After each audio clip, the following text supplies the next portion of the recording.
Hello everybody, it's Tommy and welcome back to another tour video for the Disney save. We are going to be touring my Sims 4 save file called the Disney Save today.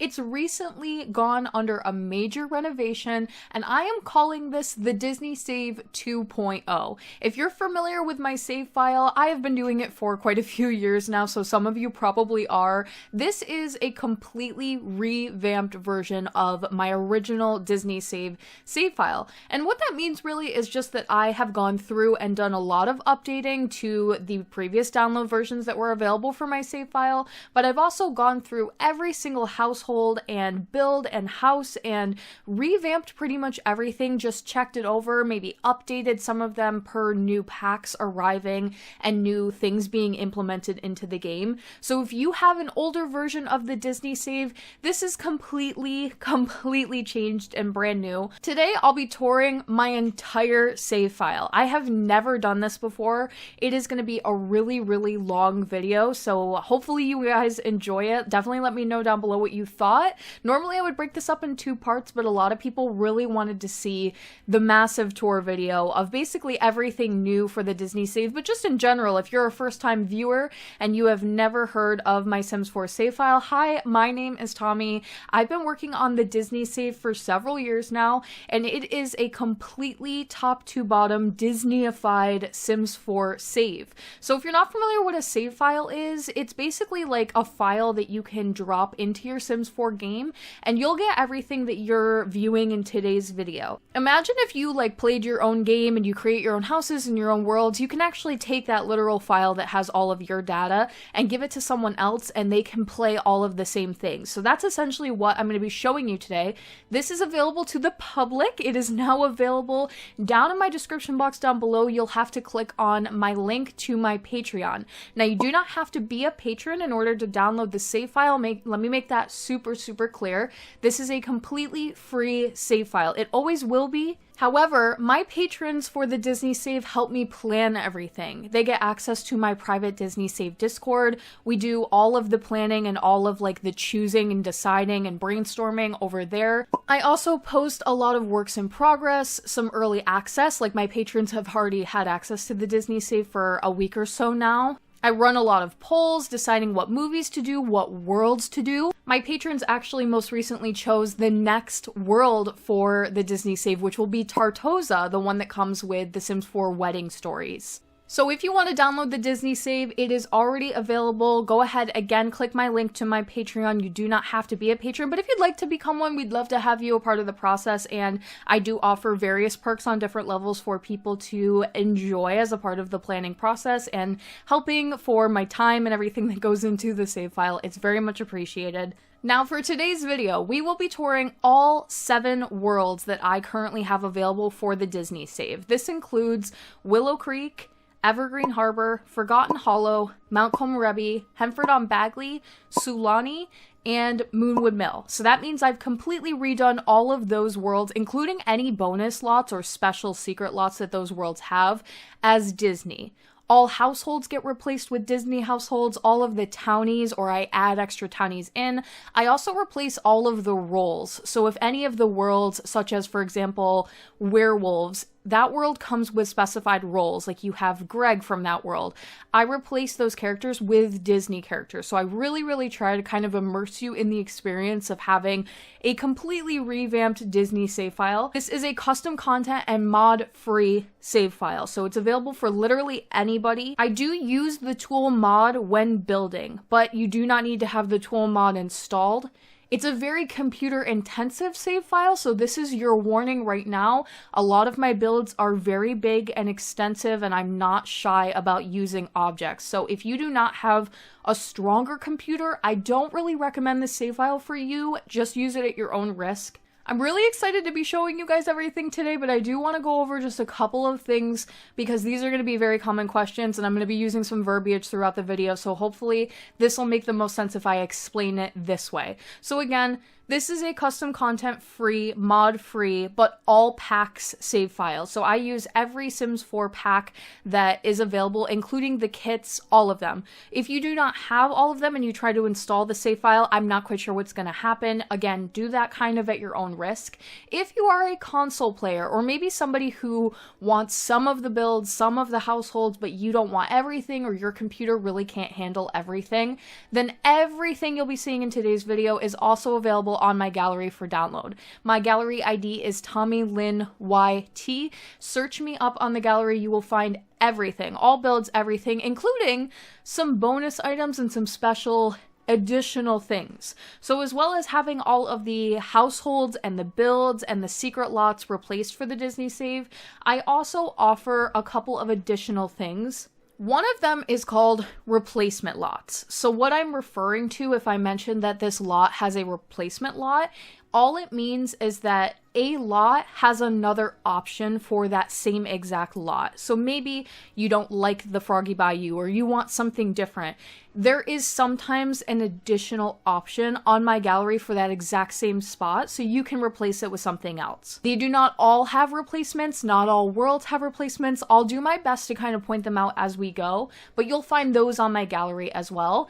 In addition to that, another thing I'll be referencing is bonus Sims. Bonus Sims for me are Sims that are not included with the save download, and they are just additional characters that didn't make the cut into the Disney Save.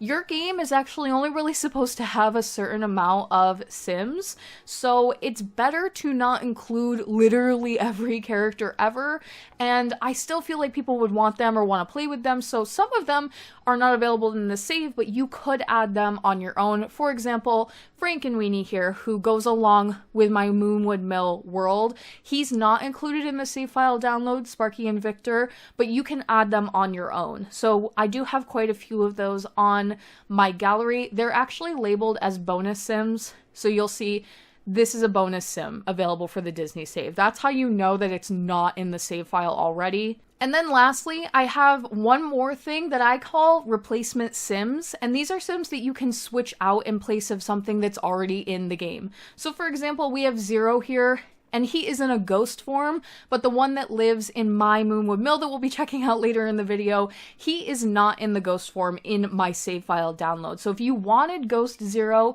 you can download it and use this one as a replacement for the one that I've already made available, or Stitch, which was a big controversy amongst me and my patrons trying to figure out if we should do Animal Stitch for the save file or alien human Stitch. And so I wanted to make it an option that was available for either person, no matter what you decide.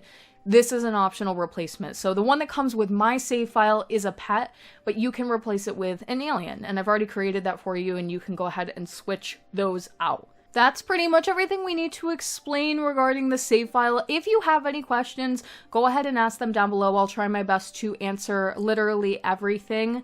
And without further ado, let's get started. So today we'll be doing all 7 of my worlds. I did most recently put out tour videos for both Sulani and Moonwood Mill, which are my most recent additions to the Disney Save. I won't be probably going into as much depth with those 2 worlds as a result, but we will start out with Willow Creek, which was my very first world for the Disney Save. It has seen quite the transition since the early days of my creation of it. It's changed a lot because we got some new worlds and some of the characters moved and things, so if you saw my original tour video way back when that kind of went viral, this is different in a lot of ways, and I'm going to be going over all of it today. So, Willow Creek is based after Princess and the Frog, Dumbo, Beauty and the Beast, The Rescuers, and a little bit of Disneyland.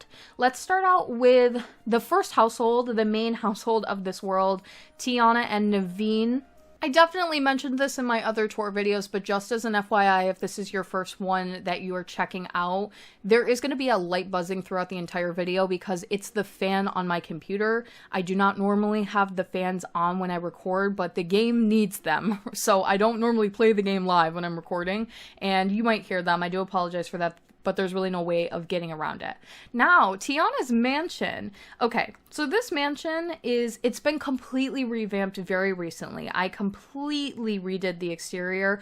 I made it green. I simplified it a lot. There was used to be a third floor to this mansion. It was based more on the LaBeouf mansion, but I toned it back quite a bit. The only two Sims that live here are Tiana and Naveen. They are married. Tiana owns her own restaurant, Tiana's Palace, from the movie, which we will be visiting later on in the video. And she is also just like a master chef in general aspiration and a celebrity chef. So she's everything with like the foodie side of the game.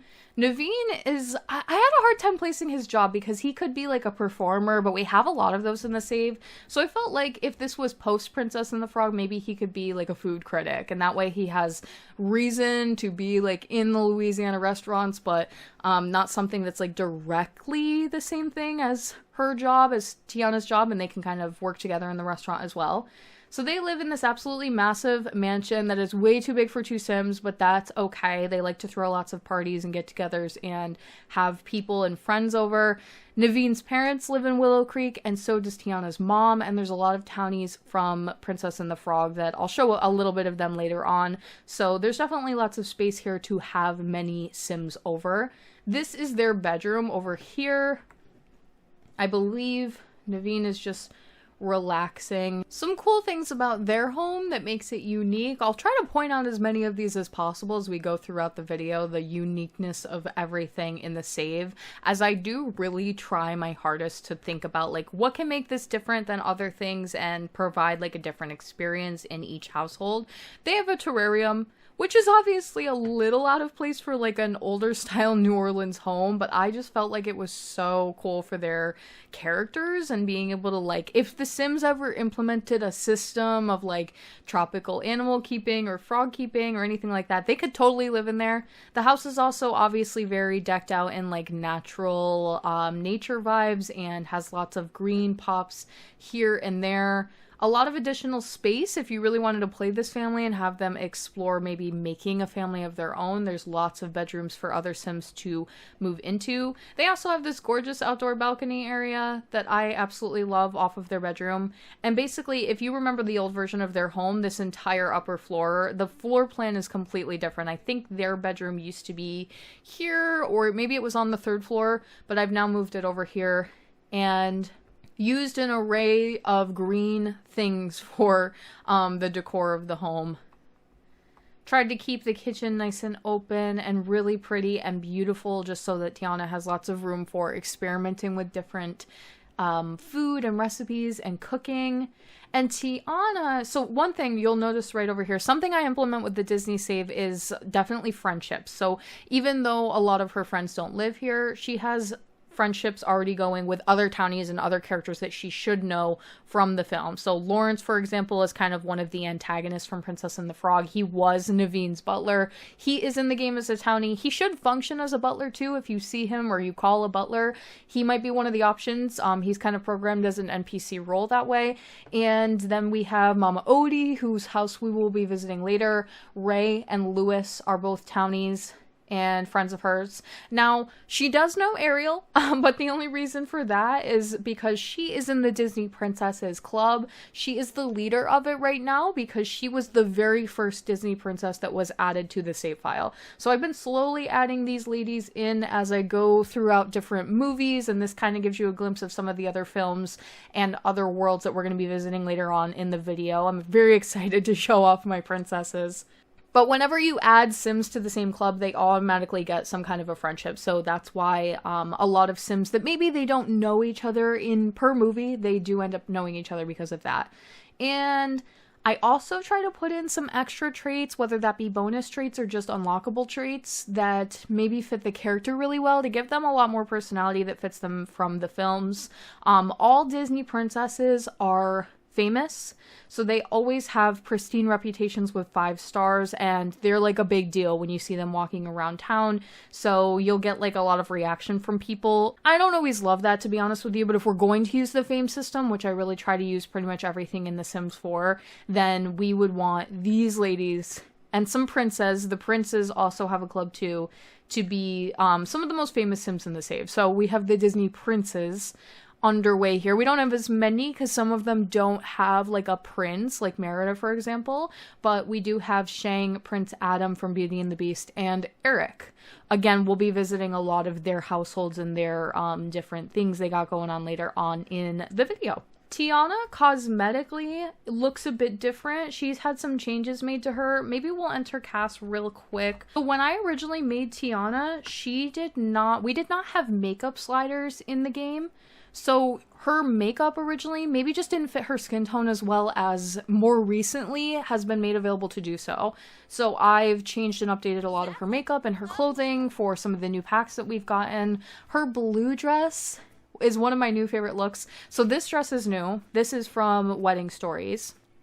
And having her be able to have like a proper green dress from the wedding scene was super cool. But a lot of them have different clothing options. They'll have a couple different choices depending on how many outfits are actually shown for the character in the film. But she should have, maybe it's party look, the blue dress look from her party that she goes to at Charlotte LaBeouf's house. And this is an older dress for the game, but the hair is the new update, being able to give her a properly textured hair, and it just fits so perfectly with the dress.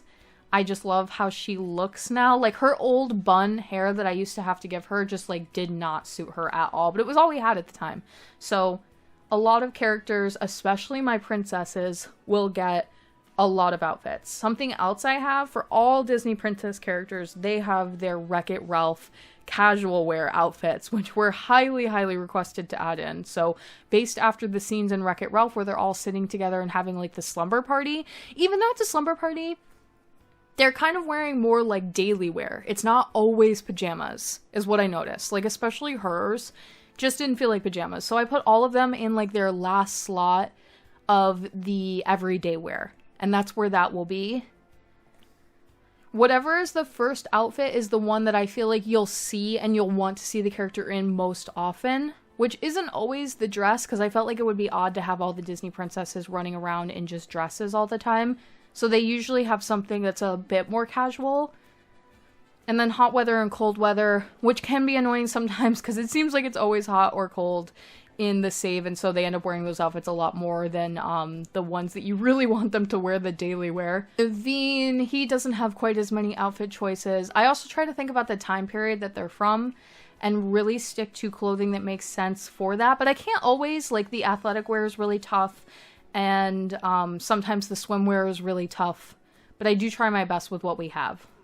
That is Tiana and Naveen, their cute little New Orleans mansion. Let's go ahead and check out the next household from Willow Creek, which is Lottie LaBeouf and Big Daddy LaBeouf, also from Princess and the Frog, aka Tiana's best friend from the film.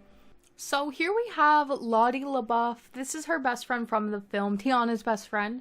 And we have her dad, Big Daddy LaBeouf.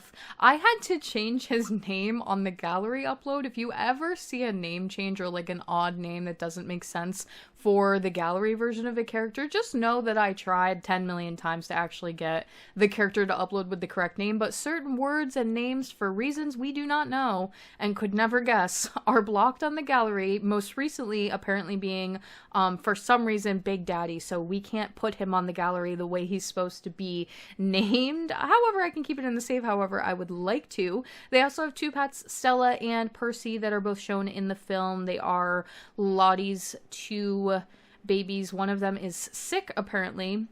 I'm not going to be worried about stuff like that too much today. Their mansion is this overly pink, almost gaudy, extremely massive mansion. Like 10 times the size of Tiana's mansion, and totally Lottie LaBeouf style. Something that I feel like when Big Daddy is gone, she would really, really live in and like make a huge like Bridgerton household family, 7 children type of vibe and really grow into. Her room is upstairs here.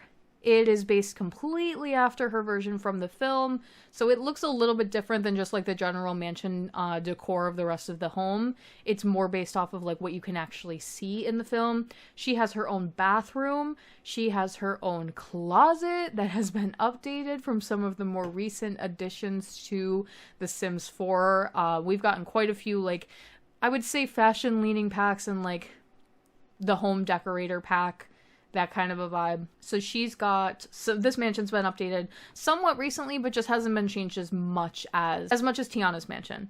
We also have the 2 balconies. This is one of the ones that you would have seen Tiana on in the film in her blue dress from the party. They've got this absolutely massive space back here for any type of parties or social gatherings, fountains, tons of flowers. You might need a gardener for this lot. You might need a butler or 2. Especially because a lot of these characters don't cook.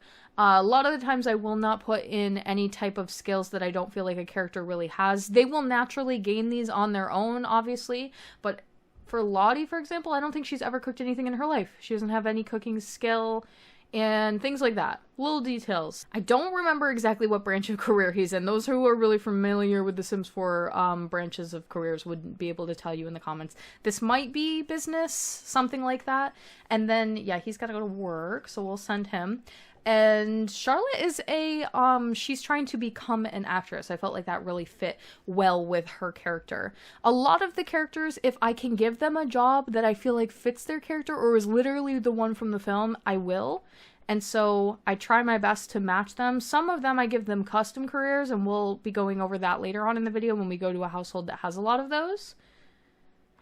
Yeah, this is their mansion. Not, like, even though it's massive, not too much to see. This is Eli's room. Across the way from Charlotte's. Very gold, very, like, this place is overwhelming, in a lot of ways. It's got the full, like, 3 stories. There's even more bedrooms up here. And a little, like, patio area out here. There's a lot going on. So, moving on. There are just as many community lots in Willow Creek as there are residentials.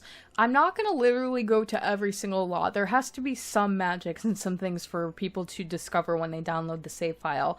For example, the Froggy Bayou, this has been here since the original version of the save file. It's a wedding venue. So it used to be like a park, I believe, but now it's a wedding venue. It's based after Princess and the Frog and the scene where Tiana and Naveen get married specifically. It's just this very Louisiana Bayou, willow tree park garden that you could do multiple things here, but getting married would definitely be one of them. I won't be visiting that one today as it's been featured in the past. Instead, we can check out Tiana's palace as well as the Crown Jewel. These are 2 restaurants that sit side by side. All 3 of these actually sit right together. They're all restaurants.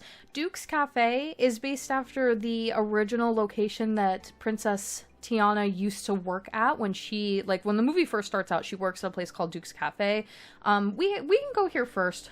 So here we have Duke's. It is in the film. It's just this small diner, very hometown, small, local vibes, and it's attached to a larger building that's a part of, like, it looks like something straight from Louisiana. I decided to build both buildings, even though this left part of the building is, like, empty. It's really meant to, if, in one of my dreams for The Sims 4 is that we could eventually make, like, dual lot type locations, so I could, like, mark off half of this as being an apartment and then this half could be the restaurant. So that's, like, my hopes and dreams for The Sims 4. Maybe that's going to be the case now that we have For Rent. It's kind of leaning in that direction, but I wanted to keep it empty just for, like, object count and things like that. The bulk of the restaurant is over here on the right. If you've ever been to a local small town diner, this is exactly the vibe, with the mismatched furniture and maybe some of the smaller, like, it's just physically smaller inside. It's a little bit awkwardly laid out. And then there's always outdoor seating because it ends up getting really good and popular and everybody wants to eat here. So you end up having to put a lot of the seating outside, little garden area in the back, and general patio area to help it feel like more a part of the town. The menus and the what the staff will wear for each restaurant are also customized for the Disney Save. So this is, like, what you'll get for chefs and waiters and hostesses, based after Tiana's outfit, of course, and then the menu is always catered for whatever is going on. So for this place, it's going to be a lot of breakfast food, maybe some things that are leaning more toward lunch, or, like, the classics, like a hamburger, and then anything Princess and the Frog inspired. Like, we do not have beignets on the Sims 4 menu, but we do have powdered donut, which is the next closest thing, I would say. So you can get all of that good stuff here. Next door, we can already kind of see it here, Tiana's palace. If we take a quick look over there. This is the main restaurant from the film that she opens. This is Tiana's. She does own this in the save file, so it's a restaurant that like you as the player can go ahead and own and run. And every inch of it is based after the one from the film, so it's meant to be like an identical replica. You always have to change and like add things depending on if the game will allow you to do certain things, or like maybe they don't show the left side of the building, so I kind of have to come up with that portion on my own. But we got a lot of great shots from the film of this place, so you can kind of get a vibe for how it's supposed to be.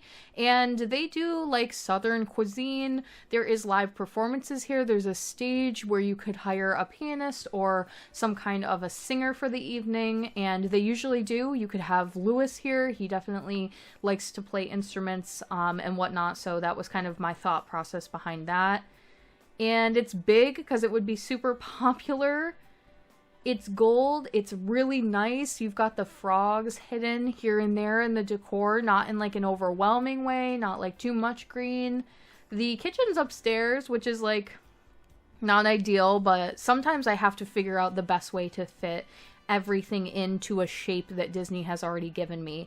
And there is a private dining room back here, so if you go around like this back side of the building up the stairs, there is an opportunity to do maybe some cool gameplay and have this door, I have it set, requires 3-star access for like VIP, and have like a private dining experience back here. There's a piano. Again, you could hire somebody. It's an option for sure. Like, you could request this table when you come to the lot. Their own host, waiters, chefs, a little bit more fancy than Duke's Cafe. And then the menu, it's supposed to be lightly inspired by seafood, southern cuisine, things that we have in the game that you might find in like Louisiana. Authentic experience, and always a couple of good desserts.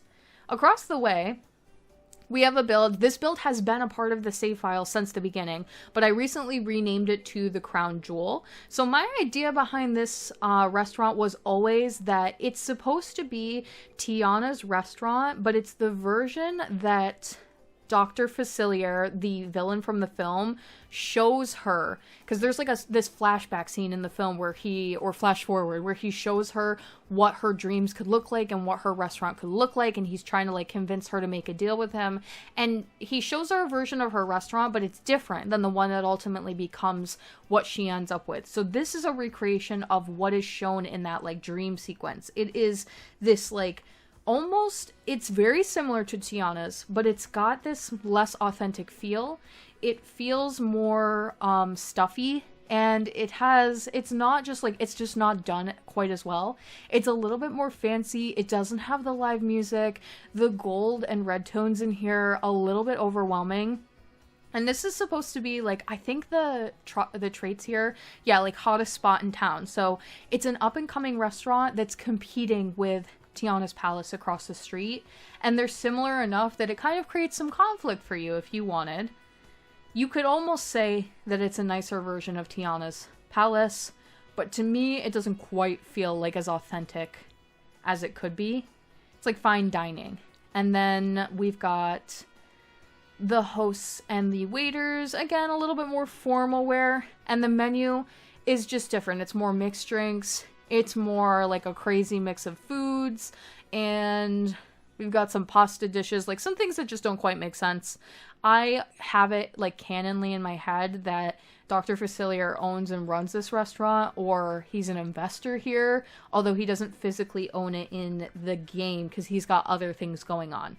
So that is the Crown Jewel, and that's what he calls it in the film, so I changed the name recently. It used to be a little bit confusing. I may, in the future of the save file, replace that restaurant. I've had the idea to do the Blue Bayou from Disneyland for a while. I have some shout outs to the Blue Bayou if you're a Disneyland goer over here in my New Orleans Square that I'll be showing. We could actually go over here now. That would probably make the most sense. We'll check out New Orleans Square. And I've wanted to put the Blue Bayou into the save, so I might do a lot replacement for that lot if you'd like something different that's based after Disneyland.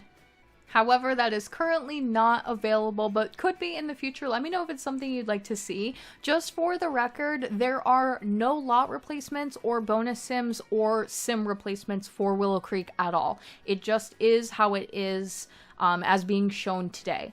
Now, New Orleans Square is a newer build for the Disney save. It used to be Gaston's Tavern, which was moved over to Hemford-on-Bagley, that we'll be checking out later. This is based after Disneyland in California. I have not been, but including this piece of Disneyland that's literally right from New Orleans made a ton of sense here, and it gives that same like vibe as the rest of the buildings for like a community space. What is cool about this lot is it's set up to be multiple things. So I have this set to be a bar, and the primary building that this is attached to and like where the bar is actually located is this building right here, this like green door building with the blue balcony up top. This is majorly the bar, and it's based after Club 33. That was really the idea. I wanted to do a Club 33. However, you can change the lot type here and have it be multiple things. This building over here is based after Memento Mori, also in Disneyland, which is, I think, is... My Disneyland purists are going to hate me if I get this wrong, but I think it is the shop that you would go to after the Haunted Mansion ride. However, here, it's almost as if it is a real, like, fortune teller, spellcaster store. And you could run it as such. So let me just change the lot type for you guys. If you wanted to make this a retail, I'll switch it. You'll notice that all of the lot requirements are already fulfilled. So you can run this as a retail. You can have your sim own it. You would pick and choose what everything you want to be sold and what you do not want to be sold. You can also... If you don't want to run a spellcaster shop, you could run a candy store. That's over here. You would have to change it just a little bit because there's currently no way to get behind the counter. I was having some pathing issues, so you could maybe like remove this end counter here. But you could do a little candy store and run that out of this area. Or if you wanted this to run as a restaurant, you can switch it again. And all of the lot requirements are fulfilled, and this building over here is meant to be a very small nod to the Blue Bayou. It is a tiny version of it. It is not quite like the one from Disneyland. However, there's definitely some nods here, and you can see that. Because it's a lot that can switch, I wasn't able to set, like, the waiters and the hosts and the menu, so you would have to do all of that yourself. It's really up to you. There's lots of options here. I like it as a bar because I don't have another bar for Willow Creek, so it's just something different for the world. And really what ends up happening is your Sims can use, like, they end up using this area, but it goes upstairs. There is this area up here with a piano. We've got the bathroom on the lot, and then there's a door over here if you go through this way to even more space for the bar. There is an upstairs walk area, even more space for the bar, some games to play. The whole thing is basically connected, and then you can use the other pieces as you would and just use them for general gameplay, depending on however you have the lot set up. It looks really pretty at night also. Got lots of string lights going on. Tried to give that whole, like, what would you call it, like curb appeal? It's a cute one. It's brand new for the Disney save. Brand new-ish. This is so hard because I don't even know, like, I don't want to go to every lot, but so many of you are going to kill me if I don't, like, pick every lot. So we'll visit the one directly next door. This is a nightclub for Willow Creek called Other Side. It is based on Dr. Facilier.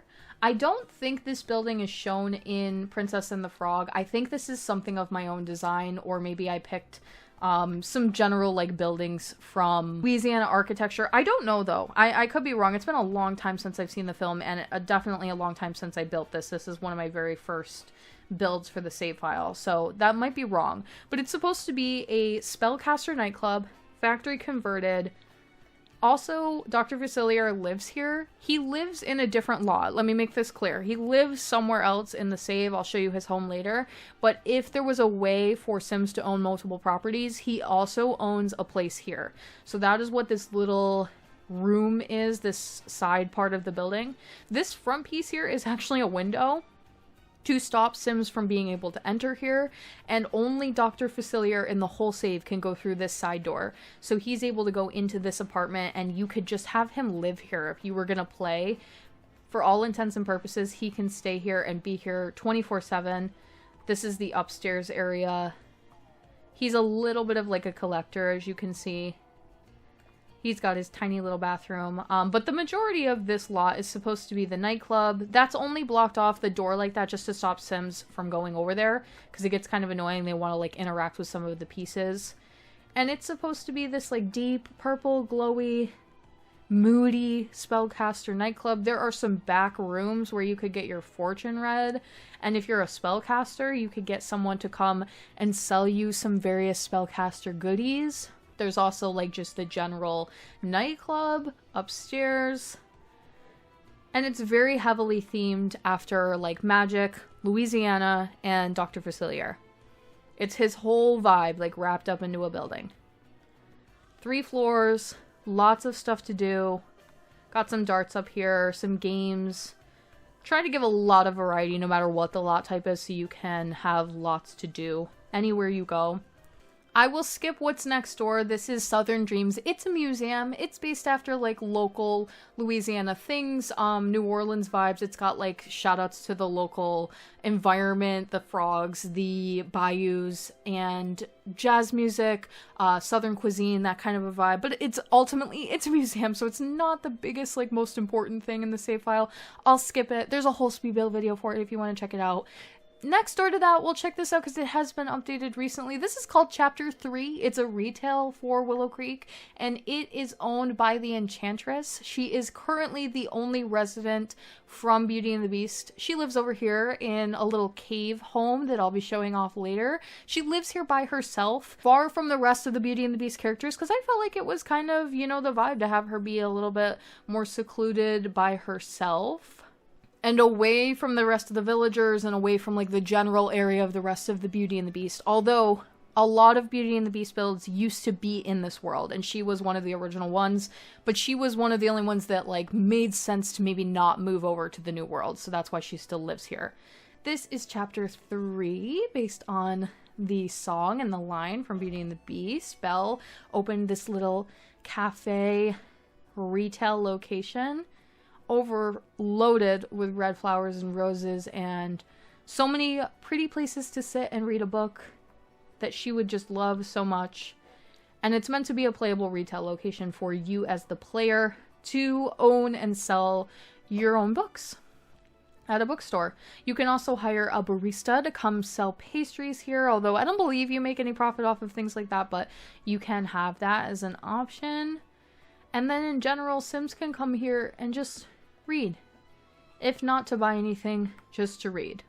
Because Belle would like that. It's very lightly based after Beauty and the Beast, and like has that pink Belle dress vibe to it. It's one of the first retail things that I did for the save file, and I don't know, it's something that I designed on my own. The save file is a mix of like straight up recreations from the films, things from Disney parks that I'm trying to replicate, combinations of like various ideas like combining 2 buildings into one, and then things that I just totally straight up make up on my own, but they're Disney themed. Alrighty, so we have 2 neighborhoods left. We have Foundry Cove and Courtyard Lane. So Courtyard Lane is a combination of 2 shotgun house neighborhoods. You'll recognize that Tiana's family is originally from shotgun houses, and those were shown in the film, which is why I created this little neighborhood over here for Tiana's mom to live in. And then across the way, because shotgun homes are built typically in this fashion where they sort of like face each other, I wanted to put another one here facing the opposite way, and this is where Dr. Facilier lives, and he currently lives with Medusa from The Rescuers, which is also a film that takes place in New Orleans. Her little boathouse is over here. I'll kind of like explain how that came to be. They do live together just because I can't split up households, but For Rent has recently made that a possibility. I just haven't implemented For Rent into the save file yet. So if you don't own For Rent, that is okay, because I haven't used it in the save yet, but I probably in the future and in future updates for the save will be breaking up some of those households, especially ones like that the 2 movies living together does not make any sense. I think that's one of the very few cases in the save that I have 2 characters from 2 different films living together. Okay, here we have it. Eudora is actually in her summer wear, and a lot of the characters that you'll be seeing in the video today are probably summer wear, so just keep that in mind as like the general primary outfits for them. They live in, well, it used to be they, because if you remember the old version of the Disney save, I used to have Tiana's dad living here. However, he's not canonly alive in the film, and I've been sort of cutting some of these characters recently, so you'll see he's now ghostified, and he does exist in the save, but only as a ghost, and really only Eudora knows him. This is her primary everyday wear.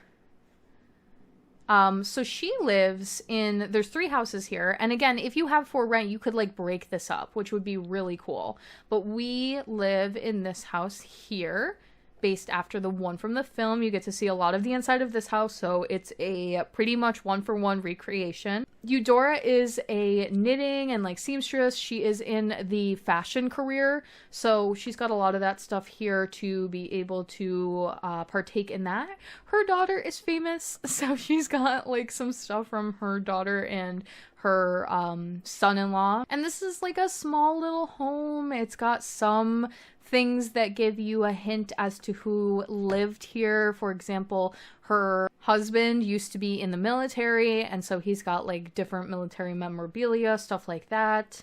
The other homes are decorated, but they are empty, and the doors are locked so that you don't like mess with too much of what's going on here.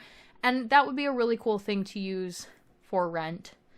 For rent, but for now, I'm just kind of leaving it. Maybe you as the player could move in if you're somebody who like uses a sim self and wants to like play with the Disney characters. And she's so pretty. All of the characters are always based on each other's genetics. So like when I made her, I used her to make Tiana, or I used Tiana to make her.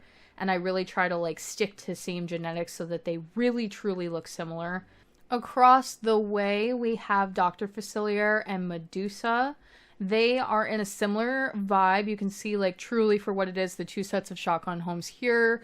And so the way that this works in this one is that this house all the way over on the right is Dr. Facilier's primary home. What I like to do is have him basically stay at other side 99% of the time. So that one is way more heavily furnished to be like to his taste. It's got all of his stuff and his spellcaster gear. He's got some stuff here, but it's like definitely not his primary residence. I wish that there was a way for Sims to own multiple locations, but there isn't, and I don't think that was even added in For Rent. And then this house over here, this shabby, rundown, dirty mess is Medusa's. She is shown in the Rescuers, just not keeping any care whatsoever of her, like her house. She lives in like a boat home, and the way I did this in the save is that her boat was actually taken over. You can see it across the way, and they have refurbished it into a celebrity nightclub. So it was repossessed by the bank, and now it's being used as a really nice nightclub. Old style steamboat that is docked for life, maybe not good enough to be out on the water, but good enough to be a nightclub. And now she lives here with her 2 crocodiles that are shown in the film, and they're obviously pugs. But I saw this little crocodile costume in Create a Pet recently and was like, I have to add these guys. It's just so necessary. So she lives here, he lives here, they don't like each other very much, and Dr. Facilier does not take care of her pets. There's an additional home if you wanted, you know, move in characters as you please, kind of the same way that we had across the way. And I won't be visiting this lot here, but I'll give you a glimpse of it. This is called Little Kingdom Playground. It's a generic lot, just so it doesn't require any type of objects on the lot, but it's supposed to be a playground, something that's themed in the more fantasy vibes. It's got little dragons all over the place on the various playground equipment. And it is literally just because there's one child, actually there's 2 now, living in Willow Creek, and so I wanted like a place for them to go and play. Dr. Facilier is a spellcaster. He's actually pretty good with his spellcasting. He's got like decent enough talent. He can use a wand. Some of the other ones cannot, so it just depends on like what they were. And he's like an evil spellcaster that you could play with. He does have a job, I promise you. He actually has a custom job, but for some reason the game is not letting it show up. It's a really weird glitch. It only happened to me one other time, but I can't get it to show up. If anybody knows how to fix that, please let me know. But he does have a job. And then Medusa is a nasty criminal. She's awful. I don't have any other Rescuers characters in the save right now because she's the one who, like, lives here. So, it's just her and her two nasty crocodiles, and she is a horrible, horrible sim. But we have to have some of those. It really makes it fun in, like, gameplay. Not too much to say about their household. We'll go ahead and check out one other in this neighborhood. Here across from them, we have the Meldonia royal family. These are Prince Naveen's parents and his little brother Ralphie. I really just needed more family and like more things to fill up the space. Willow Creek is such a big world, and they were kind of a last minute idea for the save. It could come a time where maybe they're not included, but for now they're here. And basically this is like their getaway home. They usually live in a castle somewhere far, far away, but now that Naveen lives in New Orleans with Tiana, they needed somewhere to come and be able to stay and hang out and be close to their son. So this is their estate. It's a very, very nice, clean castle, is like aesthetic Louisiana mansion. They are not given names in the film, so I had to come up with their names, except for Ralphie. I think he does actually have his own name. So I named them Nadia and Rohan. They're both politicians, which is something I do for some royal sims, but not others. And they're the only sims in all of Willow Creek to have a pool, because it's just so high-end and just something that, like, of course... Oh, she's going to work. That's why she's wearing that outfit. I promise it's not her swimwear. But it's just something that's, like, so over the top, especially for the time period. So only the most royal sims would end up with something like that. And their home is like this very clean white Louisiana castle. I completely came up with this build on my own. It's obviously a culmination of a few different ideas. The interior, very expansive. They've got this huge master bedroom, closet, bathroom. Ralphie's got the layout of this actually changed recently, because I used to have a really hard time figuring out where to put Ralphie's room because he's a little young and I didn't want him to have a balcony. I felt like it was inappropriate for a child that young to have a balcony, not a safe thing. So it was so hard to figure out how to do the layout up here to get this to fit where he didn't have one, considering how many balconies are on the build, but I did rework it. So now he's got this bedroom over here that's very heavily themed and kid-friendly, and we have an additional bedroom here for maybe Tiana and Naveen to stay from time to time, as well as the general living area downstairs. It's supposed to be very high-end and maybe a little bit modern compared to some of the other things that are going on in this world, but not so much so that it doesn't fit with the aesthetic of everything else in the world. And a little room for a butler or a maid or whatever you'd like to hire. Definitely this is the type of household to have something like that. I'm gonna take Nadia real quick and travel next door to our next lot called the Devil's Bayou. This is the location from the Rescuers where Medusa actually lives in the film. She lives on this boat. I already gave you the lore of why she no longer lives on the boat, but in the film it's like this crusty, dusty, old, abandoned steamboat ship in the middle of the Louisiana Bayou, and I have fixed it and made it a nice, fancy celebrity nightclub. Nadia happens to have some fame because she's a royal, so I figured we'd go ahead and take her here, and I wanted to be able to show you guys this in live mode, as there's a lot going on with it, like the fountains and the general effect of attempting to make it look as though it's actually in water. Really cool. It's a boat. It's a nightclub. It's for celebrities only, which is kind of cool. I don't do a ton of that in the save, so we'll have her go here and just check it out a little bit. I tried to think about like the time period that this would be from, if it's like Princess and the Frog-ish time, and like a classic black and white interior, very classy, someplace small, someplace that's meant to like only get together with other sims that are famous, and it would be a place that's just really like for celebrities to mix together. And you can see she has no issues going in, but other sims will show up here and they can't get in. It's kind of funny. Here's the upstairs portion. This whole thing's built on a diagonal, so it was a little bit tricky to get like everything to fit in here, hence the ladders. but I still think it really works. Gives the party vibes. And there's one more additional floor up here that has the bathrooms and like an outdoor patio area. Maybe we can check out some of the other Sims that are showing up here. I think this is Ursula. It is Ursula. So we'll be visiting her later, so I'm not going to show her off too much. You actually come in from like this dock on the back. That is the Devil's Bayou. I used the tool mod around this location to really add a lot of these deep bayou looking trees to kind of camouflage the area a bit and make it look more like the lagoon isn't so out of place in just this general neighborhood area. For the end of Willow Creek, our last neighborhood, we'll be a little bit quicker about some of the locations here. This is a vacation rental called 21 Royal. It's based on a Disneyland location by the same name. It used to be, I think, an apartment for Walt Disney, and now that he no longer needs an apartment, it's a very exclusive dining experience that you can do at Disneyland that costs a ton of money, and it's just really unique. So it's something that's in the same area, I believe, as New Orleans Square, and I like to have one rental per world. So this was the one for this world.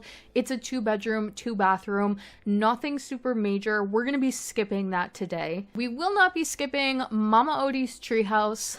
It has a new name recently. It's called Blue Skies and Sunshine, a lyric from one of her songs. And here we have it. This is a little bit hard to see, but this, in the film, Mama Odie lives in like an abandoned boat that's stuck in some trees. So this is a tree house as much as it is the swamps and the bayou, as much as it is an abandoned ship house. There's a lot going on here. It is a really, really fantastically different sort of home. You can also check out my little 21 Royal over here. If you are really familiar with Disney World, this building, you will recognize it as the one that's near or in front of or on top of, I cannot remember which, Pirates of the Caribbean. So that is a Disneyland recreation.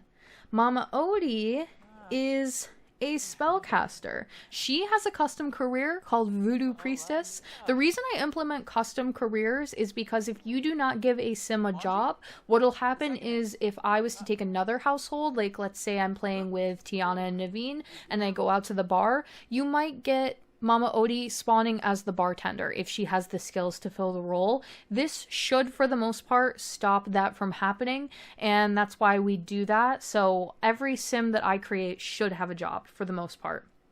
She's a spellcaster. She's obviously friends with all the other people that we've kind of already visited in the save file. And she has been to Sylvan Glade, which is the special, before we go into her home, this is a bonus secret lot for this world.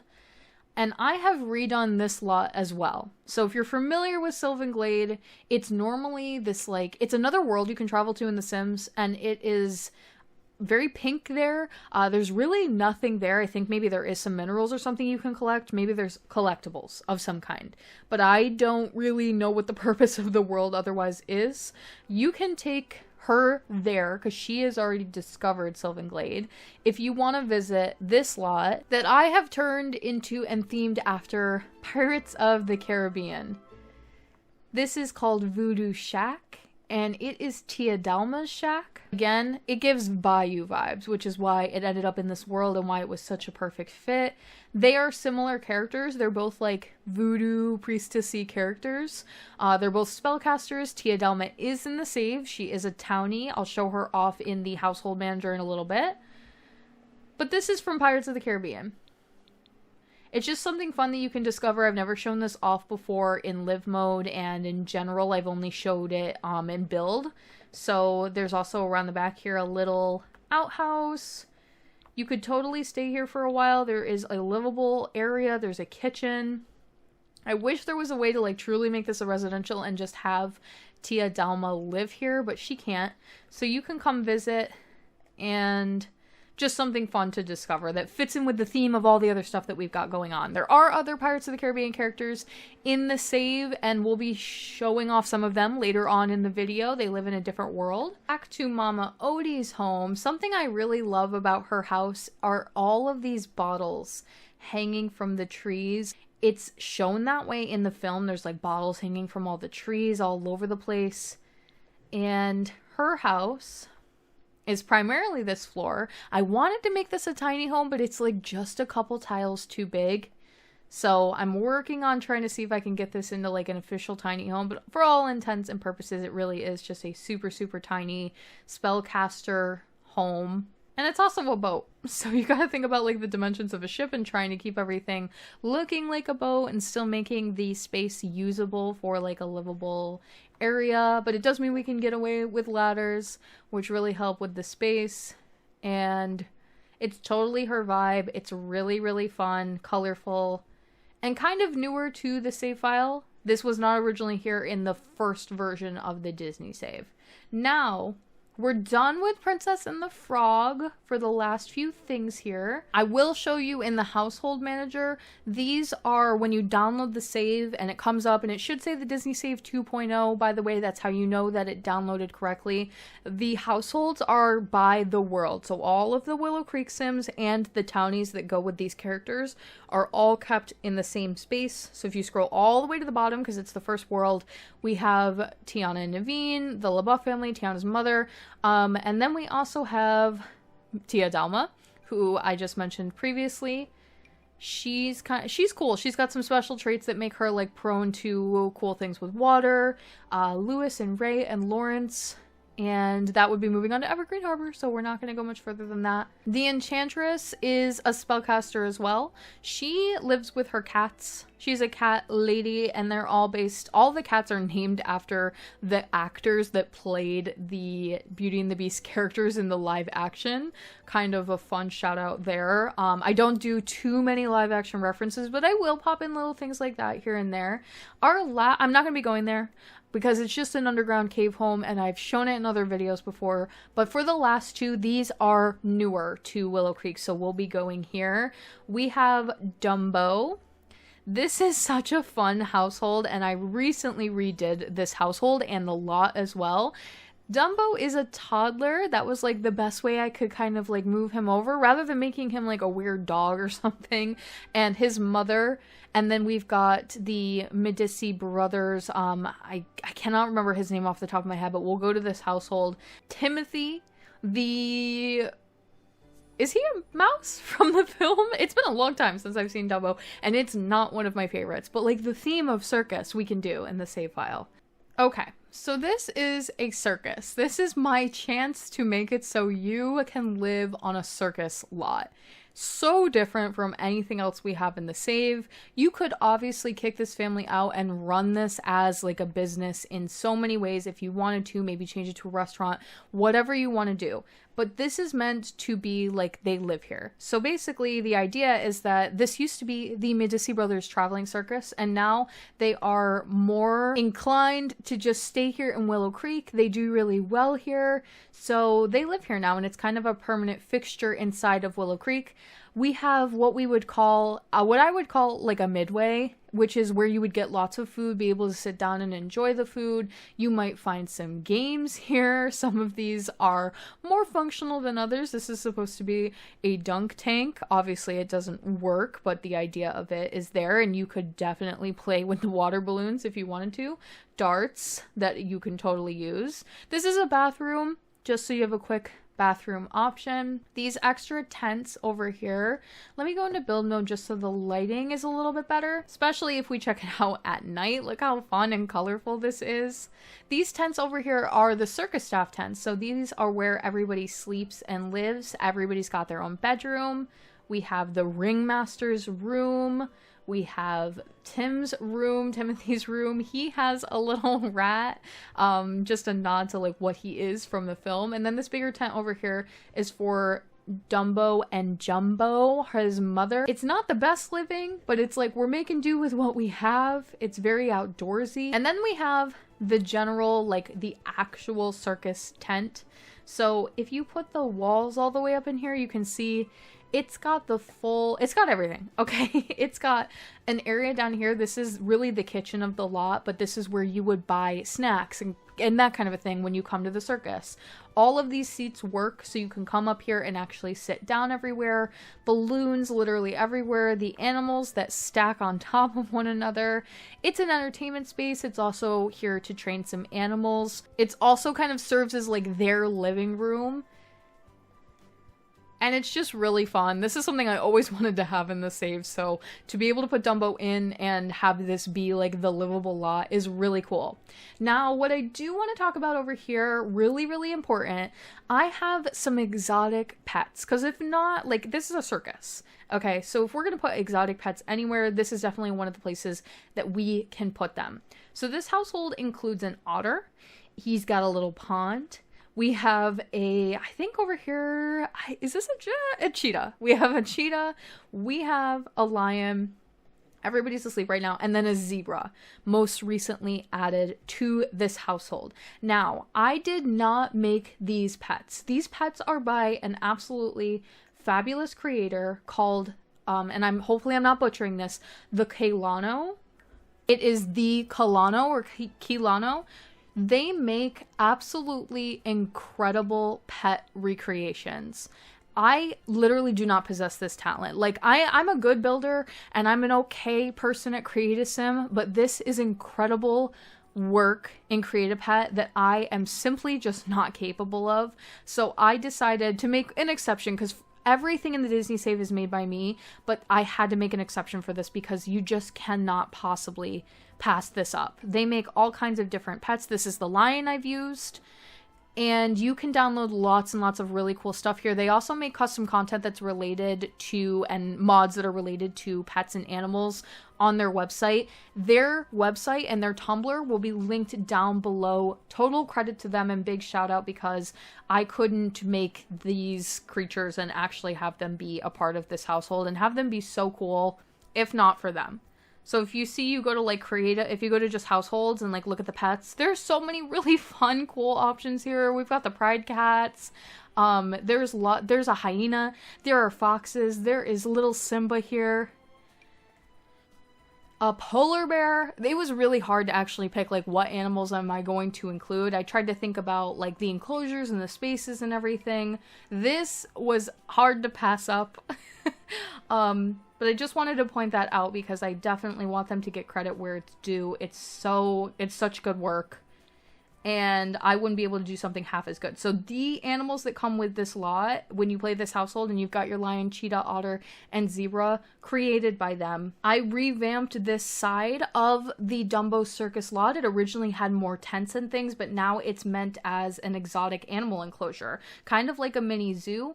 All of these gates have settings on them to keep the animals inside of their enclosures, but if you wanted them to be able to roam, you definitely could. It's just meant to be like the more realistic version, and obviously like we've got our cheetah and our lion and stuff here. It's not the biggest place for them, but we've got a lot going on with the lot here, so if we were going to have animals, this was the best way to do it.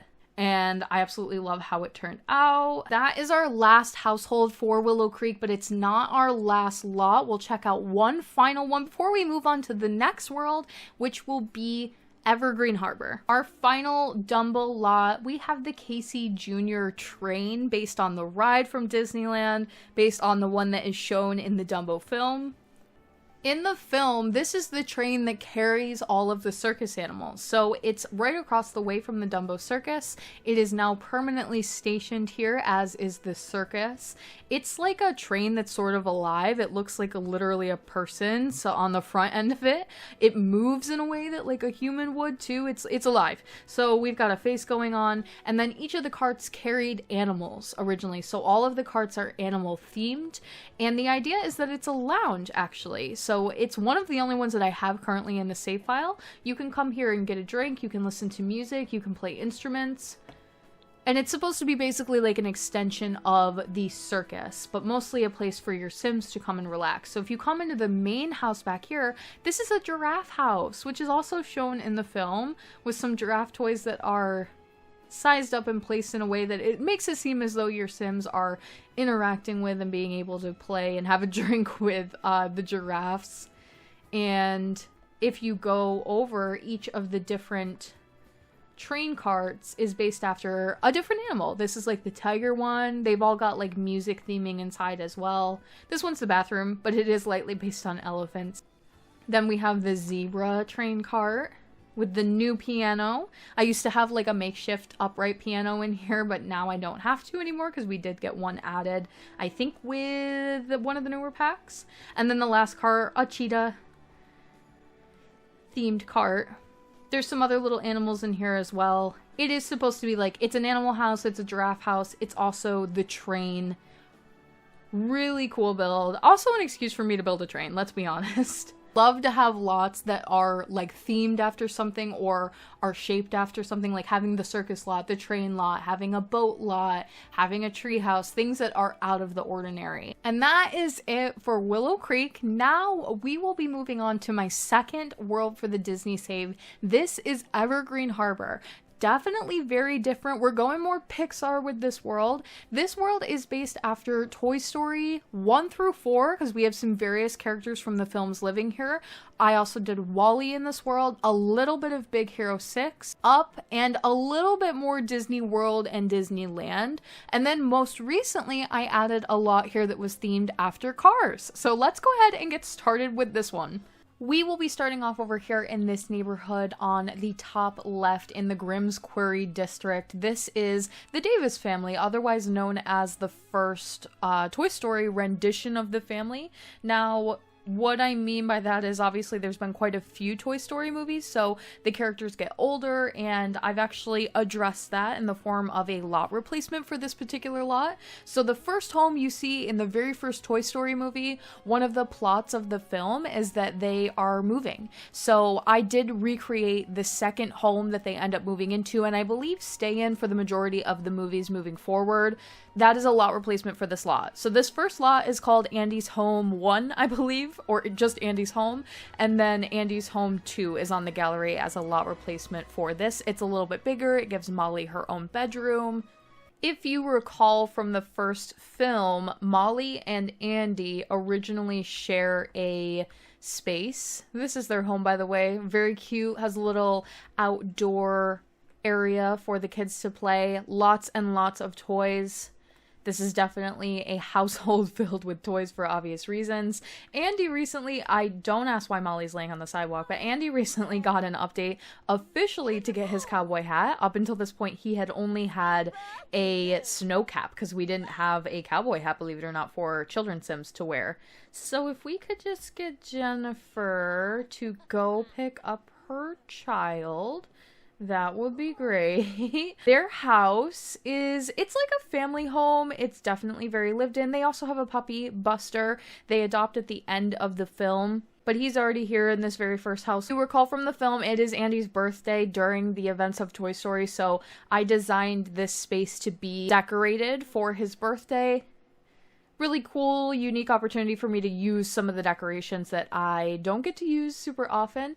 And like I said, Andy and Molly used to share a bedroom, which is one of the points that I think makes them want to move, so they don't have to do that anymore. But this is their original, like, space together. And then as they get older, if you wanted to play them like true Parenthood style, have them age up, then the other home for them has a little bit more space. And it's listed right after one another on the gallery. All of the replacement lots are, so they're really easy to find. If you know that it's a replacement lot for this house, you can just go find this house on the gallery, and then it would be the one right after that for download. They also have a garage space. Like to do this from time to time. It's kind of a space filler, but it's still really realistic to real life. Jennifer is a teacher, which I don't think is ever really said one way or the other in the movie, but she definitely gives the vibes of like teacher or something very involved with children. And then Molly is recently changed. She used to be a toddler because that was really the only choice we had to make her, but she's now an infant, and she's one of very few, if not the only one in the save file right now. So if you wanted to play with a household that has an infant, then there you go. Across the way is the Phillips family. This is Sid's household, also from Toy Story. This was a tough one to do because you really only get to see Sid and his sister and Scud, their awful dog. You don't get to see the parents, which if I didn't have to create this household to, like, if I didn't have to have parents living with them, I would have just not done the parents, but I had to create them because every children only household has to have parents, so I had to make these completely from scratch. They're the only ones that are like this. I do not like just completely make up Sims for the Disney save. This is a rare circumstance. This is their home, if you recall it from the film. This is pretty spot on to how it actually looks in the movie. Had to make up a little bit of the backyard and things like that we don't get to see. We do get to see a little bit of the backyard, but just not like the full way around. Sid's room is probably the coolest space in here. I spent a lot of time looking at the background, kind of putting some things in here that are maybe a little inappropriate for his age, but we know because of his character that it's just like so his vibe. And also getting the glowy darkness in here. The neon sort of esque glow of his bedroom, very messy, got like tools and all sorts of things listed around. He's also failing school, very in line with Sid. Molly, on the other hand, not Molly, what is her name? Hannah, is complete opposite of him in every single way. And it's designed to be one of those households where the mom and the dad are just, they have so much of a handful with Sid that they just don't get to spend a lot of time with Hannah. And she's just naturally very well behaved on her own, but she just doesn't get a lot of attention. So it's a little bit of a dysfunctional family. A lot of the living space I had to come up with on my own. I tried to make it like kind of nice. Like their mother, Kira, I think her name is. Yes, Kira Phillips. She takes really good care of the home. And the dad is like, he doesn't take great care of the home. He has a construction job or like part-time job, and he sits in front of the TV a lot, and he likes to bowl and play video games and isn't very helpful in regards to the family. Now again, little things like Andy and Sid already know one another. They do not have a great relationship. This isn't shown in Toy Story, but we can obviously imply if they're neighbors that would be the case. He loves his dog though, and he's not a big fan of his sister. He's okay with his mom. He's even better with his dad, and he knows all of the other Toy Story characters that will be coming up soon that I'll be showing, because he's in one of the very few, I have a few Toy Story clubs in the save file. I have a Toy Story club, a Toy Story 2 club, and that was really just to break up the characters because there are so many Toy Story characters in the save. And then I also have one called Andy's Toys that are very specifically the tight-knit core group of toy characters that you would think of when you think of like the first Toy Story movie.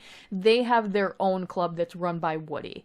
This one's run by Andy, and it's got like your Toy Story characters. It is a movie club meant to be able to start a gathering between like canon Toy Story characters.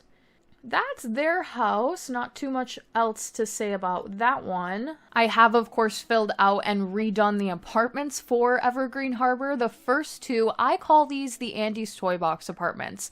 These are where the actual toys from Toy Story live. And Woody and Buzz live in Andy's Toy Box 95. 95 is the year that Toy Story came out, 1995. And then 96 for the second one. That's not the year that Toy Story 2 came out. It was just like the next one that fell on the line of numbers. And I really, really heavily themed these apartments towards the characters that live in them. Another really cool thing about this household is that they are both get to work careers. So Woody is in the policing, investigation, sheriff career, and Buzz is an astronaut. So he's in the space career. Might be science, might be something like that. But basically you can follow both of them to work and play the get to work careers with them. This is their cute little apartment. It's supposed to be like, you'll notice when we go to the other apartment, the general living quarters are themed the same in both locations. They're also themed on Andy's room and Andy's toy box from the movie. He has this like Western inspired green and sunset colored toy box. So I did the rest of the space, like the general living space, on that. And then their rooms are like their private spaces. I thought of them as like Pokeballs. Like if you put a Pokemon in the ball, what would it look like for them? And it would be just so heavily themed after the things that they like. So we've got obviously Woody's room, very much recently updated per the horses pack. And then Buzz's room, I love so much. It's very sleek and modern, and the floor is literally made to replicate like him as a toy. I can't put him in the real spacesuit. In fact, Buzz looks quite a bit different in the game here than he would like in his costume, because you're used to seeing him basically, you can't see his head and neck and everything. So I really had to change kind of how he looks, but this is Buzz. And then Woody got a update for the horses pack, so I changed his boots, things like that, tried to give him more outfits from that pack. And like I mentioned before, again, we've got a few clubs. He is in the Toy Story Club, which is run by Andy, and then, or no, this is his club, I believe. Yes, this is his club. And then Andy's Toys, which are just like the main core toys: Buzz, Slinky, Ham, Rex, and Jessie. She lives in a different apartment we'll be visiting later. Basically like the main characters from the movie. And that's these guys. They have to live right next to their buddies. The other Andy's Toy Box toys kind of tried to keep it towards the first Toy Story movie, because again, there's just so much you can do with it, and I don't think this will be the last for Toy Story in the save file. I actually would like to make some changes to this world specifically. This is probably going to be the next world that gets a really big revamp now that we have the Western pack. It makes a lot of sense to maybe move some of these characters out of this world and then replace what we have. So I will probably be doing that in the future. I'm not gonna say when, but I am probably leaning that direction. Andy's Toy Box number 96. Like you can see here that I mentioned the general living space that's shared from the friends is the same theme-wise, color-wise, same objects, things like that. And Rex, Ham, and Slinky, so in the old version of the save, they used to be in university. That was kind of their design, as like roommates in university that didn't live on campus.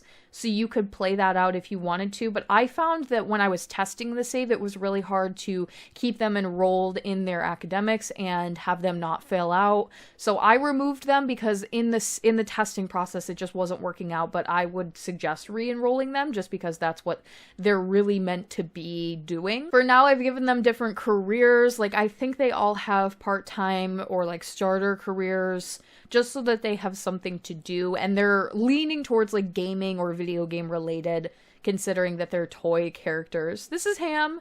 He shares his room with Slinky. They're very much like, it's divided right down the middle, even with like a little curtain.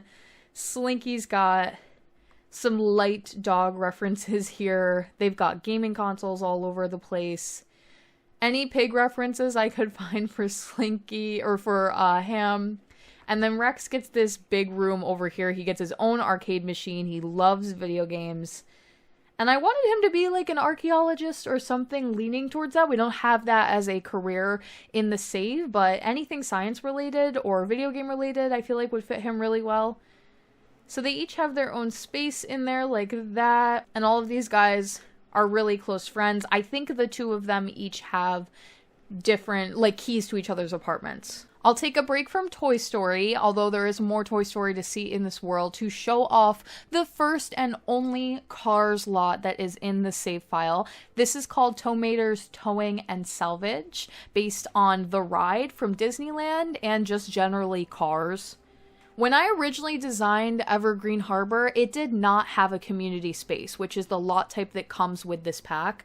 And I always kicked myself for doing that, but I had a really difficult time coming up with what I could actually put here as a community space or like where it would go. So this used to be a completely different residential that I have removed and replaced with this Cars themed lot. The idea of this is that it's a junkyard and a car salvage, basically where people would come and dump cars. And then the community will change it and update it per their needs, kind of clean it up. A lot of the boards and the wood and all of the things that you'll see in this original version, I literally just moved them out of the way and like organized them, almost as if the Sims were actually cleaning up the space. So for the community, what do we call these lots? Yes, community garden. You can kind of see what I mean. They took what they had and they just clean it up and make it what they need it to be, which is really the point of the community lots. It's Cars themed. You can see it very lightly, especially these little like lights that I did on the windshield. I thought that was a light nod to the Cars and the way that they look in the film. Also, if you're familiar with the Cars ride from Disneyland, it is based on tractors, I think. So that's why these are here. The next one, a marketplace. And this is a part of the pack system. When your Sims vote on the different community spaces, this is the transition that you get. So this is a place where you could come and buy things. You've got some little food stalls. They kind of gated off the areas that they don't want you near. Anything that has trash, and some stalls where you and your Sim could come and actually sell things, but the game will spawn other characters here selling certain things. It usually tends to be things like candles and maybe a little crafting corner. Why not? Things that you can craft and then sell at the tables. Lastly, the makerspace. I think you get the idea by this point. There are certain objects that are needed for the makerspace. This is the juice fizzer, and these might be the fabrication or cube, the ones that make the cube compactors. I don't know for sure. I don't use this pack very much. Fabrication, and a lot of like these high-tech objects that you need to make things. Wood crafting tables. Things like that. I'm really glad that this world now has a community space, so I'm happy to see that. And this is very much like my Pixar world, so it fits well in Evergreen Harbor. This district down here, Port Promise, is based almost entirely off of Wall-E, with the exception of this lot over here. We'll go visit Miss Eve first and foremost. She's actually over at her boyfriend's house, so we'll go back to her home and then we'll go over to Wall-E's later. Eve is an alien sim. This was the closest idea I could come up with since she's a robot in the movie. I felt like having her be from space made a ton of sense, and she lives in a rocket ship. This is based after the rocket that she comes down in the film. It comes off of the Axiom ship, and it's like a smaller rocket ship that's made just for her to get to Earth and check in and see how things are going. So this is obviously very unique. I don't have another rocket house in the save, although I've tried. There's been other ideas and things that almost made it in, and probably will in the future, but this is currently the only standing one. It's very sleek and modern and minimalistic. She's designed to be, I think the role is called Eco Master. She is one of the roles that you need for this world. There are 3, and she fits one of those roles. It's kind of the one that shows up at your door and asks you if you want to learn about how to be more eco-friendly and make the neighborhood look nicer, because that is entirely her goal in the film. It just fits so perfectly with her character. I love her house. I love playing her as a single sim with her little boyfriend Wall-E. She's obviously very tense right now because Evergreen Harbor's disgusting and she hates it. Also, this is her workwear, so let's just change her and see what she normally looks like. She normally wears this fancy costume, actually, from the Get Famous pack, but it fits her really well. And then she has a human disguise as well. I won't check that out. We're gonna go see her boyfriend, Wall-E. This is Wall-E's home. He lives in an abandoned transport vehicle. This is like the vehicle that brings all the little Wall-E robots around Earth for the cleanup initiative on Earth. And it's literally what he lives in the film. He just lives in one of these broken down versions that he's kind of converted and made his own personal style. We even have the cubes, all the little cubes of trash made into walls. And I do eventually want to place more of these around the world, almost like he was building and taking care of the place even before all the other Sims got here. I just haven't gotten around to it yet. It's going to be a lot of tool work. And the inside is decorated to be like more personal to him. There's movie posters around. There is things to play music on. There is his massive rotating collectibles of all kinds, things that he pairs together in groups and then can move around and rotate. Hal also lives here. He's a Whippet, and he's based on the cricket from the film. He's got the little E, the Wall-E E symbol tattooed on his side, just so you know if you see him running around who he's supposed to be. And I just love Wally. He is also one of the roles for this world. I don't know, it's the Master Crafter is the role. So he's gonna help you, I believe, learn and use materials from the world to be able to make new things out of them. There's a whole crafting system with this pack, so he's a part of that. Look at Hal with his ball. I love this household. I'm a big fan of like the single sim households. I find them the most relaxing to play with. Okay. Let's go to the next lot we have for Wally. Here we have a restaurant called Eve's Terrarium. Eve, the sim, does not own this restaurant. It's not something that she like physically runs as a business. You could have her if you wanted to. I thought of this more as like one of her initiatives to make the Evergreen Harbor space a greener, more eco-friendly, modern, cleaner, sleeker space. So she opened up this very sleek, very modern looking restaurant that's based on her, obviously, how she looks physically. It's very small. And it's also a vegetarian restaurant. It's got a weird menu. It's vegetarian only, and it also has, like, space food, but anything that was considered vegetarian, like, space food when I was picking. These, like, weird foods, the volcano pasta, the honeycomb garden vegetable cups, anything that looked strange, like it could come from space. I picked that for here, but also, more importantly, somewhere you could go as, like, a vegetarian sim. Cute. Love it. This lot... If you've made it this far in the video, I'll give you a spoiler. I'm probably planning a lot replacement for this space. It might be a restaurant. It might be based on Toy Story. Just as an optional lot replacement in case you're not a big fan of Eve's Terrarium, which is my own design. And that'll also be coming in the Evergreen Harbor revamp that I'm secretly planning in the background. I actually want to take one of our Sims, so we'll just do Wally because he's a lot of fun, to the last Wally themed lot in this world. You might have seen it in the corner here. It's a rather large build, and it's called the Lido Deck. It is a pool. It might be the only pool in the save file, but I have so many pool plans coming down the line. I was hoping it would be a little bit nicer out when we came here. That was my attempt to kill time. This is based on the Lido deck, which is like the main deck that you might recall all of the floating chair characters from WALL-E like zooming around, and they look around and they've got all of like the advertising and the TVs, and everybody's got a TV in front of them. It's based on that, but I've made it a pool, and you can come here and get absolutely overwhelmed, and like there's so many different decks and things and like places you can go. So obviously you can come and swim, that's the primary function, but there's also little areas to eat. You can hire a vendor to come up here and serve food if you wanted to. There's also places that are kind of overlooking the whole thing where you can come and sit privately.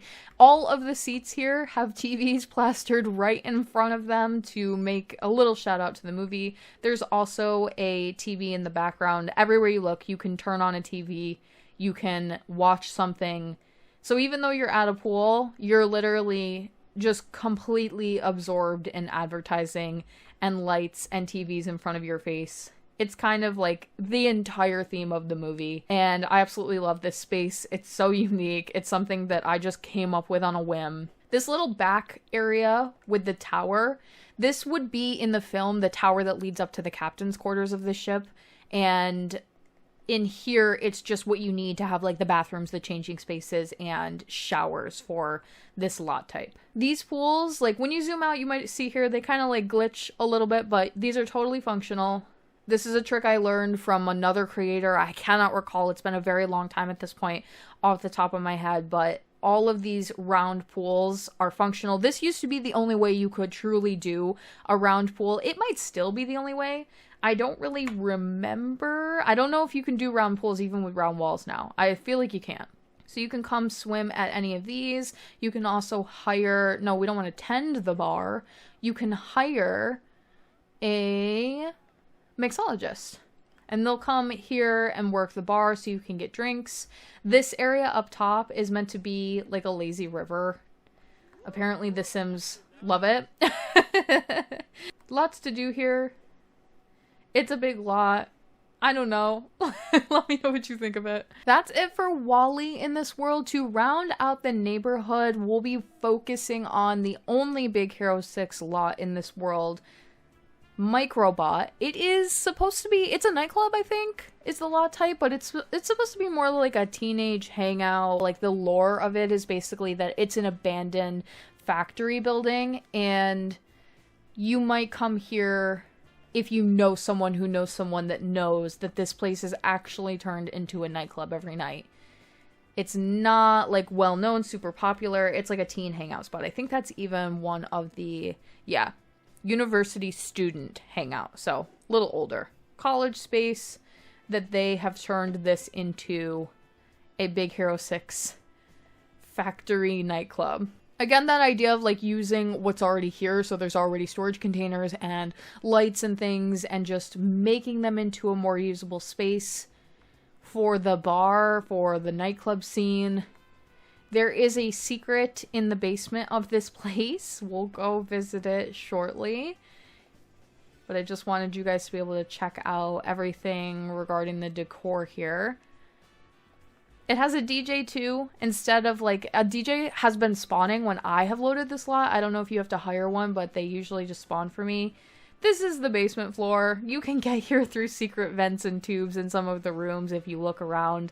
And if your sim has the ability to do so, these are, what do you call them, like duplicating? Cloning machines to make thousands and millions of microbots, if you will.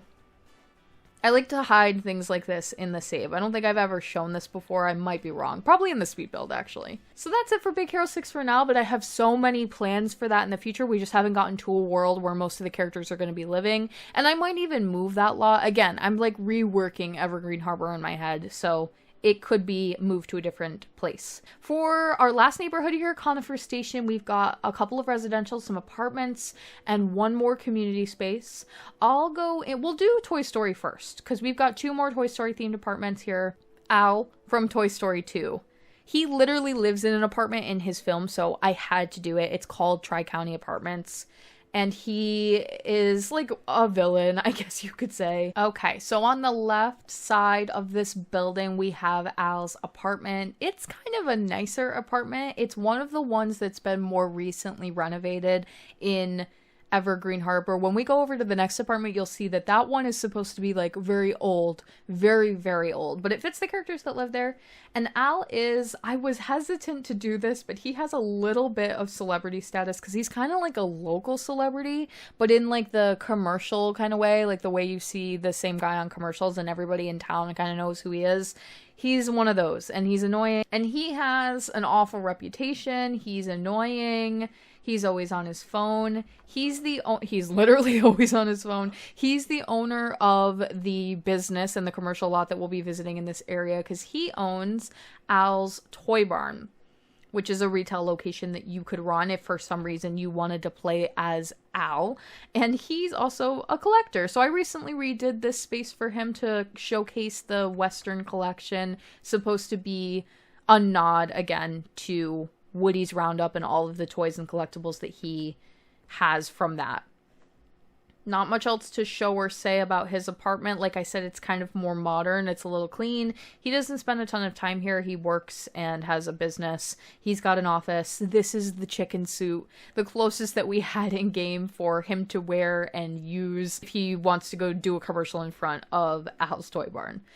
To the next one. This is Andy's Toy Box 99, which is the year that Toy Story 2 came out, 1999. Jessie, Prospector, and Bullseye currently live here. Bullseye had to be a dog. This was way before we even had horses in the save.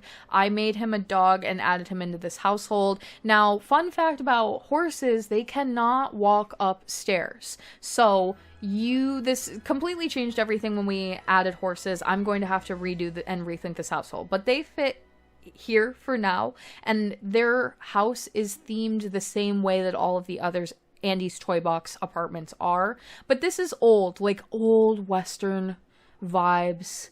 It's a little small. It's not the nicest, like not the most high-end place. They're both actually actors because, again, like Woody's Roundup, it was supposed to be like them starring in the show, so they're both in the entertainment space. And they don't know it, but they're sort of like rivals of one another. Well, I guess they do. Relationship-wise between these characters, or I should say like genetics-wise, Jesse and Woody are in the save file cousins, and Prospector Pete is their uncle. And that is like literally how the genetics are set up in the game. If you get them into Create a Sim, you'll see it. This is what Jessie is supposed to look like. I'll get her out here so you can actually see her outfit, because I absolutely love her. She's such a vibe. And Bullseye, I'm like kind of ignoring him, but I'm gonna be redoing him if we're honest at some point later on. So I'm just like, I'm not a big fan of how he turned out. It is what it is. This is Pete's room. He's got some little collectibles. He's a prospector, or you get the idea. And then this is Jessie's. Based on her colors, also based on Emily's room, I think was her original owner. I looked at like the background of Emily's room and pulled out some of the colors and the decor and brought it into this space. But she's also recently had some more horses stuff added to her space as well. The whole apartment has a very Western vibe, which doesn't really fit Evergreen Harbor, but very much fits them. I wasn't going to come over to Al's Toy Barn, but I don't know if I ever have in my previous tour video for Evergreen Harbor, so I thought we would stop here and just check it out. It is smack dab in the middle of this neighborhood, to be as annoying as possible, as is Al, and the whole place is a toy store retail. So there's like Barbie things in here, there's lunch boxes, there's anything that a kid could ever want or need. There's whole displays set up for whatever is for sale, and lots of cameras, because you know someone like Al would never allow any thievery in his locations. Not all of these individual toys are for sale if you actually play this lot and use it to try to make some money, because it just creates an overwhelming mess. Like, too many Sims trying to do too many different things, and I already find retail locations to be buggy as they are. So how it is currently set up, when you play the save, some of them are for sale, and I wouldn't recommend making too many more of them for sale, but it's completely up to you. I just had some issues in the playtesting process, so I toned it back a bit. There's an office over here for Al, crammed, cluttered, dark, exactly what you would imagine for a space like this. And some bathrooms, some really bad employees that don't really do their jobs. I find that across the board with all retail locations in The Sims 4. Here it is. This household has... I always forget these guys' names. I don't know why. Carl, Russell, and Doug, and Kevin. So Russell is an adopted character into this household. They do not live together in the movie, and I don't think Carl doesn't adopt Russell, but to have them living together and have him be like an adoptive faux parent made a lot of sense. Ellie always wanted a baby. There's like that aspect of the film, but also we never get to see what Russell's parent looks like, so we don't get to have that, and so I wasn't able to like create it. So having him be a part of this household simplifies things in that regard. Carl is a balloon salesman. He has one of those custom careers. One of the changes that I made recently to this household, Ellie actually used to be a part of this house, but she is not alive in the film, so I removed her from the save file. I've decided that, you know, like things like that, if the character isn't really living with the characters because they're not living in their film, I might just remove them. And I made the decision for Ellie. I made the decision for Tiana's father has been removed from the save file. I tried to replicate the interior of this place the best I could. There's a lot of nods to, like, I don't know if you know this, but like shapes are a big deal in this household because Ellie and Carl are based on like a square and a circle. Ellie is like the round, lively one. Carl is like boxed in a square. He physically looks more like a square. Ellie has more round features. And then a lot of like where they sit and their pieces of the home, like this is Ellie's chair on the right here, is more round. Carl's is more square. That's just like a fun fact about the film that they thought about when they were creating the spaces that both of them share. They thought about them in like the representative form of shapes. So I tried to carry some of that into the save. Let's clean that up. I don't know why that's there. And kitchen, which I don't think you get to see very much of in the film, if at all, so it might be almost entirely my design. Their bedroom, you do get to see, again with the square. There's a square lamp on Carl's side of the bed. There is a round one on Ellie's side of the bed. I slowly update their home as we get more packs. There are so many things that could go into this space to make it feel more like Ellie has, you know, like decorated things here and there. She's seen as very crafty and artsy, so she's like painted everything in the home and created a lot of things herself. So I try to put a lot of the homemade touches into the space. Because Russell lives here, he has to have his own bedroom, so I just designed something for him. It's very bright and yellow, and if I'm correct, they also paint a mural in the film for the baby that they lost or were going to have. Like, they originally had built like a nursery, and they were building a mural for it, so this might be based on that space. Don't quote me on that, but I think that was my original intention. Kevin recently got revamped. Kevin used to look much different, but I found this cat costume with the big bug eyes, and it just reminds me so much of what Kevin looks like, so I gave him this instead and did some repainting on the features and the parts of the cat that are actually showing. So you get this nonsense 24/7 and this really, really bright, colorful cat that I absolutely adore. So he looks quite, Kevin is a girl, looks quite a bit different than the previous versions in the save file. For the final lot today, this one is based on Disneyland. I do want to just mention that it is currently summer in the save file, so when we enter a lot and you see the Sims for the first time, what they're wearing is probably their summer or hot climate outfit, not their primary everyday wear. So if it looks like they're wearing something and you're like, why did she put them in that? That's not what their character normally looks like. It's because they're changing their clothes. So for example, Walt Disney usually looks like this, a little bit more iconic to probably what you really would think of for him.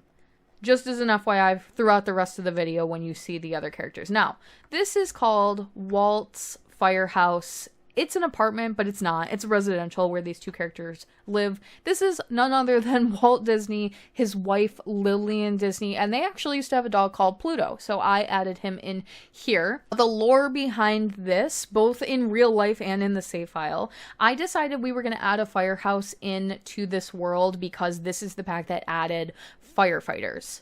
And there's literally no better firefighter Disney idea than to do Walt's Firehouse. It is an apartment that he had built on Disneyland, on Main Street in Disneyland, that he used to have guests over to, but also would stay at. It was on Main Street, so he could kind of like keep an eye on the park. And basically the bottom floor is a fire station. The above floor is where he would primarily live. You can now go on tours of this location and see where he used to host guests / live.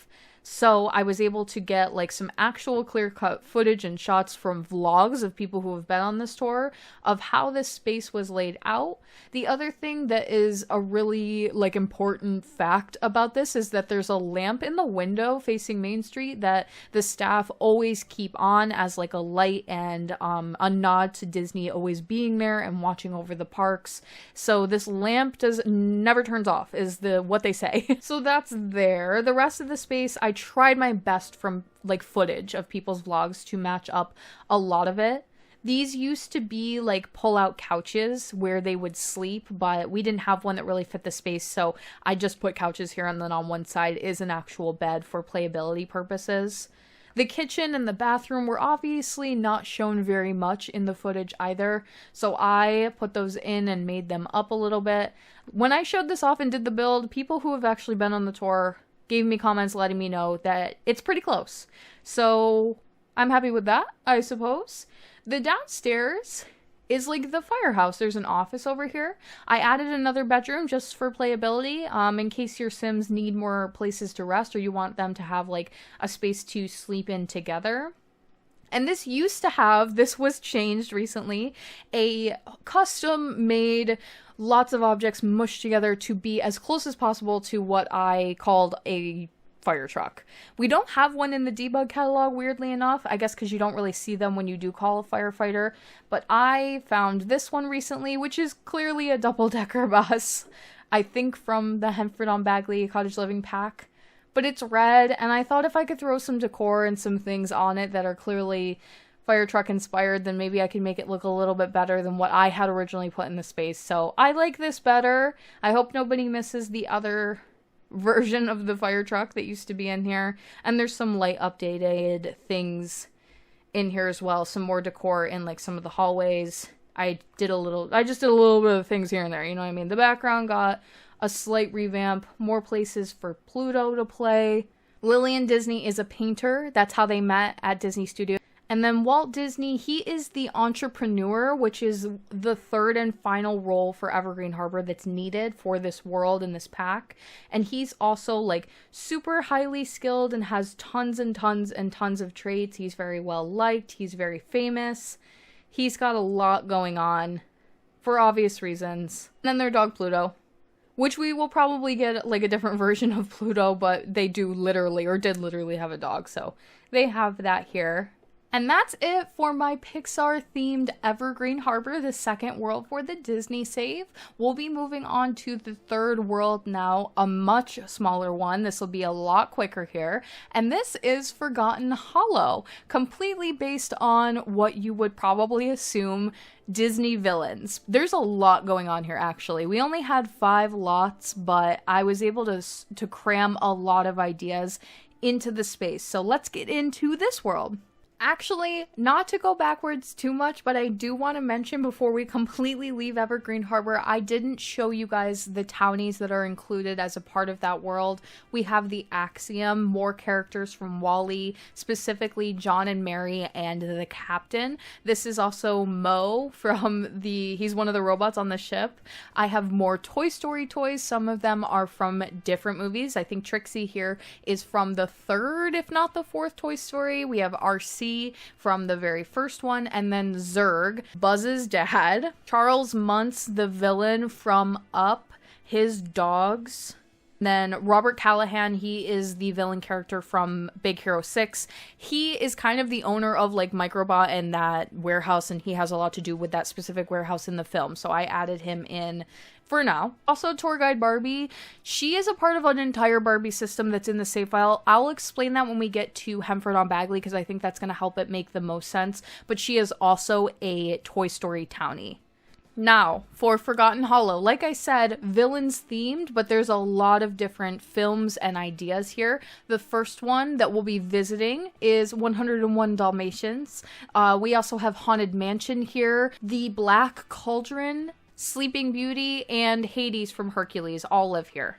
Visiting Miss Cruella, she lives in her manor, the abandoned manor shown in the film. Well, it's abandoned, but I mean that in the way that, like, she doesn't take care of it in the movie. It's not totally abandoned, because I do think she lives there, or her 2 henchmen, Horace and Jasper, seem to live there. So it's abandoned because it's, like, dirty and filthy and cobwebs everywhere. But it's her family manor she inherited. It's absolutely huge. There's so much, like, there's a lot of layers to this space. I tried to make it so many things. It's her lair. It's also a work from home station for her because she is in the fashion career, and she's kind of like she would commute to the city. However, she probably spends a lot of time working on things like that from home. It's heavily themed and decorated to be her colors, bright purples and reds, and little shout outs here and there to Dalmatian fur in whatever form we had them in the save available. You believe it or not, we don't have a ton of like polka dot puppy dog spotted rugs for me to be laying all over the place, but we have a few, believe it or not. Very gothic. There's like dirt and grime on the walls and, like I said, cobwebs, but you can still tell that somebody lives here. She also has a library in the corner here. Her bedroom is located... Sorry, I feel like I'm not showing this off very well. I apologize, guys. Her bedroom is located on the 2nd floor over here. This is her space. She's got her own private bathroom. And she's got lots of, you know, you could tell it was her space because this is all of her clothes and all of her designer things.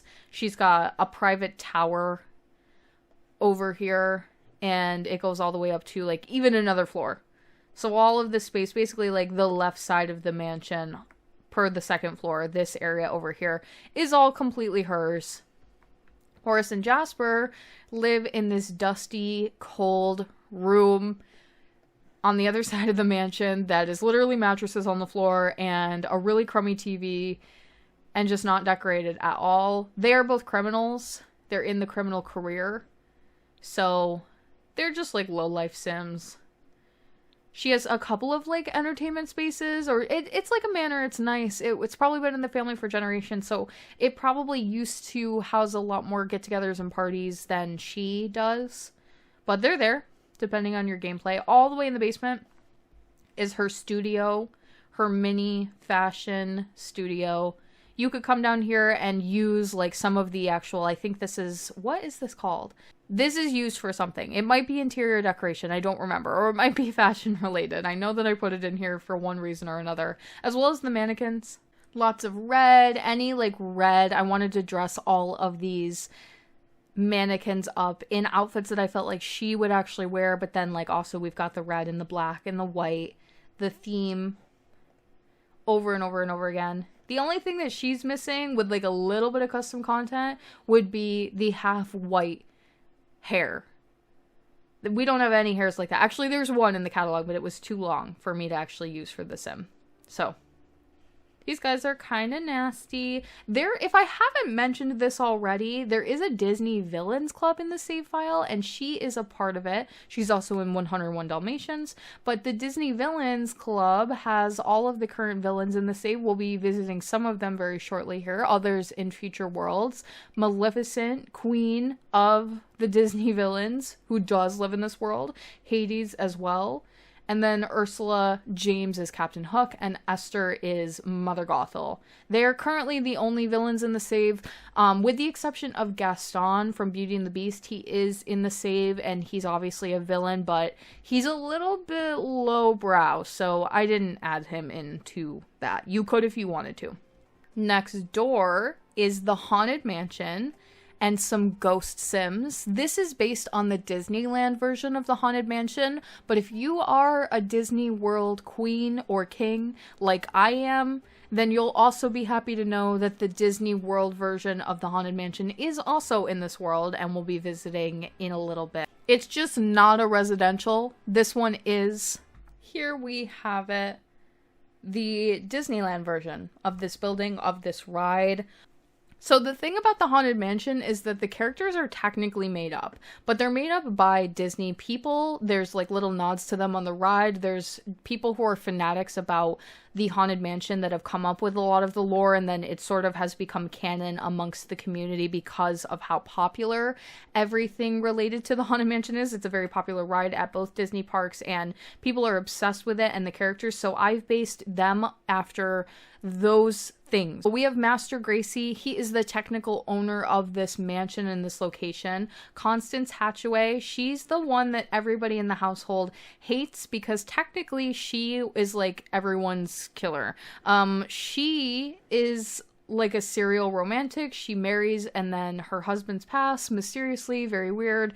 And so basically now that everyone's ghost, they kind of know what happened and what she's up to. So they all dislike her very much, but some of them still have romance with her, like her latest husband, Edward Gracie. Madame Leota is a spellcaster ghost. She also lives in this household. She doesn't have anything to do with the storyline. Randall Hatbox, he's the Hatbox ghost that you would see at the end of the ride turned into like an actual sim. He is also one of Constance's ex-husbands. This is a Haunted Mansion residential, which means that the rooms only light up when you go into each space, so I apologize that it's a little bit dark in here. But maybe we can get one of these sims to go around with us so you can see the spaces lit up a little better. If you're a big Haunted Mansion fan like I am, then you'll recognize a lot of the details in this build. This is based on the ballroom where everybody dances. There would be a dining table in this space that would kind of get moved in and out depending on if you needed it for dinner. So this you could clear out to actually make it the ballroom, but it's also the main dining area. There's an organ in here. There's things that you wouldn't see in the ride, like the kitchen over here.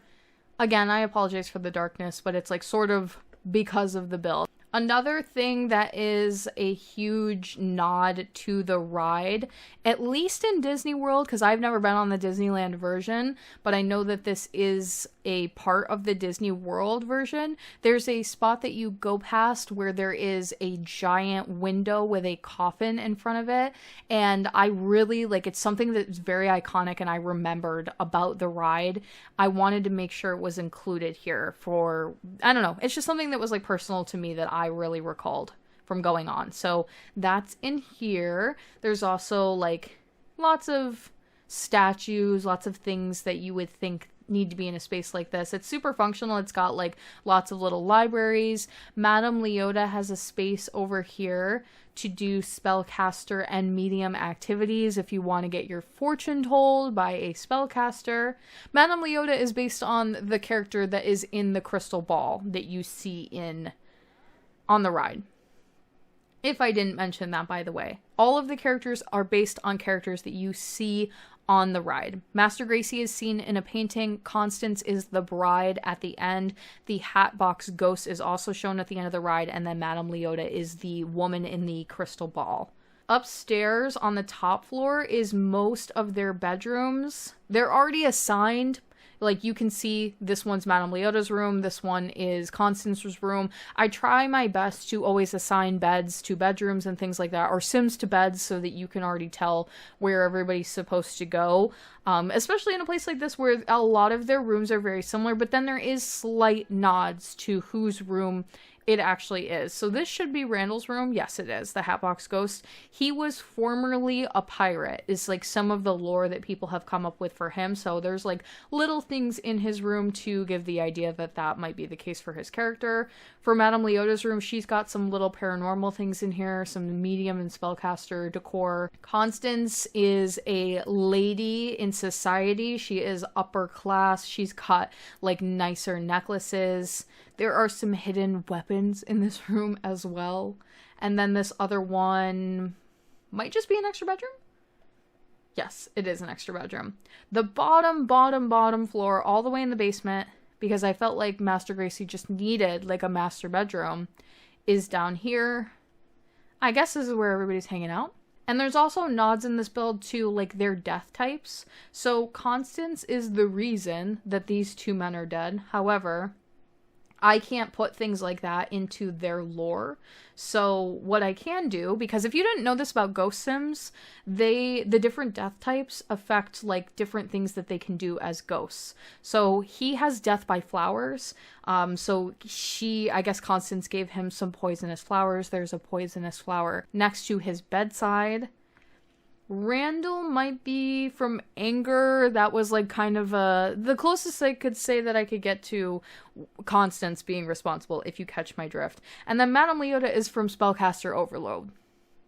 Whether she was trying to help, I think that she is like also not a fan of Constance, and she was trying to help some other people regarding her, maybe bring somebody back to life, get her finally caught for her misdeeds, but she died in the process. And then Constance got to live a long and happy life, and now here she is torturing everyone still to this day at the Haunted Mansion. Now, this law is a 2-for-1 type of situation. It is called House of Villains, and it's a nightclub. I wanted a villains nightclub for this world, and I wanted one lot to be a commercial lot, something for everybody in this world to go and do. Also, at the time, this was going to be, like, we did not have any worlds that were spooky and occult related. Like, I didn't have the werewolves world, so I thought this was going to be the one and only villains themed or darker, spookier world. So this is where, like, the big villains nightclub had to go.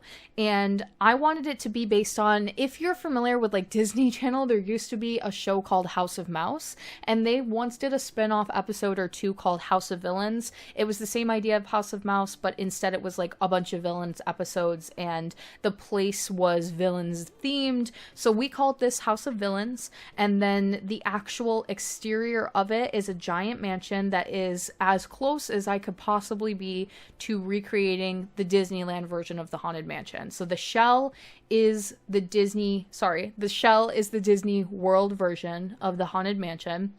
And then the inside is not going to be so much based on the Haunted Mansion, but more on a villains themed nightclub This is like the big meetup location for them. Like the club headquarters is also here. You could also use this as a residential if you wanted everybody to live together. There's a ton of bedrooms upstairs that we'll be seeing in a minute.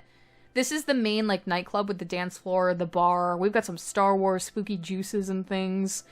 Lots of candles, lots of colors and moodiness themed on villains. And I did want this to be able to be used as a residential. So everything that you can or would need for a residential, like a dining room, a fully functional kitchen, a space to do potions crafting for my villains characters, a library, study, everything. Conservatory over here, garden, potions, ingredients, room.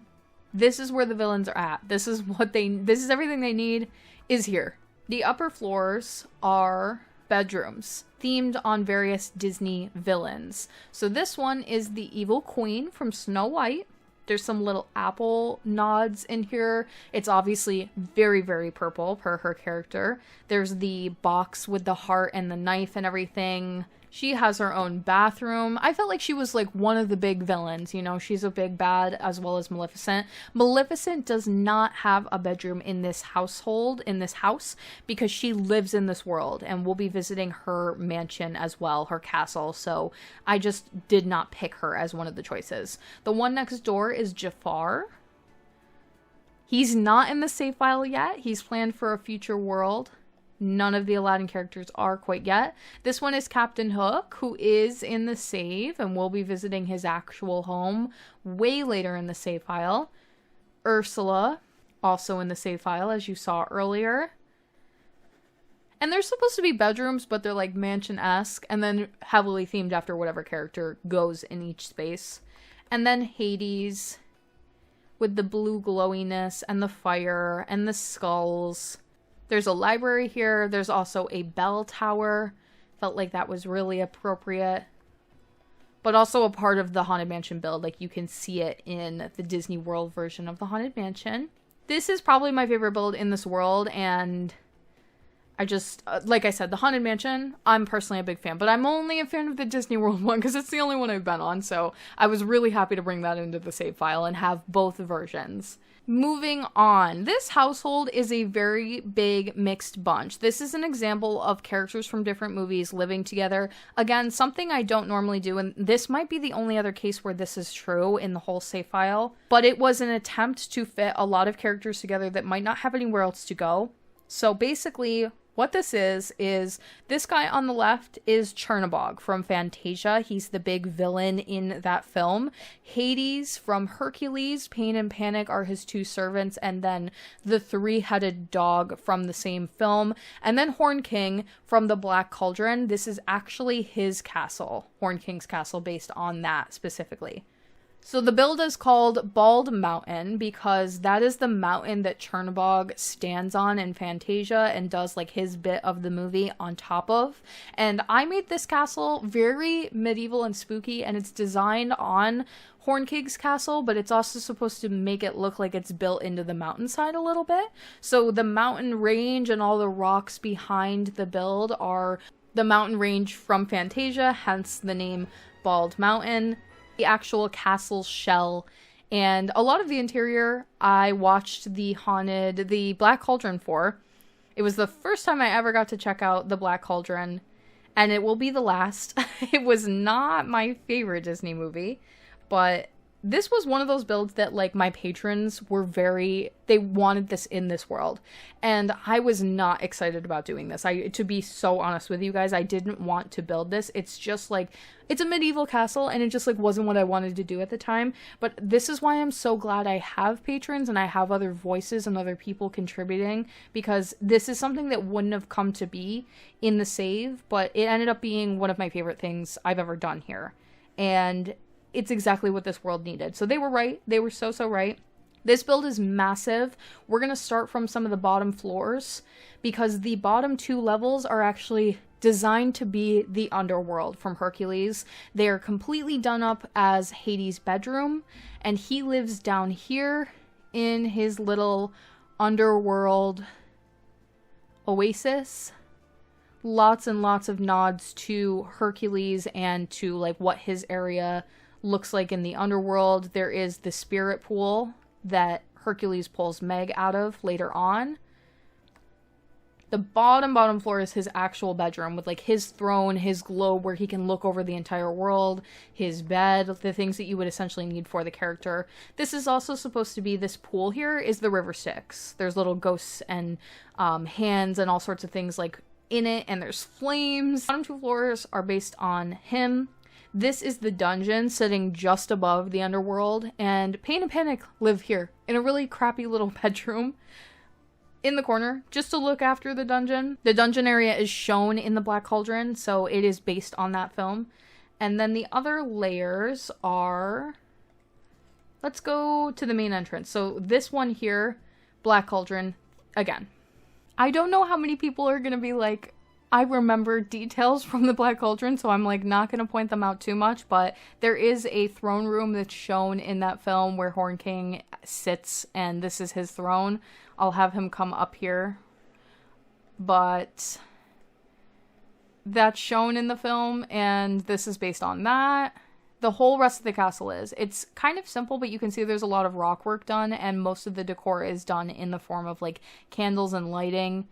There's bedrooms for the characters. This one is Chernobog's room with the spooky goblins overlooking, and he's got like a map of the entire world that he can keep track and plot and all sorts of good stuff. The one over here is Horn King's room. There he is. So this is his castle. They obviously would like very much compete over who's in charge here.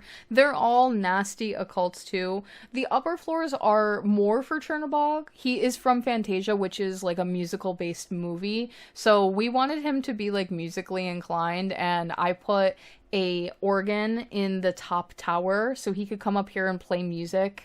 He has like music interests, which is really funny because he's super evil and like really like needs no one trait, like doesn't want to ever socialize or be around anybody, but he can come up to the top of the tower and sing and do music, and the rest of them hate music in the household, by the way, which makes it extra funny.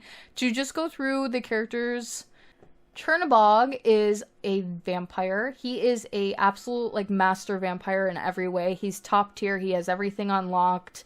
He's like your big bad vampire, head vampire for the save file. There's other vampires, but none are as powerful as him. None have as much things unlocked, and none probably ever will. Horn King is a spellcaster. He's kind of a lower grade spellcaster, if I remember. Yeah, he's like middle tier. He doesn't know a whole ton.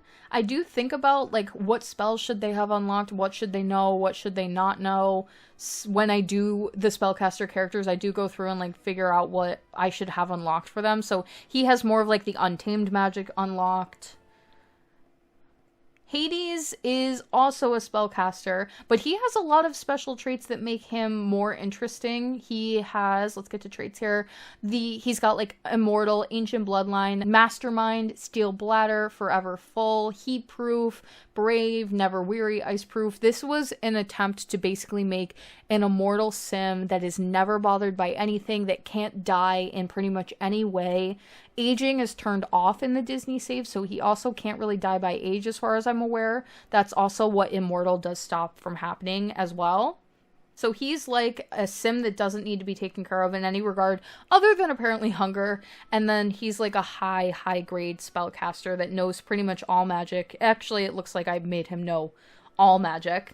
In the old version of the Disney save, he used to duplicate himself endlessly and send little clones all over the save file to terrorize everyone, and as fun as that was, it was annoying also, and I didn't want that, so I have removed the ability for him to duplicate himself. Aware of that old Disney save bug. Lastly, Pain and Panic, who are always down here swimming, they are aliens. I wanted them to have two forms and really have one form that made them able to be like really colorful and look as close as I could do to something like that from Hercules. But they also have human forms in Hercules that they take on when they're trying to do tasks for Hades. So it really worked out to have them be aliens and give them a human form and a form that's a little bit more scary, demonic, Hercules related. We also have the 3 dogs. This is supposed to be like the 3-headed dog. I think it's called Cerberus. Instead of being able to do an actual 3-headed dog, we can do 3 identical dogs that look the same as the one in the film. And they're like protectors of the underworld. They're one of the monsters that kind of keeps look over the underworld for Hades as well. One little detail for this household before we move on to our final one for Forgotten Hollow. You'll notice that he does have a little bit of romance with Maleficent. This is obviously not the most canon thing I've ever put in the save file, but it's a nod to the Descendants. And in the film, one of the main characters, her name is Mal, and she is the daughter of Hades and Maleficent. So seemingly those two get along and have some kind of romance. It's also hinted at in one of the House of Villains episodes, and that's why I decided it was okay to put that into the save file. I don't have any Descendants things in the save, and I probably never will. However, Descendants was really highly requested by comments and patrons and things, so I did do, if I can get to the gallery here, a bonus sim for Forgotten Hollow of Mal from the Descendants. You would find her on my gallery in like the Forgotten Hollow section. You can see some of the other builds and characters and things that I've been showing off for this world. She's in this section as a bonus character, as labeled bonus sim, based on the Descendants. And Dove Cameron. She was a really fun sim to make because she's more modern and she's got like this punky aesthetic to her, which I don't get to do very often, so she was fun to add in. She's actually also based on the genetics of my Maleficent from my save file, who is the last one that we're going to be checking out in today's video. She lives in this really creepy castle mountain build that's glowing in her 2 colors, green and purple. I spent a lot of time making this look a very particular way, so we had like the glowing effect, and it's creepy and it's very overwhelming. This is built as like she lives here by herself. She does have a familiar, her raven, that you also would see from the film. Sorry for the jumping around. As a cauldron. All of this is shown in her castle in Sleeping Beauty. There's lots of towers, and like the way that I decided to do this, because the way this castle is designed is there's just so many towers that are seemingly not connected. I basically made these back towers really just for aesthetics. Like there's some things here you could come and do. She could come and use this broom. She could come and light this fireplace and cauldron, but it's not necessary. Most of the actual home is underneath the mountain, and we'll be going down there momentarily. But she could also teleport. She is a spellcaster, so she has that ability, even without cheats, to just teleport to her various towers and maybe light a fire. This was also a way for me to include more bedrooms, maybe hold someone captive. Whatever you want to do with your villain's characters. Bedrooms galore. Now, the majority of the home, like I mentioned, is actually located through this tower over here, this one that's on the ground floor, to the downstairs area. Most of her home, if all of her home, like the livable area, is down here, and this is really like her bedroom. I absolutely love the giant platform bed. She also has a little bassinet. Kind of a shout out to the live action versions, very mildly. It's supposed to feel like a dungeon. It's supposed to feel like something that only she would want to live in, like just so dark and dreary. Massive kitchen, but also very simple. Like there's not a lot of decor all over the place. I feel like she'd be very vain and kind of obsessed with herself, so it's just a space that's designed really around her.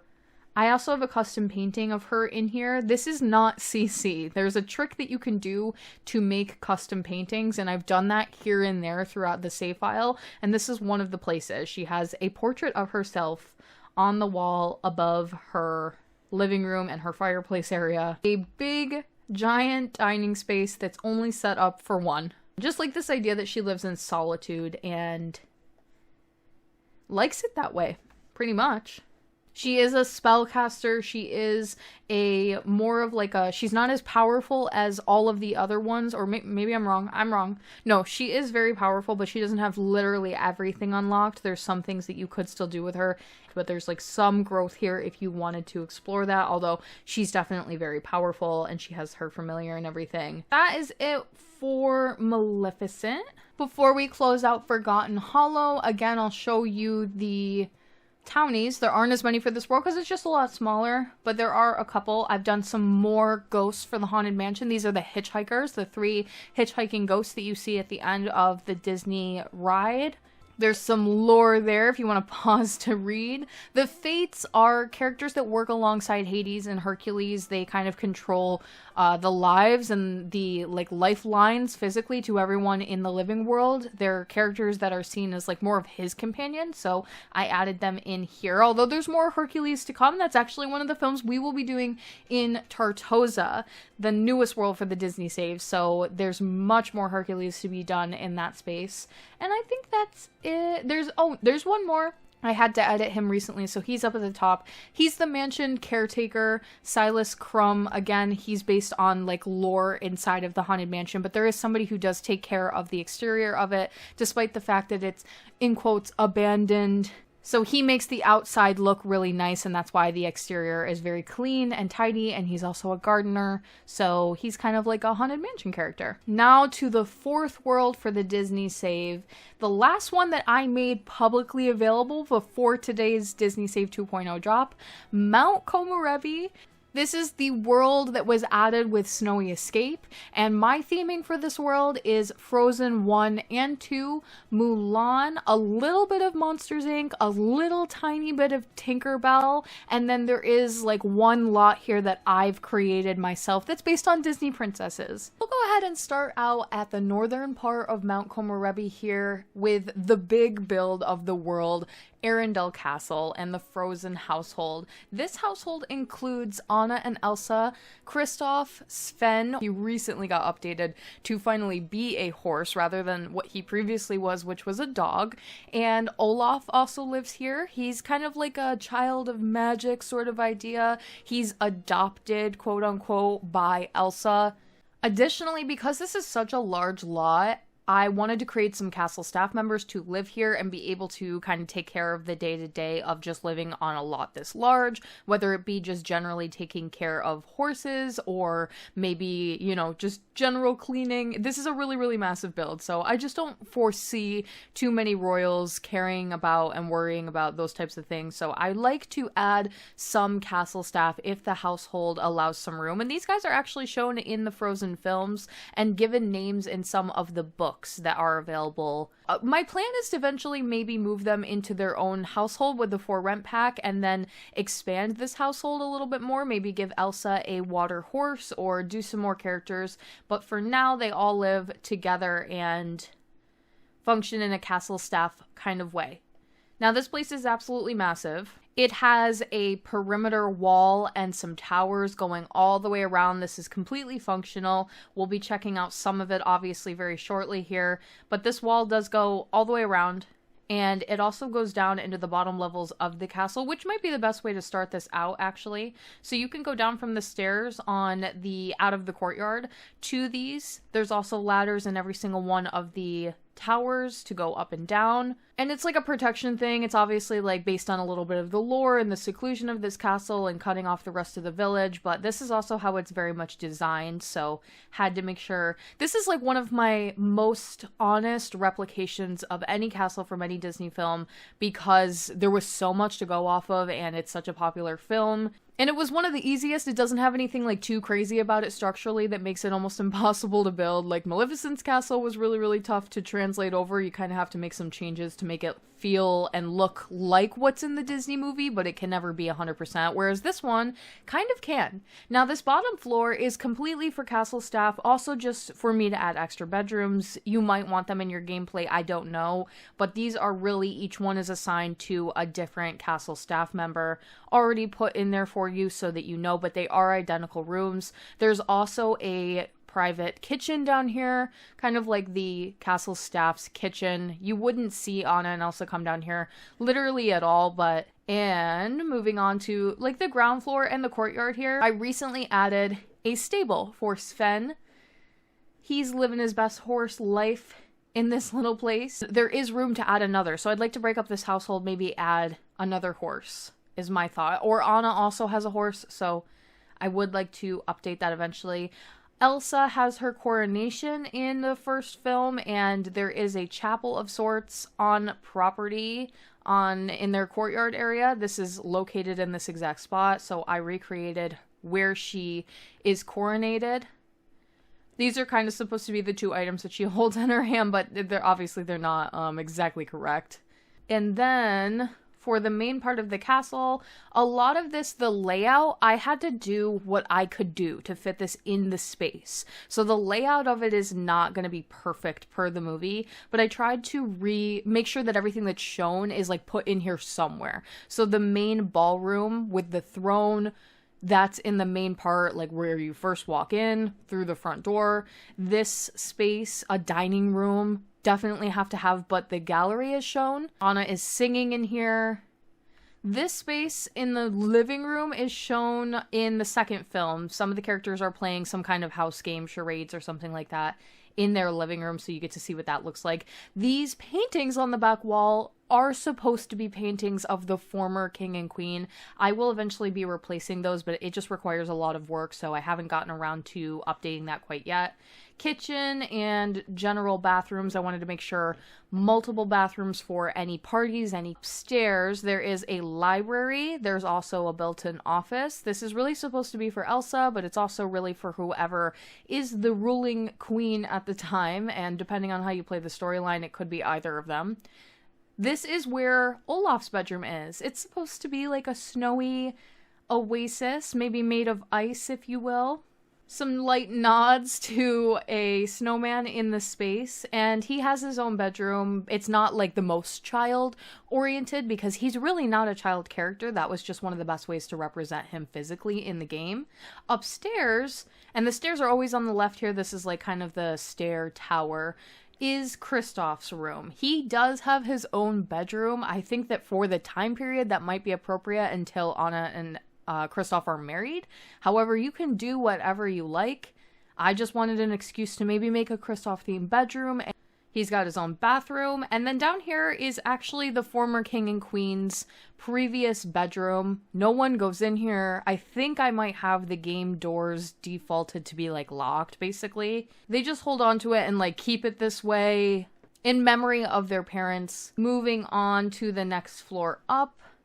Anna and Elsa's rooms. They do originally grow up in the same bedroom, but they split off later, and they basically have identical bedrooms. One is purple, and that would be Miss Elsa's here. And then the other one is Anna's.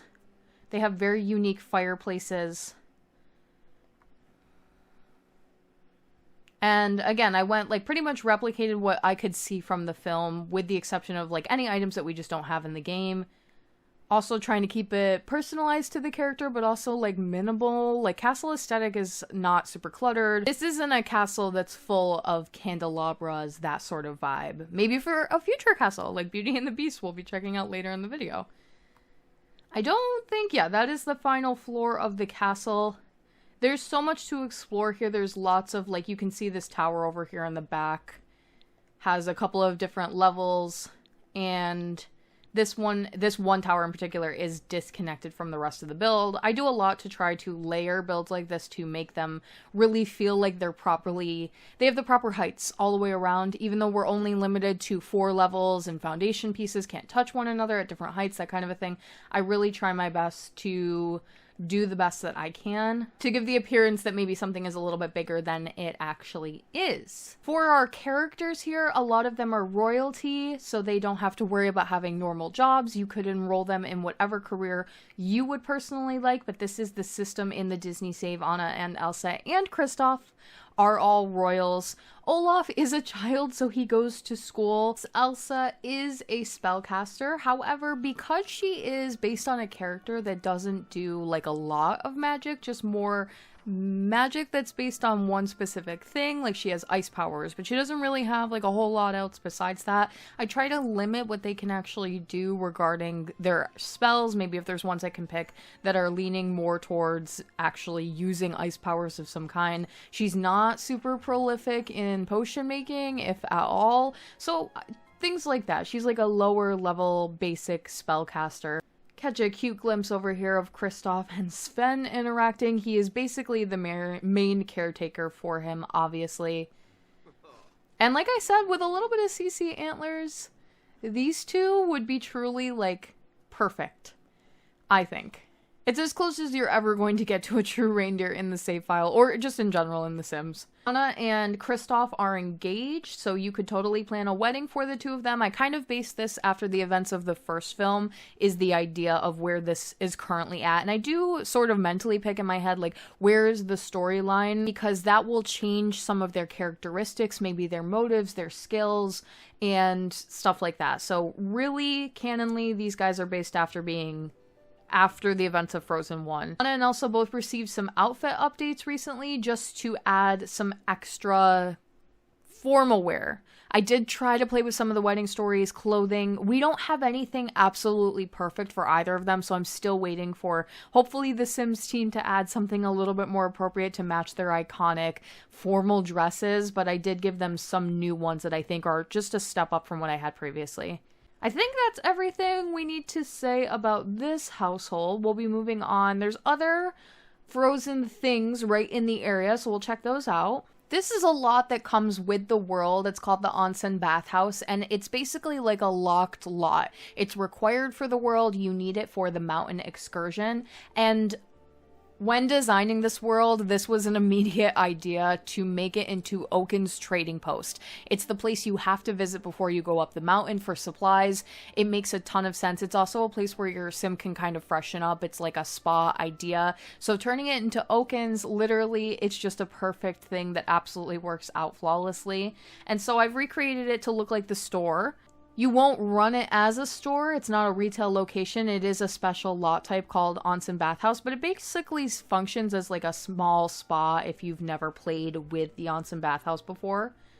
However, mine has been redesigned to be based on what you would see in the film yet again. So it is a retail location where you could buy some supplies. Some of them are sold out, like they're having their big summer blowout sale, or so they were supposed to have been. And there's other things. You can't run this as a retail, but it's the decoration. It's the little things. What you can come here and do is actually use the spa. And there is also a spa sauna in the back, so you could sit out in the snow, which would personally be one of my favorite things to do, is get in like a hot body of water and sit out and look at like the snow in the mountains. That's my goal in life, always. So cute little place. The Oaken family is in the save as townies, the whole family, Oaken and his husband, and I think they have 4 or 5 children. Next door is Latte Go. This is a cafe based on it's a creation of my own, but it is the idea that Elsa created something in honor of Olaf. The whole place on the inside is snow inspired and ice inspired, almost like it's completely made of snow and ice. It has nods to Olaf's songs, to his like of summer, and this is a place where you could come get hot coffee or hot chocolate, but also ice cream. And it has the best of both worlds in that way. So the entire shell, very much based on like the aesthetics of the film, trying to kind of match the village over there while still making it look somewhat different.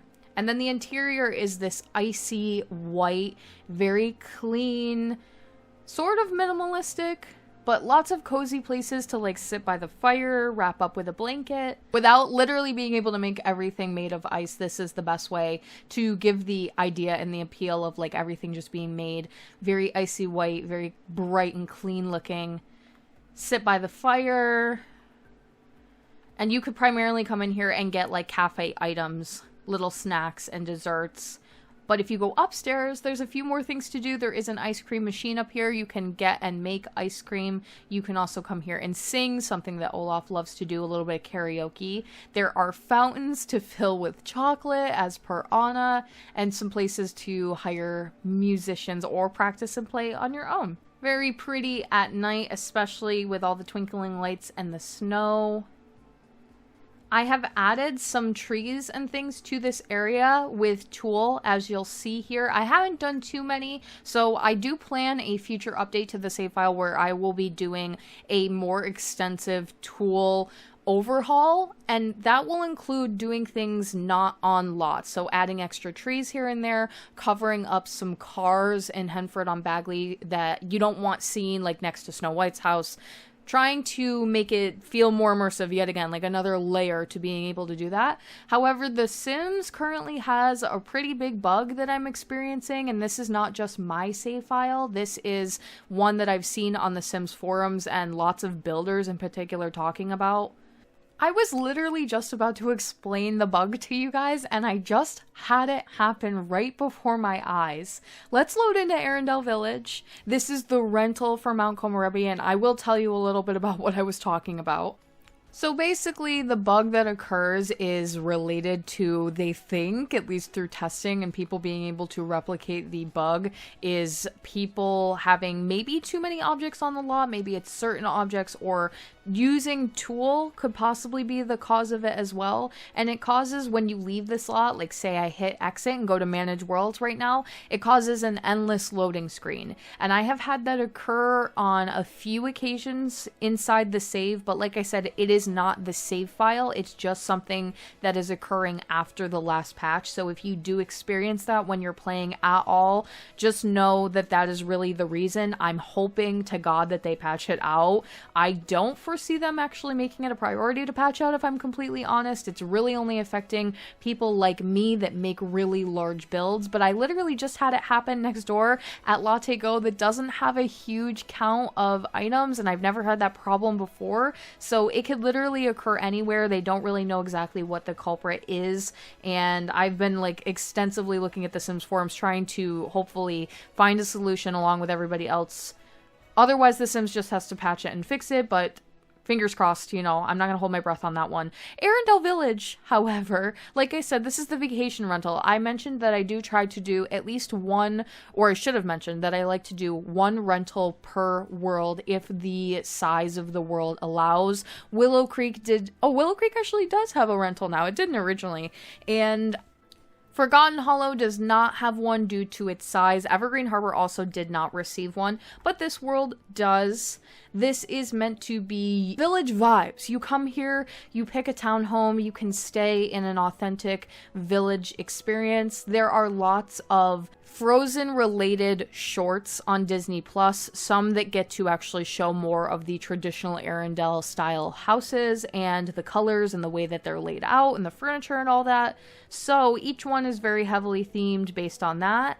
I have gone ahead and matched all of the colors with the exterior of each little house. You could use this very easily for rent. Each one of the buildings is set up with its own bedroom, bathroom, kitchen, and dining space, so each one does function as its own home if you wanted to turn it into apartments. This first one is really meant to be like where you come and check in, almost like an Airbnb type of vibe. There's like a desk here where you would come and check in with the host of the whole place or the tavern keeper. This lot is also a replacement lot. There is another option here if you'd like another residential for Mount Komorebi.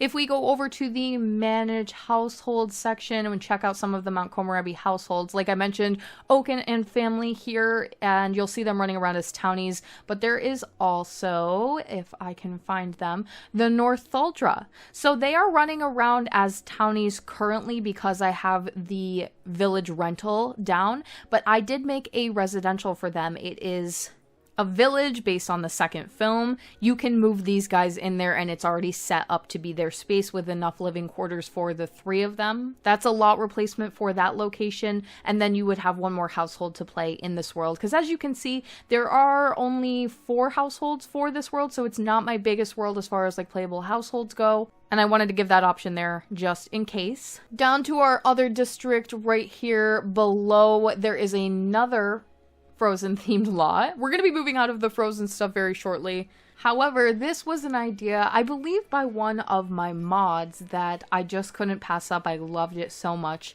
It is called Trollfully Wedded. It's a wedding venue, and it's based on the scene in the first film where they do the fake troll wedding between Anna and Kristoff. You could come here and actually get married. They like get into a little hole in the ground and do the like fake wedding and everything. There's a song that goes with it. It's a very magical part of like a forest, and there's lots of trees and crystals and all sorts of stuff around. These little spheres here are supposed to represent the trolls. It's a fun wedding venue. It's very small. You would come here and do like a very private ceremony. It's also kind of built into like the lore of this world that it is not good luck to steal or take any of the crystals from this lot. Just something a little small and aesthetic to round out the frozen builds. One thing I will mention, I thought maybe I would go visit it in this video today, but it's going to be a little bit too difficult to do so. There are 3 bonus lots with this world. When you do the mountain excursion, you will end up on 3 lots that you can edit with a cheat. So I have gone ahead and added some extra stuff to those lots. Is for you really to discover on the mountain excursion. It's supposed to be a little bit of a treat, but I'll spoil it if you're this far into the video. The first one is an ice cottage. The gallery photos are not going to do this justice anyway, so it's better to really see it in person.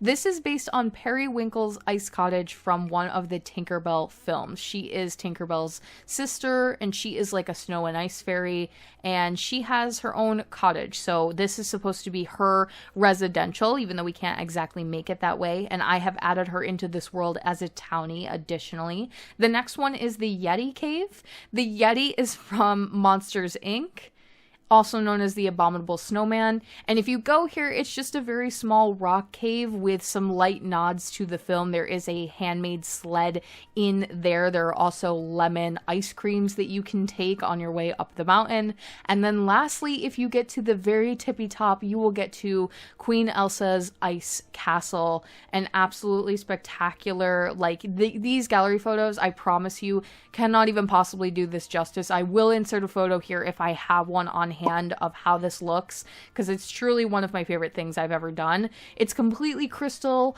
and glass and snow, and it gives that whole vibe that I was trying to describe for Latte Go, but truly like what it's supposed to be. Very simple. You couldn't live here. There isn't a kitchen or bathroom. It's something that's supposed to be a treat when you get to the top of the mountain, and you wouldn't stay there a super long time. The North Aldra Village. This is the lot replacement that I mentioned for you to be able to move in those characters.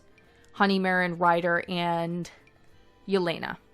Okay, moving on to a new film, and the only other mention of Monsters Inc. in this world. I really wanted to do a restaurant here. Restaurants are one of my favorite lots to build, if you couldn't tell. I'm trying to tone back on them a little bit because people used to make fun of me and say that I did too many of them, and I really didn't even realize I was doing that until someone pointed it out.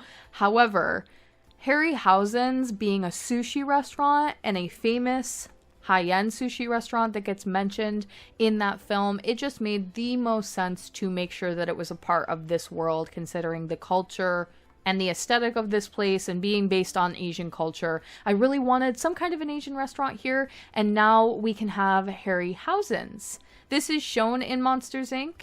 It's also supposed to be a, what would you call this? Like a very exclusive, again, hottest spot in town, limited seating, hard to get a table in here kind of vibes.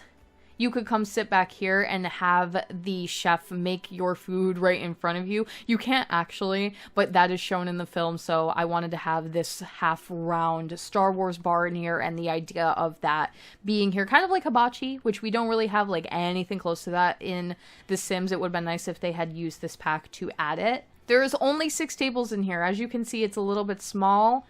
Every booth is tucked away. Could be romantic vibes. The menu and the staff, you can see here waiters and waitresses wearing some more traditional style clothing, and the menu is based on things that are appropriate for the culture, like any food that was added with the Mount Komorebi pack, but also anything that I felt like was more Monsters Inc. inspired or kind of reminded me of Monsters Inc.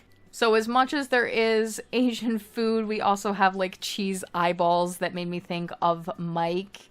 And then I know, like, down at the bottom here, we've got some of the stranger, like, alien food. I think when I add some of the Monsters Inc. characters, they're very likely going to end up being aliens. I haven't really dabbled that far yet, but when they do get added, that's probably the idea. And then, for example, this ice cream, which just screamed Sully to me, or this alien fruit tart. So it's kind of a weird mix of food, but it's so fun and very unique and popular in town, apparently. That is it for Monsters Inc. in this world. We'll be moving on to the final film of the world, but first I'm gonna skip the last movie, which is Mulan, and just check out this one-off lot that is related again to Tinkerbell before we go to the final one. I was really set on the idea that Mount Komorebi needed a garden of some kind. It's a world that really calls for it.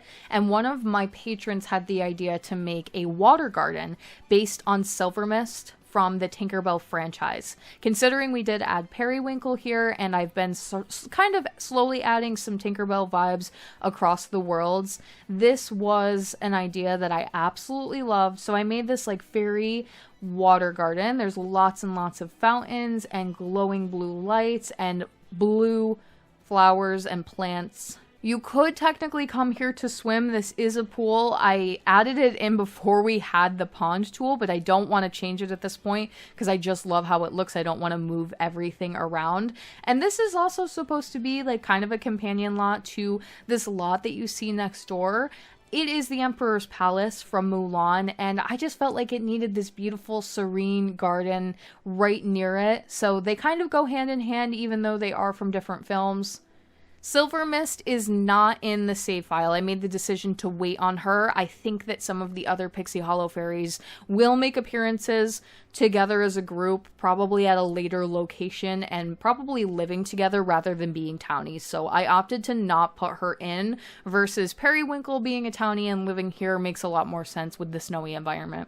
Here we have the Emperor's Palace.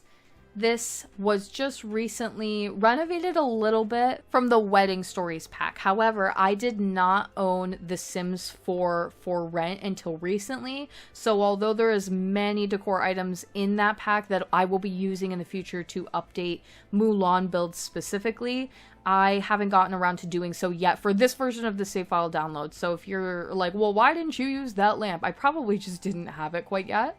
This is an arts center.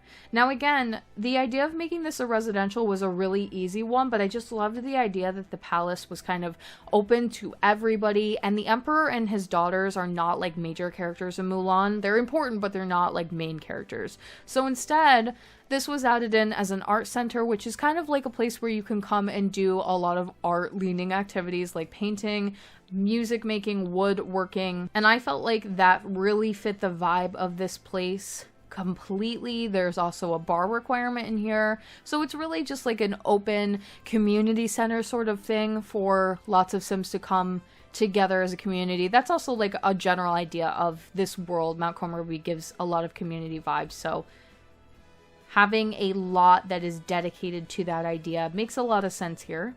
I will, however, in the future be adding the ability to turn this into a residential. So as you can see, we have a basement floor, and my intention is to eventually build like an entire house down there that's an extension of this lot, so that you could move the Emperor and his daughters in here as a residential option, because they are currently townies in the save. So I already have the characters created. It just makes the most sense to give the ability to use this space in a different sort of way, and it's very highly requested. I didn't get around to it this time. It was on my list, but it was something I had to cut for time.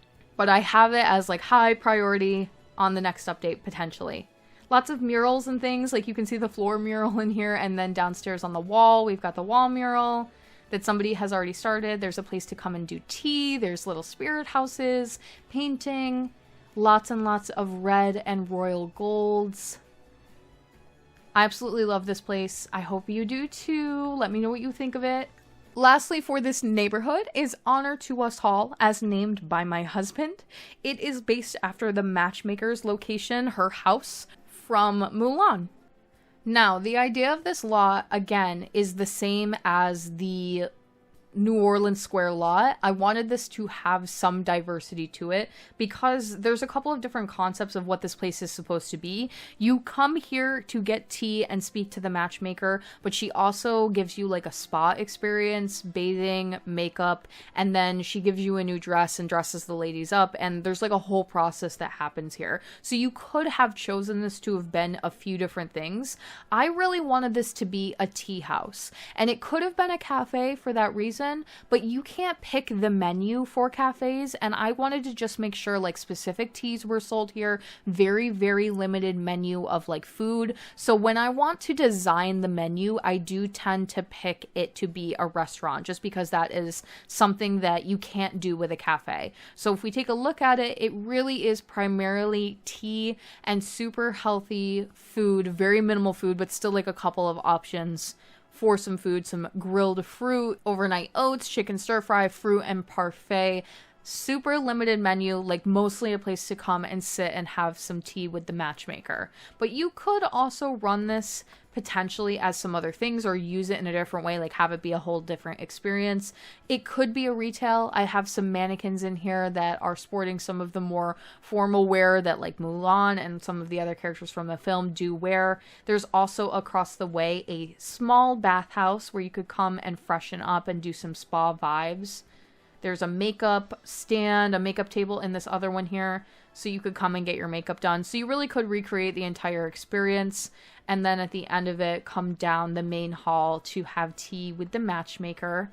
These tables were added, the kotatsu tables with Mount Komorebi. They do not function in a restaurant space. Like, you can't request this as a part of one of the tables in here. It has to be one of these three. So that's why I didn't just straight up use the kotatsu tables, because they don't work with the pack. However, they're still in here to be able to play with and use a new really cool item that's kind of exclusive to this pack. And then the downstairs area, just the essentials of the restaurant, the bathroom. The matchmaker herself is also in the save file as a townie. My plan eventually is to make her the NPC role of, I think it's called Love Guru. If you own City Living, you'll know that there is a love festival that happens, and you can go and speak to the Love Guru, and she kind of is the closest thing we have to a matchmaker in the Sims 4. So I will eventually be, when I do the City Living world, replacing that role with my matchmaker townie. Let's take a look at some of the Mulan residentials. The first up is the Fa family, the main household from Mulan. This includes Mulan Mushu, he's a spellcaster, but he's been transformed into a human sim. Her father and mother and grandmother. This household also has little brother, their dog on the farm, and then Cricky, the cricket from the film, has been turned into a cat. This place primarily is a farm, so there's lots of farm activities that you could do here. We have the chickens and a chicken area. There's a couple of chicken coops around here. There's definitely lots to do in regards to actually like taking care of animals. There's also some very minimal farming related or housekeeping related things over here. There's some gardening, some plants, some of the bee boxes and the insect boxes to take care of. So that was definitely something I really wanted to make sure was a part of this space. Her horse will eventually get added. I'm hoping to maybe break this household up potentially with the 4 rent pack. We will see. But right now there wasn't enough space to do so, and I'm going to have to rework the layout of the farm, as you can see when I add more space for the horses. There's really 2 sides to this location. There's like the main space down here where everybody lives, the main courtyard. I did a lot of research on, or not a lot, but I did some research on ancient Chinese architecture to get the layout of this and how this would have actually worked. You do get to see it in the film, but you don't get to see like every single individual space. However, I kind of figured a few things out just based on that. So they would have like a main big dining room in the back to be able to eat together. These tables, they also would have a smaller kitchen right off the bat, right off the side. Maybe a fireplace in there. 1 shared bathroom. Really only gonna have a bathtub. Obviously no showers. When it comes to showers, I will occasionally add them here and there for builds that it doesn't make sense for the time period, just for ease of use and playability, but I do try to stick to that rule pretty bad. So if you're a person that doesn't like playing with bathtubs and you really like the quickness of a shower, unfortunately a lot of my builds that are less modern are going to be missing a shower. You might want to add that on your own. This is the grandmother's bedroom, and Mulan's room is across the way. This is shown in the first film, but it's also shown a little bit more in sequel films, so I did have some great reference to go off of for this. Parents' room is across the way here. mom and dad live in this little space, and then there is like a training gym sort of room that features the dad's armor. And if we had any kind of like sword working or being able to practice with a sword or any like real like weaponry, you could come in here and potentially do some of that. I do have the decor for it, but you can't actually come in here and practice at all. But this is, Mulan does steal her dad's armor and uses that in the film, so I wanted to have that available in there. Beyond the main wall, the back side of this build features the garden. There's a rather extensive pond and garden and mini river that runs through most of this farm. There's also this tree with the cherry blossoms that the dad sits under and has his little talk with Mulan. Just iconic moments from the movie, trying to add as many of them as possible so that people can recreate scenes if they want to. There is also, I don't know what the proper terminology for this is going to be, but this is shown in the film, and it's where Mulan and her family will come and speak to and worship the ancestors. We have all of the little plaques from the different ancestors up above, and you can come and sit in here and basically meditate. Also below, we want to actually, before she leaves, if she hasn't, she probably left already.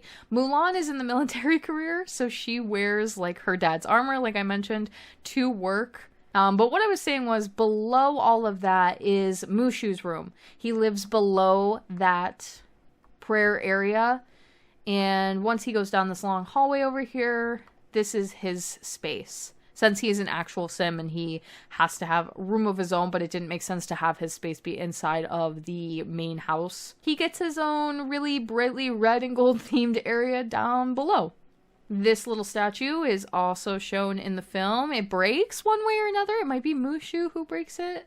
And I will be changing this farm in the future to add a little bit more space for a horse or two, like I mentioned, maybe some more farm animals, sheep and goats, but I wanted to just start out with the chickens, keep it a little bit simple. There is a ton to do here with all the different types of sims. Like you can play this elder sim, she is retired. Mulan has a lot going on. She does help out with the farm, but like I mentioned, she's in the military career. She has a few clubs that she's a part of. She's in the Mulan movie club. She's also in the Disney Princesses, and she is a part of Shang's soldiers, the main crew from the movie. We'll be going to visit them very shortly. I love this household. They came out really, really great. I did want to take you into Cass and show off some of Mulan's creative sim looks and outfits. She has a lot. A lot of her outfits are going to include Star Wars related items. These were some things that I felt like fit closely enough. I personally think Star Wars is fantasy related but nondescript enough that you can get away with using it in certain circumstances. So you'll be surprised, but there's a lot of Star Wars on Miss Mulan here, but also a mix of some city living items. We do have some, however, they're a little modern, so they're kind of hard to pair with some of the more like ancient Chinese vibes. We've got the Wreck-It Ralph look for Mulan. Really, really cool. More city living stuff. Her formal wear, she's got a lot of options, lots of colors. I love this dress. I do not believe that this dress is technically Chinese, but I still feel like it was one of the best options, and it's absolutely stunning on her to give her her more formal look. I also more recently added this dress that is from Wedding Stories for her, but again, I'll be able to take a look at her one more time once I get For Rent and be able to update her. She has her Ping look for her athletic wear, also what she wears to work, but what she would wear on the battlefield, a copy of her father's armor. Sleepwear, which we do get to see, party wear, again, more color iterations of that same dress, and also this really stunning one that's a little more modern leaning, definitely not something you would see from the film, but is definitely inspired by her culture, so I wanted to use it here. And I think that's all I wanted to show you. Some of her outfits are also inspired by other versions of what she wears on, there's a second Mulan film, maybe even a third one, and they show more outfits for her. So I do mix some of those in when I have good reference for it. Mushu is a spellcaster. He is also in a new club called the Princess Pals. These are your sidekick princess characters that have been humanized. Some of them have been made into pets, and some of them have been humanized, and Mushu is one of them, along with Sebastian and Flounder from The Little Mermaid. So they're slowly starting their own like sidekicks kind of club. Mushu is not the most talented spellcaster. I think that's a part of his character, is, you know, like just not being absolutely perfect, but he knows the basics. He can use fire related spells and transportation, but not a lot of potion making once again. So lower level spellcaster. Let's go check out another Mulan household. This is Shang's soldiers, Shang and Ling, Yao, and Chen Po. I also recently updated this household to add their horse, or I should say Shang's horse. If I couldn't do Mulan's horse, I figured I'd go ahead and give Shang his for now. This horse is not named, so I named it Wei. Mix of Star Wars and some of the tropical wear from the Island Living Pack works out really well. Send everybody off while I show you guys the camp. This is based on the actual camp from the film, the training camp. Some nods that I have to the film here are going to be things such as the post that Mulan climbs up on top of to get the arrow out. Everybody basically has their own tent, which is really nice. I don't think it's actually that way in the film, but I know that Mulan had her own tent, so I figured we would sort of structure it that way. This is going to be a somewhat similar build to the other residential that we'll be visiting way over here in the back, which is the Huns, the villains from Mulan. But the camps are structured differently. There's a lot more privacy and respect and cleanliness at this camp. It's still an outdoor environment. It's an off-the-grid lot, so you have to shower quickly, limited water, limited electricity. Not a ton to do, but still like a happier environment overall. Everybody's got maybe some private activities here and there inside of their given tent. You can guess whose is whose based on the colors. The main tent includes Shang's sleeping arrangements, as well as a planning table and mat for war-related activities and training privately. They also have one that's just dedicated to being able to use as a kitchen. And then just one tent to have something to do, give them some activities on the slot. I always try to like make sure there is a couple things to do, even if you're trying to do a more basic lot. Like we've got chess over here, and then there's obviously the horse and the fire pit. Really what you're gonna want to do for the most part is go, I literally think this chicken is all the way over from the Fa household. Really what you're gonna want to do is go next door to the gym. This location, that's a little bit more difficult to see, but I'm going to zoom in on some of the details here, is a completely outdoor gym called Raging Fire Gym. It is based on the training sequences from the Mulan film, and something my husband implemented in the save. This was his idea from early creation days of Mount Komorebi. He wanted the Huns and the Shang camp to be living near one another and have like this battlefield training ground in between. They both have clubs associated with each group of people, and they both have their club headquarters being this location, the gym. They both obviously despise one another in their club preferences, and so it makes for some conflict and some appropriate gameplay per the movie. Basically everybody wants to be here all the time, but they also hate each other and fight about it. There is so much to do here. I had to try my best to hide all of the modern technology that comes with using gym equipment in a space that's outdoors and in a movie that doesn't really call for using modern technology, like these rock climbing walls. Trying to like kind of hide them and cover them up with some awnings and some plants and things. It works. You kind of get the vibe. Also needed to protect those from the rain because they do break outside. Meditation space. There is some water here with the stilts. You cannot run across these as they do in the film, but you can swim, you can dive. You also can go and take a shower. There are places to do boxing. The fire I highly recommend, especially on the colder days, to warm up by. Some of the general gym equipment hidden in some little huts. And we also have this sauna over here, lovingly placed by the Tool mod in such a way that it's risen out of the ground, but I promise you it still functions. It looks really, it was meant to like be built into the wall over here. As you can kind of see, there is some terrain manipulation. There is a scene where they put sticks over their backs with buckets of water and they run up the mountain and up a hill and up some stairs. So that whole vibe is here. You can't do all of those things, but it's little details like that to help it make it feel like more of like a Disney build and rather just like any outdoor gym space. Now, as was mentioned, we'll go over to the Huns camp. The Huns campground, also outdoor, off the grid, more camp vibes. But these guys, and as is like, I did again a little bit of research on what we would be looking at for their sort of camp structure here. They tended to be more nomadic and build into the landscape, so they would find holes that were tucked in the ground and just things to back their tents up to, so they had some protection, hence this sort of rock wall towards the back here. They also, instead of doing like single tents, they would have these round spaces that are a little bit more jam-packed, have a couple of Sims living together. So I've featured the bunk beds in here. We have a bathroom, but we also have one that's just for Shan Yu. He is the main villain from Mulan. Also scared of his job, apparently. Sending him off to work. Everybody's in the military career. Everybody hates it.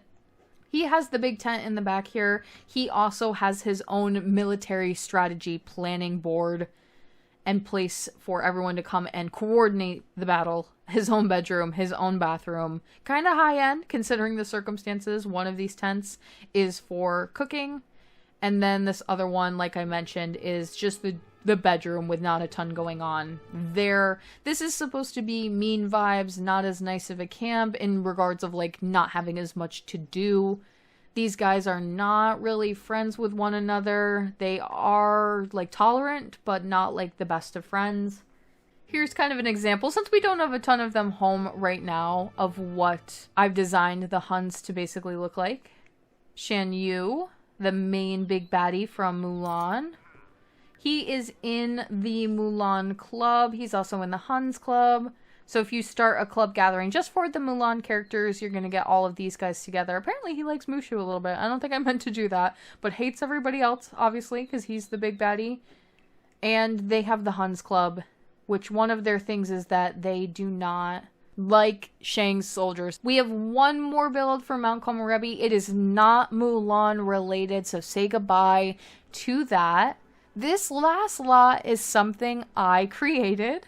After one of my very favorite things in all of Disney, the Disney princesses, they're my pride and joy of the save, and in general, they tend to be like what I gravitate towards. Little Mermaid and Ariel is my absolute favorite character, so anything related to her or an excuse to use her and do things relating to Disney princesses, I will add in where there's space, but also having a karaoke bar in this world just makes the absolute most sense. So what better to do than base it after the Disney princesses themselves, the queens of singing? And the shell of this building is based on the princess meet and greet hall that you would experience at either of the Disney parks, although this one is a little bit more heavily based on the Disneyland version.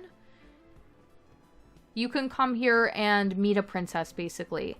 And there are some pretty famous portraits inside, but I think the portraits come from the Disney World ones of the princesses. I have copied some of those files over into themed rooms here, again with these CC free paintings. I promise. I know you can see already over here Tiana's Palace.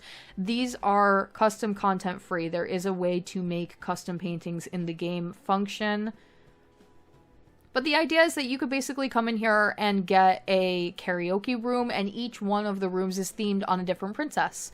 So our first one is Tiana, Princess and the Frog. Each one features their, like, quote-unquote palace, which Tiana doesn't really have, but she has her palace in another form. And the Princess Hall portrait that you would find in real life when you go to this location.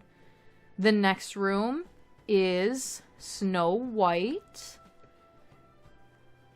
The furniture is going to be themed, and the curtains and everything after each of the characters to be different.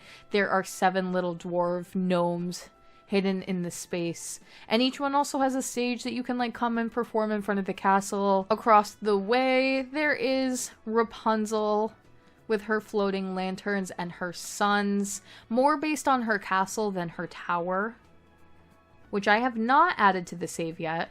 She is in the save, but her castle is not. It is to come down the line. Miss Mulan, a picture of her home from the back with the cherry blossom tree.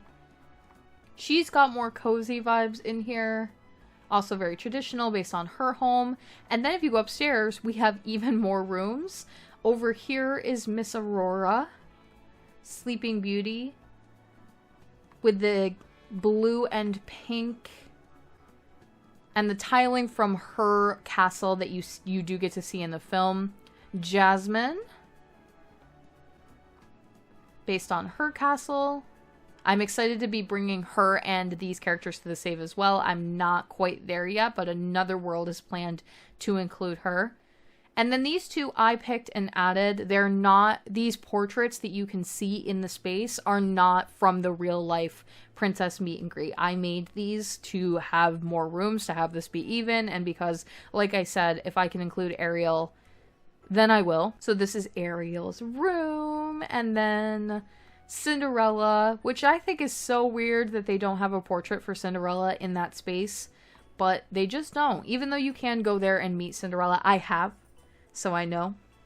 Little elegant, kind of very different from the rest of Mount Komorebi, but totally the vibe with the karaoke bar. Before I close out this world, I do want to mention some more townies and some more households that we have going on. There is also Hans and the Duke Weaselton from Frozen. You have your proper villain character from the first film. General Mateus is actually from the second Frozen movie, so he is here. General Lee is a ghost sim. This is Shang's dad who passes in the film. You do get to see him briefly at the beginning of Mulan, so I added him in just so he has like some genetics and some family tree, but also it was an excuse to add a ghost sim that I kind of knew. The matchmaker that was mentioned earlier, our future love guru, the emperor and his daughters, a really, really fun household that, again, I want to make it a residential as well so that you can use them and play with them. Periwinkle, she is a spellcaster. She's Tinkerbell's sister, also mentioned. And then the abominable snowman from Monsters, Inc. This is a sim wearing a costume, but all of the outfits are this look, so you should never run into him outside of looking like this. Okay, next world, we have Hemford on Bagley. This is the cottage living world. The movies for this space are going to be Beauty and the Beast, Snow White, Tangled, and Brave. Probably won't be going to see every single one of these lots like I have for the past few worlds. We're going to jump around here and there.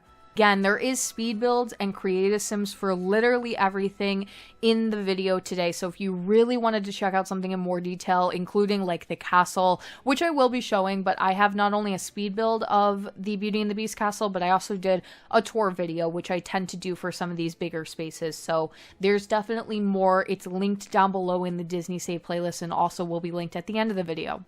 I said I wasn't going to go everywhere here, but I don't even know what is good to skip. I truly loved every single build in this world. I originally had a lot of these Beauty and the Beast characters in Willow Creek. At the time, we just did not have a world like this, and I didn't ever foresee us really getting one either. So one of the lots I was thinking about skipping was actually Gaston's Tavern, but I have joined Maurice. He is Belle's father, lives alone on Belle's cottage, which I do want to show you guys. And since he's already here, we'll take a quick look at Gaston's Tavern.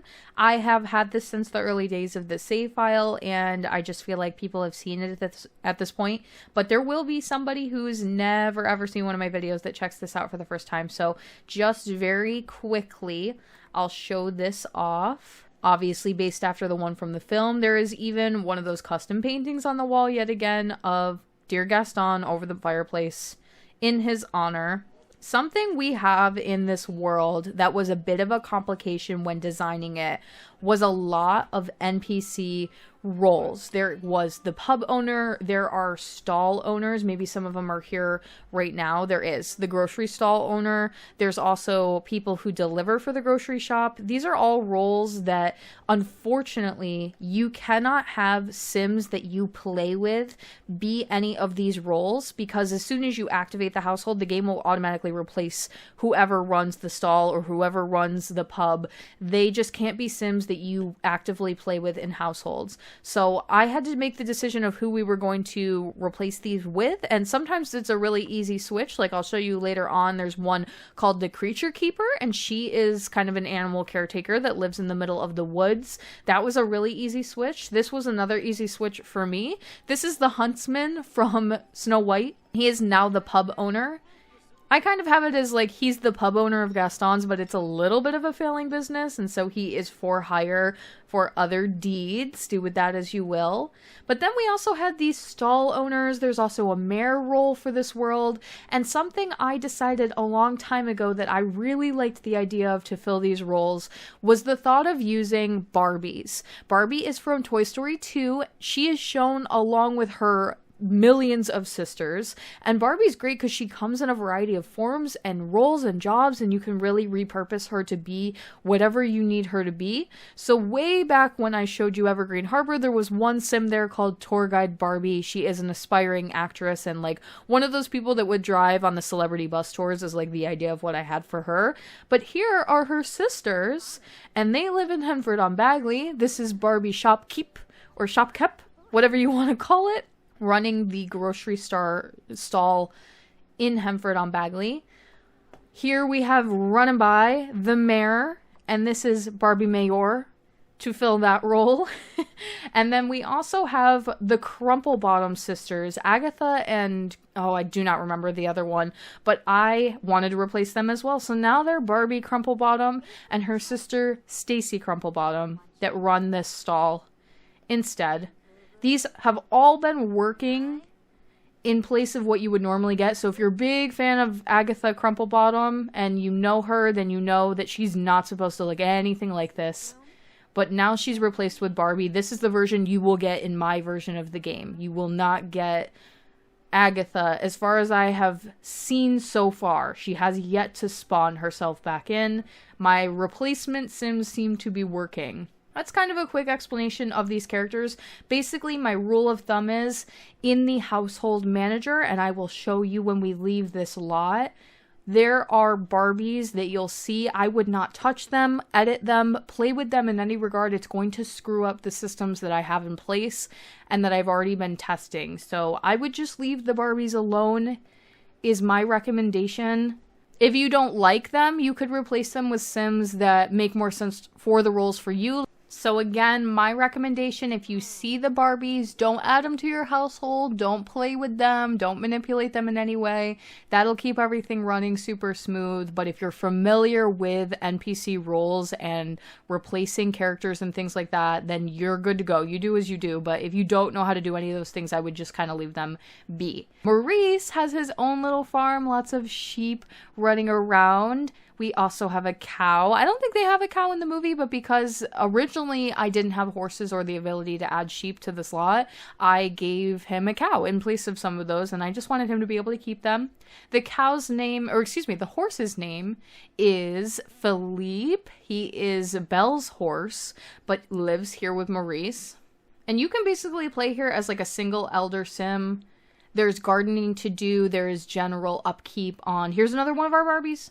Pause. Here's another one of our Barbies. See what I mean? This is Barbie Delivery. She's a grocery deliverer. So, fun to look at, but leave them alone. You could do gardening here. You can do everything cottage living related, horses related, pretty much here with Maurice. There's also a little area for Philippe to practice some speed barrels. Maurice is like a slightly crazy, innovative technology guy. I think he's an engineer. It's a career that doesn't match the time period, but it would match him. The way that the shell of this place is designed is really only going to fit him in the household, so I'm glad I had somewhere else to put Belle, because I'm telling you, she just wouldn't have the space in here. But in the movie, like, there's stairs that lead upstairs, but there isn't an upstairs according to the shell. So instead, he just has this really confined living quarters, very cluttered. It's got that classic cottage vibe, though, and lots of the decor from this world in here. He also has a basement that has a lot of the things relating to his skills, like woodworking, clock making. That's something that's shown in the live action. You can't be a clock maker, but we can kind of represent it that way. Painting, woodworking, archaeology, things like that. Creations of some kind. Like, really, he should have like a fabricator and a lot of those things that you get from the Evergreen Harbor Pack, but it's too modern looking to put on a lot like this, so I have skipped it. One of my absolute favorite lots in the game, an oldie but a goodie. Some updates to it, giving the ability to have the horse and everything. We will now be going over to Gaston and LeFou and the Bimbettes. They used to have separate households when they all lived in Willow Creek. They lived in that like neighborhood where the Dumbo builds now are, but I moved them here and they are living on a larger farm together in like a community sort of vibe, not in a weird way. Gaston and LeFou actually live in one space, and then the Bimbettes have their own home on the same property, and it's all in this big stretch here on the side with Maurice's cottage, the general village area, which we'll be going to visit, and Gaston and the Bimbettes, they live on the lot that's called A Quiet Village, which is supposed to be like an extension of the same sort of circle of things here. This is their village with the two houses, the one on the left here being Gaston and LeFou's home. These are both old builds. They basically had to be like combined into one. I had to recreate this household back here in order to do so. And this one is the Bimbette's house. They have like farming things that you could do, but because all of these characters are seen as like poorer, not poorer, but like meaner village characters, I don't foresee them being like the best animal owners and like great crop keepers and chicken owners.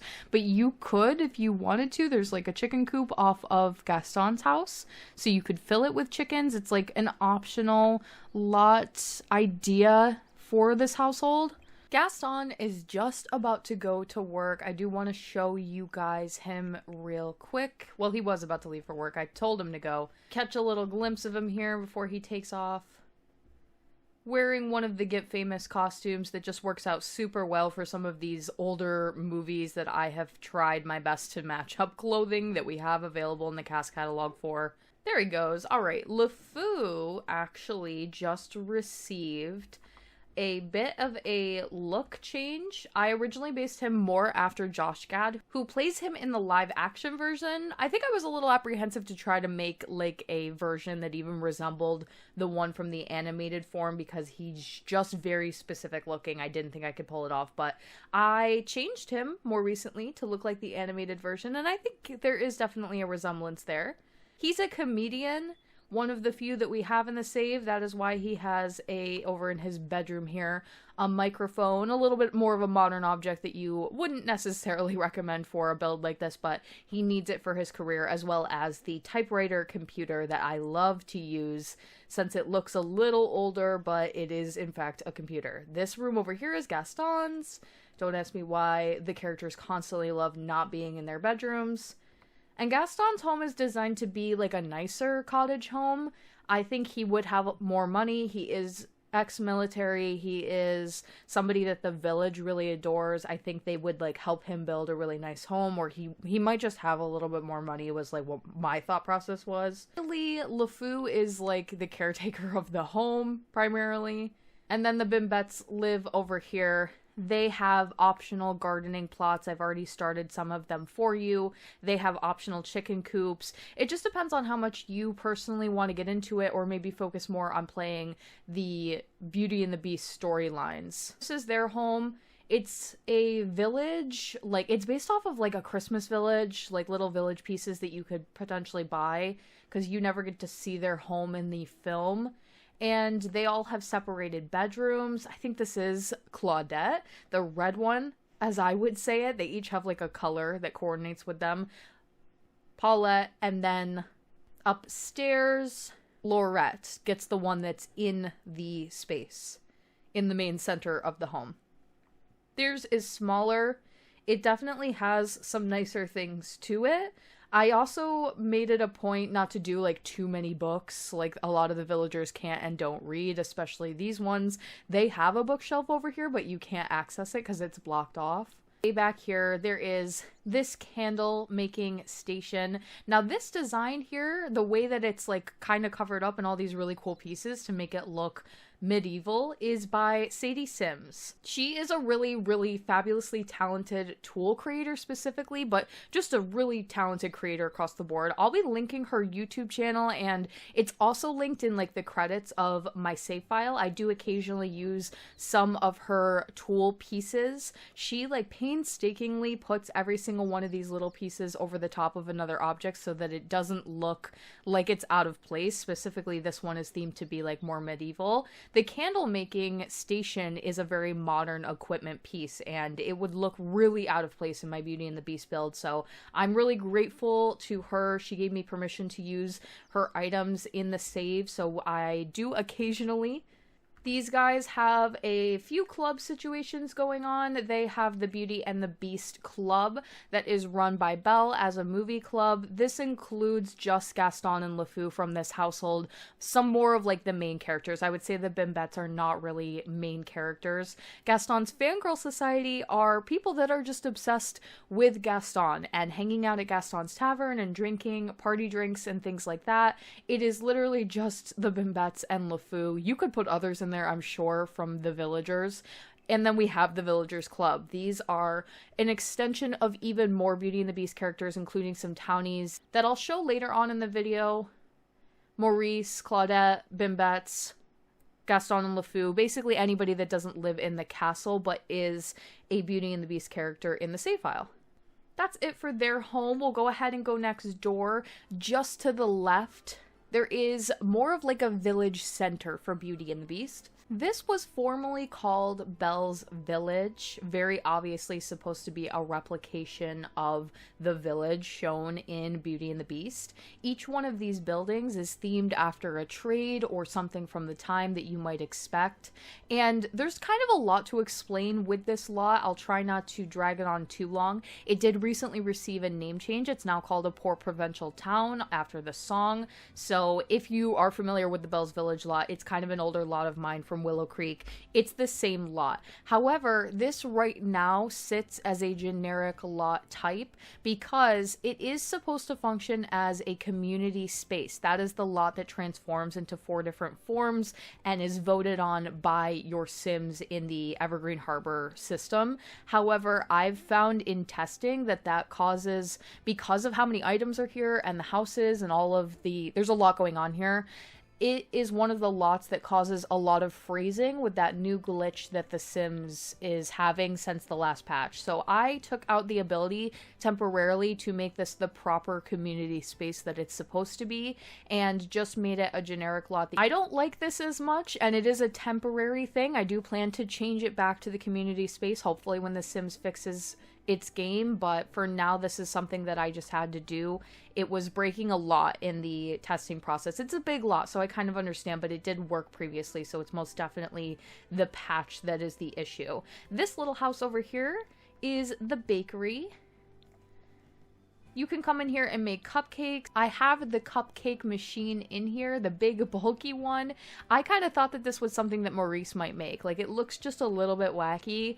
And there's also like a full kitchen in here. You could come and cook, eat anything that you'd like, but you could run it as your own little bakery if you would like. There is not a market stall here. This is all just kind of for decoration to give that village vibe, but you could definitely make some changes and just run every single one of these buildings as whatever you want it to be. This one is a grocery store. There is a really cool item in here, again, by Sadie Sims. And it's this huge grocery display with lots and lots of fruit and vegetables. So excited to be able to use this in here. Obviously the idea that you could potentially run this as a retail, have the little register over here so that you could do so.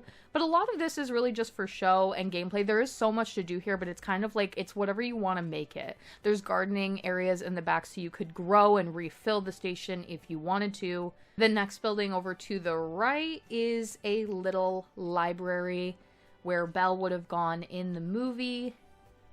There's not a ton of books here. It's not a super big library, enough so that, you know, Belle kind of explains that she's taken out the same books over and over again. She's read all of the library, so I didn't want it to be overwhelming. But there are definitely a good few reads here. You can come and sit and read a book. The next building over to the right of that one, this one's much bigger and it's a lot more diverse. There's a lot going on here. I did have to make yet again some more changes to this building specifically to tone down the item count recently. So it's not running at the full capacity that it once was, but I do plan on repairing it like I said. The building on the right is supposed to be a florist. You could come in here and make flower arrangements with the flower arranging tables. On the left, the bottom floor is supposed to be the seamstress. There's lots of things in here relating to fashion and knitting. You could come in here and do some knitting of your own, as well as selling any clothing items or knitting related items with the market stall here. The upstairs, you can come get some food, light food, like little kitchen food. There used to be a really nice medieval cooking station in here by Sadie Sims, but I had to remove it. So now it's mainly just to come in and have a quick little snack. And then for the last two over here, this other house, I just wanted to make sure that there was a bathroom on the lot, but still have it be looking aesthetically like the rest of the build. So this house is just a public bathroom. There is also a bathtub in here if you needed it. There's a clothing, there's a place to do your laundry. Oh, I spoke too soon. I literally said it was the last and it wasn't. There's two more. This is just a clock tower meant for aesthetics. Of course, like a village like this would have to have a clock tower. It's also primarily where you would enter in and out this archway on this side. And it's right in the middle of our two major Beauty and the Beast builds. I don't know if you can see, but way in the back over here we have Maurice's house with the red roof, and then Gaston and the Bimbettes live over to the right. So it's meant to feel like a really cohesive space. And then lastly, the blacksmith is this final building. There's an outdoor area that the blacksmith might be working in, making various weapons and whatnot. And then there's also the indoor shop that you would go into and speak to the blacksmith to order things. Got some various decor regarding that. Again, I had formerly a tool item in here by Sadie Sims, but I had to remove it. So I have instead put in place this grill that kind of reminds me of blacksmithing for some reason, but it is just a grill. You could also cook here. Just as a side note, because I know people have always asked me about this, and I want to just mention, there is barns here. There's an animal shed that you could have put like a cow in, and there's chicken coops, but for some reason you can't have chickens or cows or anything. I've even tried sheep and goats just to see if it would work on community lots. They're always tied to your sim as objects. I guess that kind of makes sense. So they're really just for aesthetics. There's no way to get goats actually running around here, or sheep rather, in the movie as seen. I tried many different ways and I cannot get it to actually work, other than just having your sim bring them themselves and have it be their sheep running around to give that same sort of vibe. If anybody knows how to fix that, or maybe that's a mod issue, then so be it, but fortunately you can't get the full effect.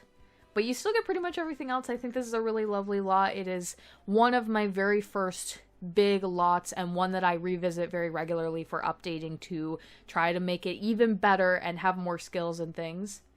Now that we've covered pretty much all of Beauty and the Beast, over here Gaston's Tavern that we did visit in the beginning due to Maurice, that is in this central like town area. We will be visiting the castle, but I did want to just show you guys the Barbies in the household manager. You'll notice that they're in the other household section because they are unplayed household. And here you can see my most recent Sims that I have edited some of these, but these are my Barbies. This is Delivery Barbie, Mayor Barbie, Grocery Stall Barbie, the Witch, and the Huntsman. They are also roles that work for NPC roles in this world. Aloha Animal Vet is not for this world, it's for Sulani.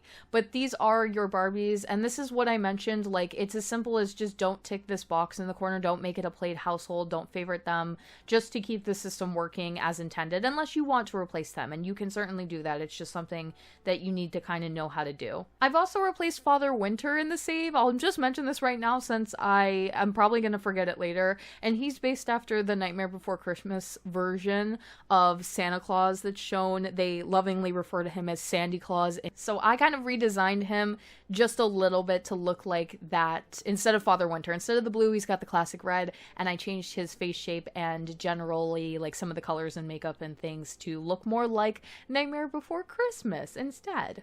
We might as well go visit the big family for this world, the Beauty and the Beast household. This includes Belle and the Beast, Prince Adam. He is a werewolf, and I'll show you guys his second form as well, because I think it's a really, really close match to the Beast as far as you can get in this game. The rest of the members are castle staff members, Mrs. Potts, Cogsworth and Lumiere, Plumette, and Chip and the dog. Luckily for me, all of their human forms are shown at the end of the film when the curse is broken. So I had some really great reference to go off of what they're actually supposed to be like outside of their inanimate object forms. This is the enchanted castle from Beauty and the Beast. An absolutely massive build of mine, a huge undertaking. I have been intimidated to do this castle from very, very early on of creating the Disney save and just knowing that the day would come that I would have to do so. I wanted this to be really high up, looking over the rest of Hemford-on-Bagley and kind of secluded with all the trees, the idea that it's in the secret forest or hidden forest. It also has a lot of layers to it structurally, and it's just hard sometimes when you're working on all these different foundations, making sure that everything functions really well. There's a ton to see here, I won't lie. I'm not going to go over every single room. I have an entire tour video dedicated just for that, so definitely check that out in the Disney Save playlist if you want to see more of this place. I do want to show some things that I'm really proud of, in particular this lovely garden. I felt like even if they were this high up in the forest and the mountains, they should still have a place to garden, and definitely a place where maybe Maurice would have found the rose and all that good stuff. This is the bottom floor, the ballroom. Not as big as I would have liked it to have ended up, but sometimes, like I've mentioned before, that's just one of the issues of trying to fit a lot of details into a shell that's already been designed. Belle's library is also something that I'm super happy with the result of.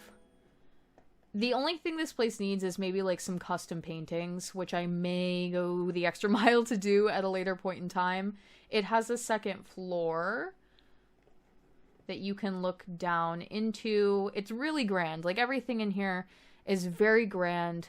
It's one of my most favorite castles that I've done by far. All of the towers as you go up have like more things to do. Like, as you go up into this one, there is a place where you can paint. There's a lot of like looking out areas, balconies, things like that. This building, this side of the castle over here on the right, this tower, is pretty much all of the castle staff bedrooms. Cogsworth's room, and then we also have Lumiere and Plumette. Lastly, just to show a couple more quick things for the castle, this is Belle and Beast's room. I based it after Beast's room from the film. Sorry about the jumping. It is really just the way that this castle is platformed. They now share a space, and this is it. They also have their own private bathroom over here. This entire side of the castle is basically theirs. And way, way, way up in a tower by itself would be what the film considered the West Wing, with the rose and the balcony. And I wanted it to be really secluded. It's hard to get to. You have to go up some ladders to get here. At nighttime, when it's dark out, it's just like, it's got this glow to it where the only thing you can see is the rose in here. It's really nice. These characters were some of my most favorite to make. I love how all of them turned out. Mrs. Potts is obviously, she's like a lot of the castle staff members will get a special job called castle staff, just to keep them from spawning in like weird roles again outside of the castle, but also so that I don't feel like there's any jobs that you can give them. Like, you could make them a maid, you can do that, but like it doesn't make sense to me because they're supposed to be here. They're specifically working inside of and for this castle. So I like to give them castle staff roles, and then they just stay here. Cogsworth is the major domo. So he is a castle staff member, but he's kind of like the right-hand man to the king, in this case being Prince Adam. All of the members of this household are either castle staff, major domo, if it is Cogsworth, royalty. Basically, they all have custom careers. So there's not a ton to show there. They're meant to obviously just stay in this household and be very close-knit. Let's instead focus on how they look in Create a Sim, get a little bit of some up-close action with Lumiere.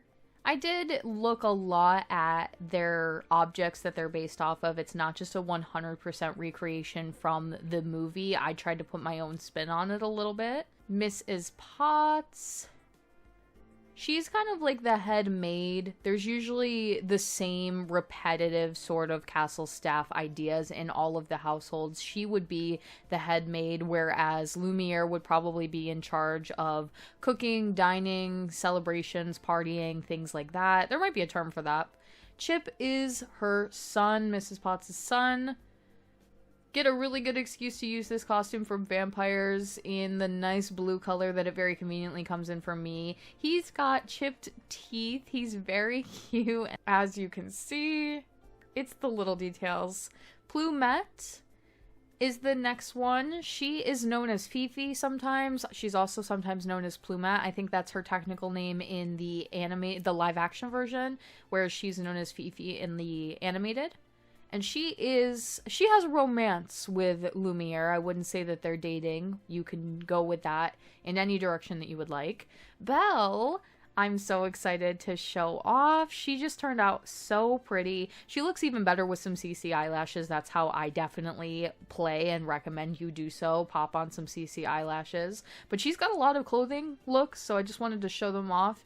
From her various films, like there's been the live action, there's been the animated, there have been, I think, a few sequels or like those straight to DVD short films, Disney spin-offs, things like that, Disney Plus shows. So I've got a lot of outfits to show for her. This is her Wreck-It Ralph look. Like I mentioned before, all of the princesses in their everyday wear will get a Wreck-It Ralph look, usually in the last slot. The classic gold dress. I wish we had a slightly better one for her, and I have given a second option as recommended from patrons. A lot of them liked this dress from Vampires, and I understand why. I think it's more technically accurate, especially for the time. I just think because it doesn't have the volume of the first one, that's what throws me. But yeah, I like both of them. I gave both of them as a choice. She has a red dress look. I really wanted to do something that could kind of represent her pink dress look that's like her winter wear with the hood on. There isn't really anything exactly like that, but I hopefully have given the idea from all the other versions. And then went with pink for her winter wear and some little flower tights. She's got lots of colors. I love that, like, she just had so many options to wear colors. It's not just like you have to put her in blue or gold. She has a good variety. Prince Adam, he is the Beast. He is a werewolf, one of the first ones that I've added to the save. I'll show a little bit of both of his like versions, but he's wearing basically the same clothing for both forms, so it just completely depends on what you want to play with. He has to have like some of the tattered werewolf's clothing, of course, and he has his more formal looks, this costume from Get Famous that just works absolutely spot on for his character. It looks just like the one that they have the actor wear in the live action, so I wouldn't be surprised if that was literally based on that. And here is his werewolf form. I spent a lot of time trying my best to match colors and get good symmetry here and just make it look the best that I could. Do the ears as the horns instead. You cannot color in this little section inside the ears. I wish that you could, but for some reason Werewolves doesn't allow it. And he has both the like tattered clothing options as well as some of the nicer looks. So you could totally play through the entire storyline. Belle and Beast are already married in the save file, so it is supposed to be post the events of the first Beauty and the Beast film, but that doesn't mean that you need to keep it that way. And then we have Sultan. He is Chip's dog. I cannot pronounce this for the life of me, I'm so sorry, but I did Google it, and I believe that is a correct breed. If not, I probably mixed a few together so that I could get something that even resembles that dog. And then lastly, Cogsworth. I loved the colors paired together for this character. I think that it just screams Cogsworth with the hair and the way that it sort of like frames the face and the curls and everything. The little mustache being the hands on the clock. I'm really happy with all of them. I hope you guys like them too.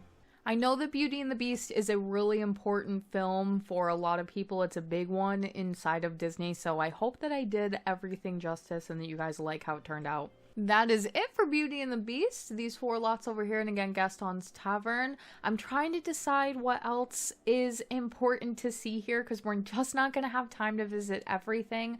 I would say let's go over to the Brave Castle and the Brave household. They live in a very medieval style Scottish castle. Merida is a teen princess, which is a little unique. Her parents, as well as the 3 triplets, they're the only royal household and like castle household that has children living in it, let alone toddler triplets. And then Maudie is like their caretaker basically. She serves as the primary caretaker for the little ones. They also have a dog. This is their castle, quite a bit different than the Beauty and the Beast one for obvious reasons. It has a lot of layers. It's more built like Arendelle Castle with the layering of the walls for protection. There is a perimeter wall and some towers looking out.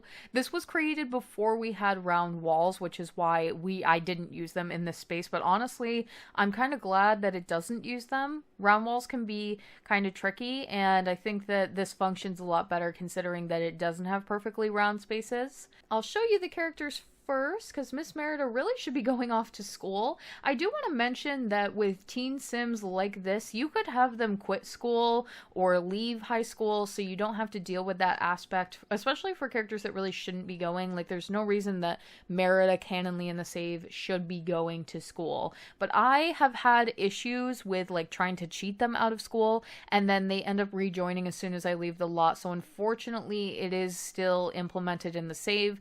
There are cheat codes to get rid of it, and they just don't seem to be working for me.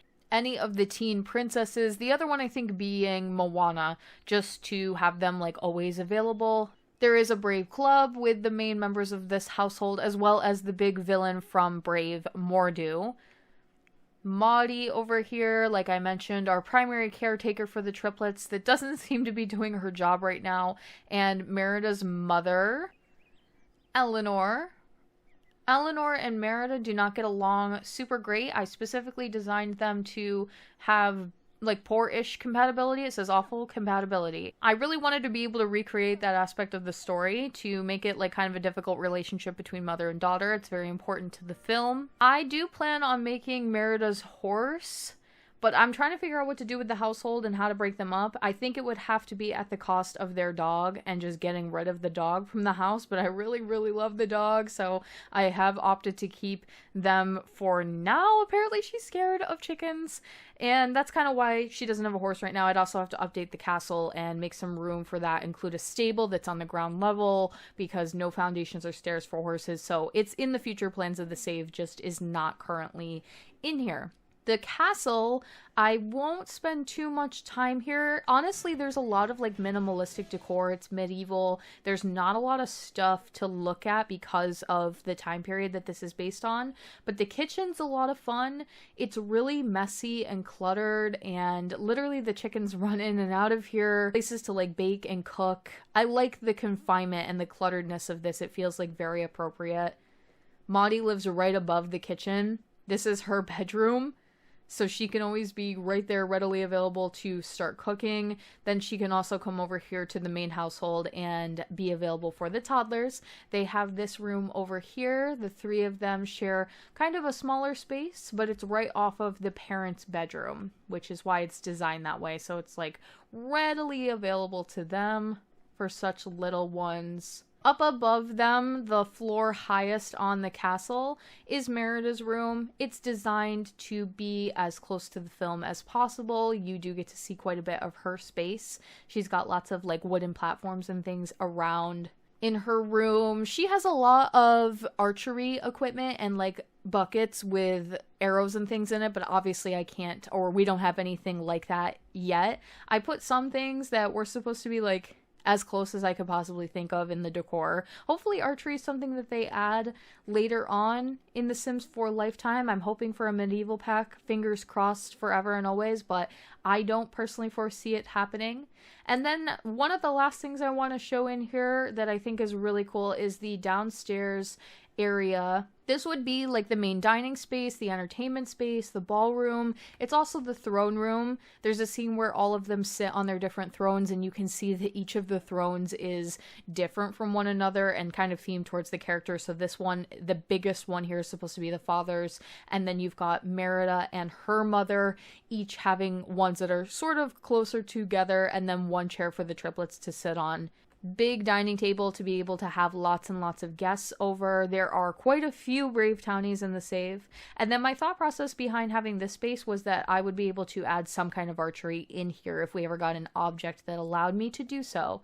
I'm kind of blocking out the space for it. And if not, there's a kitchen and a bathroom down here so that you can have everything you need to fully entertain inside that space on that level. I have 2 other Brave themed lots in the save, and like I mentioned, quite a few townies. We'll check out the townies and stuff at the end, and I am going to be skipping one of the Brave lots. This one down here, it's a bakery. The translation for this would be like Three Brothers Bakery, and it's themed like exactly like Merida's castle. It's supposed to be Mordu's castle that was repurposed because he kind of destroyed his kingdom and his castle, and there is a ruin that is shown in the film. That's kind of where he lives. They've repurposed it into a cafe now. 3 brothers, 3 bears, kind of a deal. I'll be skipping that one today. There is there's a speed build for it if you'd like to check it out, but I'll go to the other one. This one is the Witch's Cottage. The witch is a character that Merida meets in the film, and it has the same problem currently, unfortunately, that Belle's Village is currently going through, which is that it is meant to be a community space that transforms into 4 different forms. This one was very unique because not only is this the witch's cottage on the outside in like the first form, but some of the other forms of it look like other locations from Brave. In particular, one of them is the stones, the circle of stones that Merida ends up at. That is one of the optional lot types that can change into. So I had to completely remove that for now. It is an empty residential. You could choose to move a sim in here, but I've kind of just kept it as a residential because I didn't know how else to place this for now. I don't do empty residentials in the save. If there is a residential, it has a sim living in it. So this is a very odd thing for me to have in the save file, but I wanted it to still be here as a placeholder until I can put the full version of the build back in. So when you have the full version of the community space, this is actually the 3rd form, I think. So there's one scene where the witch keeps opening and closing the door and it switches to different things. One of them is like an abandoned cottage. One of them is her actual home. There's also a woodkeeper's shop, and it changes in between those 3 forms in my version of the save, and then the 4th form that it changes into is the Ring of Stones. So this is just her actual house that she lives in. Cauldron, spellcaster items all over the place, books. I don't have her living here because she does serve as an NPC role for the world. She is the Creature Keeper, a sim that you can discover sort of in this area actually. She keeps track of and tends to the animals of this world, and she has her own private hut somewhere over here, I think it is. It's in this area. If you were to move her into that household, it would break her role, and then the game will automatically replace that role with a new sim. And I don't know who it would choose, so I just choose not to mess with it at all. That would be her right here. She is a spellcaster. She does know a lot of potions, very imperative to the film. And she's also friends with Merida. She does, like, they kind of know each other. You can get her to come around if you want to. They already know one another. So again, hopefully going to be able to put this back into the form that it's supposed to be, which is a community space that transforms between Brave lots. But for now, I have to leave it like this until The Sims gets fixed. The last 2 movies for the world are Snow White. There are 2 lots. I have Snow White and the 7 Dwarves, their cottage. There is also a garden, generic lot down here based on Snow White. I guess we'll go to both. Here is the Snow White and the 7 Dwarves cottage. Not too shabby. Kind of big, too. Had to fit a lot of beds in here. And I'm working off of a very iconic shell that kind of has a lot of detail, even considering the time that the movie was made. So there's a lot of things I wanted to make sure you got. as a part of this, including like the general shape, the terrain, the bridge, the river that goes all the way around. It came out really cute. There's tons of birds and butterflies and rabbits all over the place. I did a lot of the rabbit holes that spawn rabbits. There's lots of the trunks that have the birds from this pack. Snow White is also friends with birds. Here's her little flock of wild birds, some of the wild rabbits that run around here. She's supposed to be very in touch with nature, so wanted to be able to represent it that way. And this place is supposed to just be like a cottage. I have the candle making station that's featured here again. All of the chairs around the fireplace, each one coordinating with a color of a different dwarf. It's simple, but it's still like there's quite a bit of stuff in here. I guess considering how many Sims live here, you sort of have to. The dwarves all enjoy music, so we have to have the piano. She has her own bedroom down here, Miss Snow White, themed after her with a little bit more greenery and things in her space. And then the upstairs is really just this part on the left-hand side where each one of them has their own color-coordinated bed, but like I've mentioned before, they're already labeled for you so you know how I intended things to go. And Dopey has the purple one that is by itself in the lofted space in the corner. He likes it that way though. The dwarves all have... What did I end up giving them? I did a custom career. I could not think of where to place these guys. I wish that there was something like... You could do like manual labor, but it doesn't fit. Have them be minors. They don't have a ton of money as a household. I do wish you could kind of like do individual household incomes, but I guess Snow White ran away from her royal life and probably wouldn't have that much money to her name anyway. Snow is kind of pretty highly skilled. She's got a lot of household skills and household traits like speed cleaner, neat, animal whisperer. She's the caretaker of the home, and all of her friends here are less so in regards to skills. They're more like garnered towards music making, construction handiness, and a little bit of dancing. This Snow White themed park and community garden down here, it is technically a generic lot, and it's called Happily Ever After.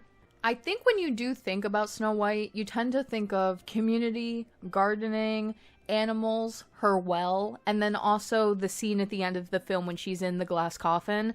I wanted to represent that in some kind of a lot form, all of that, like all of the ideas that encompass her as a character in this like community garden space. So you could come here and garden and plant things. You can also just come here to have a picnic or maybe partake in the well here.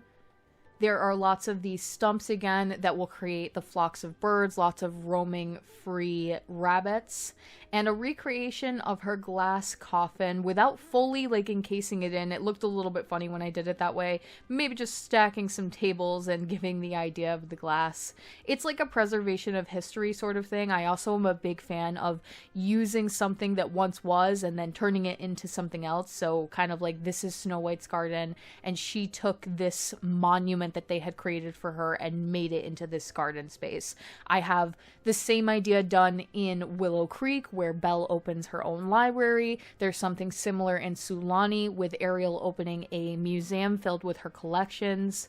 I really, really like to do stuff like that, and a lot of the princesses have gotten that kind of treatment so far. And then this is an apple orchard for obvious reasons. Finally, let's take a look at this residential up at the northernmost part of Henford-on-Bagley, all by its lonesome. This is the Tangled household with Mother Gothel and Rapunzel, and it is Rapunzel's tower. I currently have Rapunzel living here with Mother Gothel because her castle does not exist in the save file. However, I would like to do her castle, and I might move her out into that castle with her family and Flynn and some of the other characters, and then just have Mother Gothel living in the tower all by herself. It's one of those things that depends on where you are in the film, but since I didn't have the castle as an option, they are together currently. I'll jump into build mode for this. I wanted you guys to see it in live mode with like the water fountain and just like how high this is up and looking over the rest of Henford-on-Bagley truly by itself and secluded as Mother Gothel would like it, but I think it just looks best during the daytime. It's unfortunate that it's nighttime right now in the save. I wanted you guys to see like how truly beautiful and magnificent the colors are here, and all of the greenery and the landscaping work I did on the bottom to kind of mesh the ground into the tower. It took a lot for me to be happy with this and get like behind the shape of it, because it's very complicated to get something so thin on the bottom and then like a larger structure on top that doesn't look crazy. The actual home is meant to be covered in head to toe with Rapunzel's paintings and artwork. So everything is supposed to be like a mural or something that she has painted over. There's little lanterns in here. There's little, like, there's so much that's just like shout outs to pieces from the movie. Obviously you get to see a lot of this tower, so it was really easy to replicate the space. It wasn't so easy to get it to be functional. We'll go into live mode. Rapunzel is locked in here. She actually can't access this door.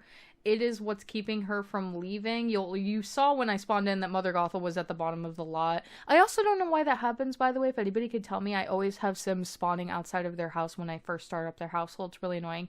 This is supposed to be a hidden door. It's a bookshelf, but it's also a door. So Rapunzel doesn't really know that you could technically get out of the tower and go down the ladder. She's also locked in here, so you really get the full effect. Mother Gothel's room is over here on the left. Is Rapunzel's room, much smaller, some paintings and things around, maybe some pictures. I also gave her a balcony that she can come out here and paint. I know that's not something that she has in the movie, but I wanted her to have it because I'm nice. Some dyes, just lots of little things for her to do, like all sorts of hobbies and activities that I could fit inside this space. There are obviously so many more, but you have to think about like how small this space is. It kind of functions as like a tiny home, and then things still need to work.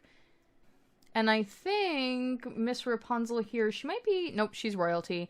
I think the idea was to make her a painter, and then she could probably work from home, or if she was like a freelance painter, she could work from home, but she also doesn't really make money in the movie, so having her be royalty is like not a horrible thing. And then I found out from the Tangled TV show that Mother Gothel used to be an actress.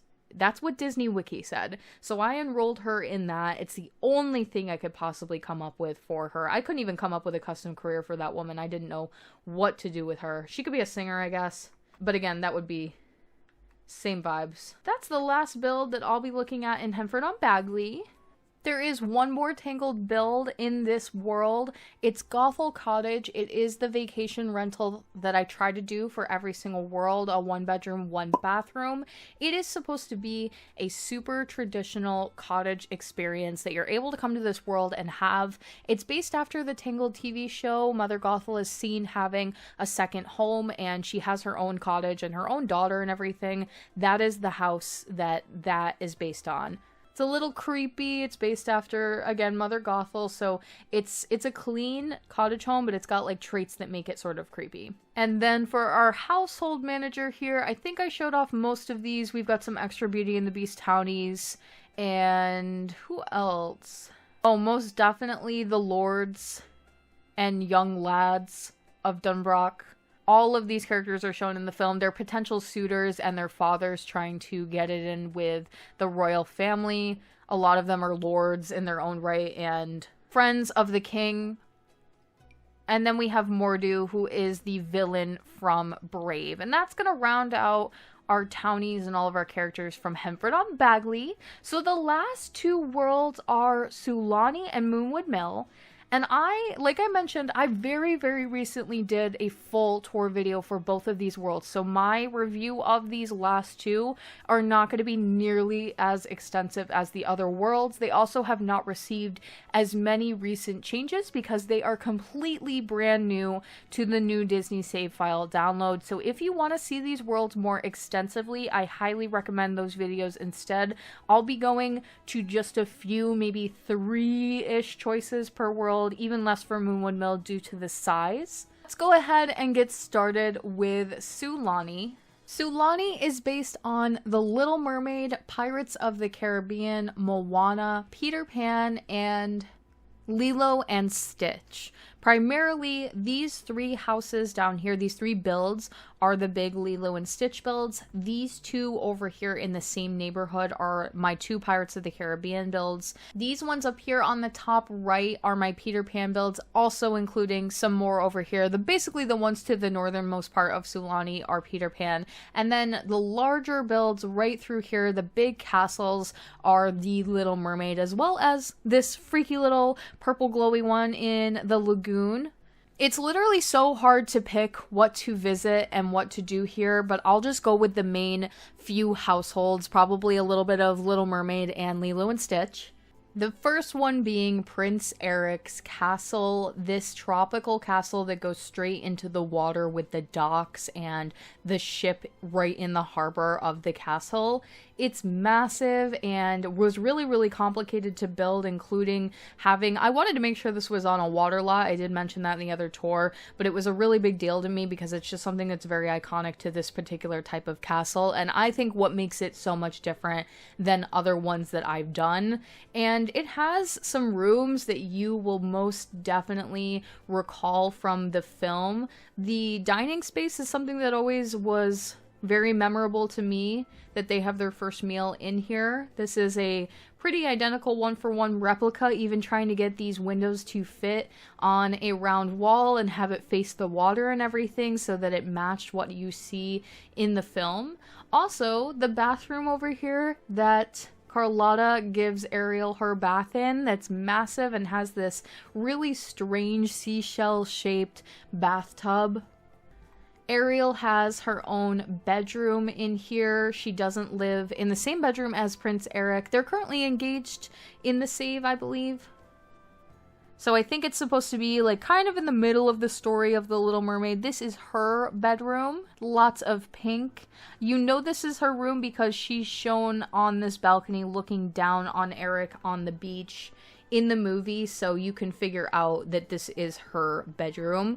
The tower over here on the right is mostly Prince Eric's quarters. He's got this absolutely massive round space on the second floor with the blue colors and lots of ship references. He likes to explore. If there was like some kind of an exploring career, I definitely would have put him into that. He likes fish, maybe not in like the fishing sort of way. And then he has lots of library and desk and working space up top. I also imagine that he has like lots of guests over. I was reading a book at the time called Prince of Song and Sea, and they have lots of suitors for Prince Eric coming over at that time. Ignore the weird platforms coming out over here. It's a glitch that happens sometimes with round walls. Again, the round walls are really, really, really tricky to use. I tend to lean away from using them as of late. So the household is Ariel and Eric and Max, and then we have their castle staff being Chef Louis, Carlotta, she is kind of like the head maid, and then Grimsby is the major domo for. I absolutely love Ariel. I love her outfits. I love how she turned out. I love her hair. She was a total win in my book because she's such a big character to me. She is my favorite Disney character, so it was just intimidating to make her, and I love how she turned out. All of her sisters are in the save file, including literally everybody. All of her sisters are in the save file. She has a Daughters of Triton club that is dedicated to music making and swimming and singing, and you can see all of her other sisters here. They live at the other castle that I will go into very briefly in build mode, but probably not in live mode. I did go into live mode in the other video. This ballroom is shown in the second film. Melody has a whole scene in here when it's her 13th birthday, I think. I enjoyed testing this household. One thing about the Disney princesses, though, is because they're so famous, they do attract paparazzi, and I'm not a big fan of that, but one thing that I thought was kind of funny is, like, whenever you go anywhere, you get paparazzi, so even just going outside swimming, there were people taking pictures of her and Eric swimming, and I thought that was funny.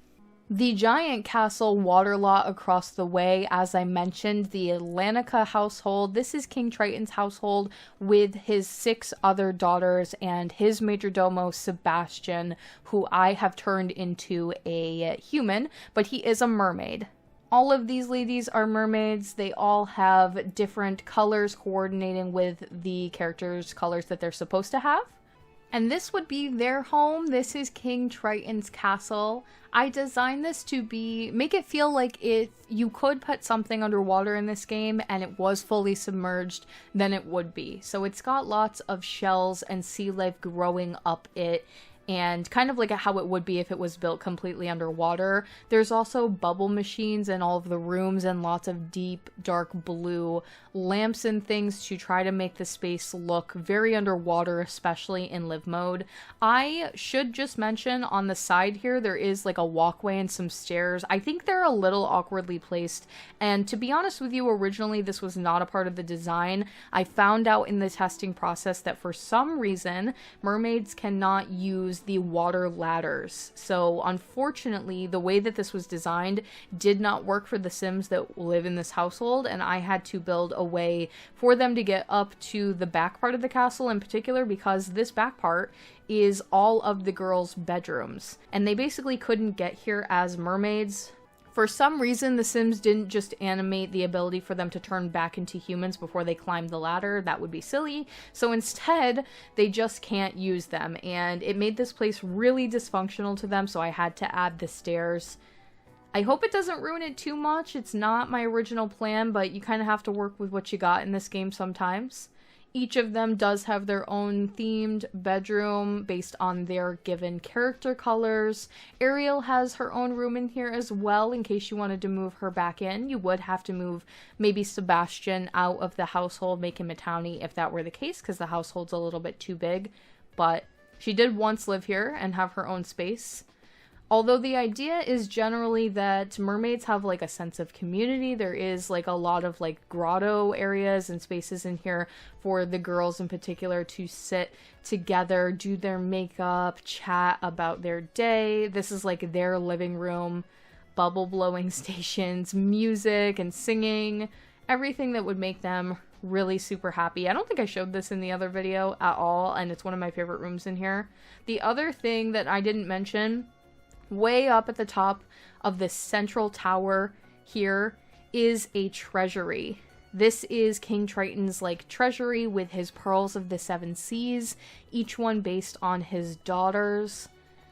And it's above his room, like he's keeping protection of it basically. So it's hard to get to, but that was the idea behind that room. It's not just for decoration. It does have a purpose. King Triton also has his bedroom, the master bedroom, and the main tower of the castle. What else do I want to show in here? There's so much. Like I said, really check out that other tour video because it's going to go into it a lot more extensively. I love this dining space with the table. I think it's really creative. And then the throne room, sitting high above everyone else in this space. I love how this turned out. It's not the most functional thing, but sometimes you got to make sacrifices for the beauty of it all. That's a fun household to play, but a lot to manage with 8 Sims, I will say. I will be going to this wedding venue over here on the left that's Little Mermaid themed. I did not in the other video. This is called Kiss the Girl Lagoon, and it's based on the scene from The Little Mermaid by the name, the same song. It's meant so that your Sims could get married, but of course you could do so much more here if you wanted. This is definitely great for gardening or a picnic, just a general outing. You could come here and look for frogs in the pond. I really should show this in live mode because all of these little stickers animate like glowing and mosquitoes and doves and swans and things, so it really is like full of life here. It's absolutely gorgeous.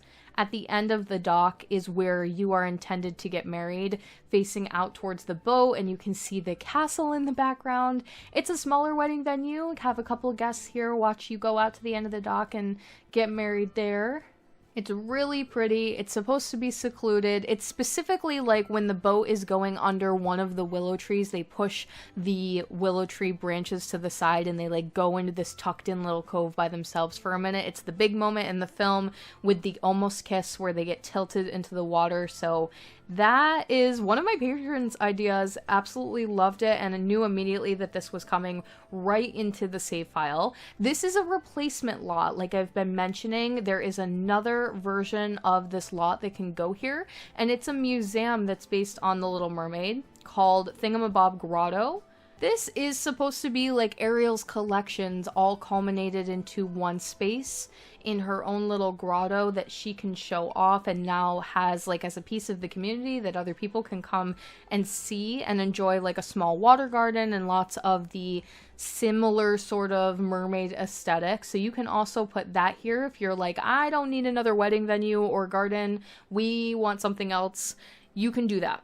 And while I'm in the same neighborhood, I will bounce into this back lot here. It is the Jolly Roger from Peter Pan. It's a fully pirate ship recreation that you can live on. The whole crew lives here, Mr. Shmee and some of the various pirates that you would see in the film. Here it is. It's one of my absolute favorites from this world. I just think that it came out so spot on, and it almost didn't. Like, I spent a lot of time here, especially with my husband over my shoulder, trying to get the shape of this right, layering, how many levels should this be, where did the bump outs go, how can I fit these Get Famous pieces in here correctly. This was a lot of work reshaping this place over and over until it really felt like something very authentic, and looked like the Jolly Roger also. Even though it's just like a plain brown pirate ship, I wanted it to be recognizable with this like gold framing on the back that I had remembered from the Peter Pan film. There's a massive captain's quarters back here for Captain Hook. He's got so many trinkets from all over the world. He also kind of likes painting and like fine arts and things, music a little bit, so he's got some activities to do in here. And the door is locked just for him and Mr. Shmee, so the rest of the crew doesn't come in here and touch all of his stuff. And then most of the crew lives down here in this like more confined quarters with bunk beds. Mr. Shmee has one that is like lofted by himself, but they are really like crammed in this space the way you would on like a boat like this. A crew like this would definitely be set up just like this. It's not meant to be like the most fine living you've ever had. There's a brig, there is a kitchen, and I wanted it to be like right in the water, like off of the dock on a little beach area. There isn't currently oh, never mind. I did put Captain Hook's crew in here as a pirate club, and the Lost Boys is also its own club. They are a club where when you meet them right away, you hate them. They have like a horrible reputation. All of these guys are in the criminal career, but they are on like somewhat varying levels. Like the captain is the boss, and then the other guys are petty thieves, like much smaller. So you can make money that way, and they can all be like kind of nasty and stealing from people's homes. They all have horrible traits like kleptomaniac and mean and hot-headed and erratic, and they're just a whole mess. But it would be kind of fun. Something very different and chaotic to play with in the save. That's it for Little Mermaid builds, and I won't be going to... Maybe I should stop at one more, because I didn't do this in the other video. I was gonna say maybe I'll do, maybe that'll be the last Peter Pan build. I have two more over here, the main Peter Pan household with the Lost Boys and Tinkerbell and Peter. Peter is actually a vampire, so that he's immortal, and he has like a secondary form that looks like his shadow, whereas Tinkerbell is a spellcaster. They're both teens, and then they are kind of like the faux parents, not really, but you get the vibe for all of these children that live in the house with them. Skull Rock is the other big Peter Pan build for this world. It is a underground pirate nightclub underneath the lagoon here, and I showed that off in the other video, so I do recommend again checking that out. The Skull Rock lot has one lot replacement that is the Little Mermaid themed yet again, and it's also a nightclub, but it's a mermaid nightclub. It's called the Catfish Club, and it is based on the Little Mermaid 3. There is a lot of like secrecy in that film, like the characters are not allowed to listen to music or play music, and they need a hidden place to go and do so that is in the kingdom, but just maybe more run down and abandoned looking, like you wouldn't suspect it to actually be a place where a nightclub is. And it's this really massive mermaid build that goes on the same exact lot if you want a different vibe for a nightclub there. In this same neighborhood is Moana and her household. It is just her parents and her grandmother and Pua. He'e is also on the lot in the form of one chicken. I did go there in the other video if you want to see more of that. And I'll be checking out the last Peter Pan lot. This is Mermaid Lagoon, since I didn't visit it in the other video. Sulani has to have a beach lot. It doesn't have to, actually. You can make Sulani without it, but why would you? It's one of the lot types that's exclusive to this world, and I knew from the beginning that I was going to be saving room to do the Mermaid Lagoon from Peter Pan. It's so iconic to me. I love the mermaids in that scene, and it's like a core memory of mine seeing that scene for the first time. So I wanted to recreate it as this hidden, colorful, tucked-in oasis with the stones that the mermaids lay on and pour water through their hair and sit under the waterfalls and swim around. So you can come here and recreate all of the magic of that. Sometimes, or if you wanted to, like, you can swim outside of this area, and Sims do in the playtesting process, but it's nice for mermaids to have somewhere to come and be that's like very specific to them. It's also got views of King Triton's castle right near Atlantica there, and then in the distance Prince Eric's castle. It glows at night as well with all the little colorful orbs, these lights that are from the Wedding Stories pack. Kind of simple. You get the idea. I did almost forget to mention that I did add Ursula to this world. She is called the Sea Witch, and in her everyday form, she looks like Vanessa. That's her human version that she can walk around on land in. When she turns into a mermaid, which is what her occult form is, she looks like her Ursula form, the true one, the purple skin, and all that you would recognize. And her house was also featured in the other video. I'll let you go over there and see that for all of the specialness that is that home. It's very, very unique. Instead, let's check out a Lilo and Stitch. I almost said Little Mermaid. Let's check out a Lilo and Stitch. The Lilo and Stitch house, where Nani and Lilo and Pleakley and Jumbo live, and my version of Pet Stitch. But since we're here, you can check out, like in the distance, this is Ursula's home, so you can kind of get a vibe for the madness that's going on over there, and a Pirates of the Caribbean pirate bar in the harbor that I will not be visiting today, so you can get little glimpses of things in the background. The Lilo and Stitch house, this is iconic, classic, my husband's favorite movie, Lilo and Stitch, so I really had to do this justice. I tried to base it after the form of this home that is at the end of the first Lilo and Stitch film. The house gets exploded, part of it blows up, and they have to recreate pieces of it. They add a tower that is space themed, that is a new bedroom for Lilo and Stitch to live in, so now they have their own space in this like little space tower. Now my version is a pet, but I have a version of him that is an alien sim. I think I mentioned that at the beginning of the recording. So if you wanted that to be the case, he could sleep up here, and I kind of just like provided the bed in case you wanted it. There's also a playroom down here. She has her own TV and her own dollhouse and everything. Lilo doesn't have a ton of friends, for obvious reasons, so it's nice for her to be able to have her own space. And then the floor plan of this place is like created off of tons of research of the floor plans that were available from the film.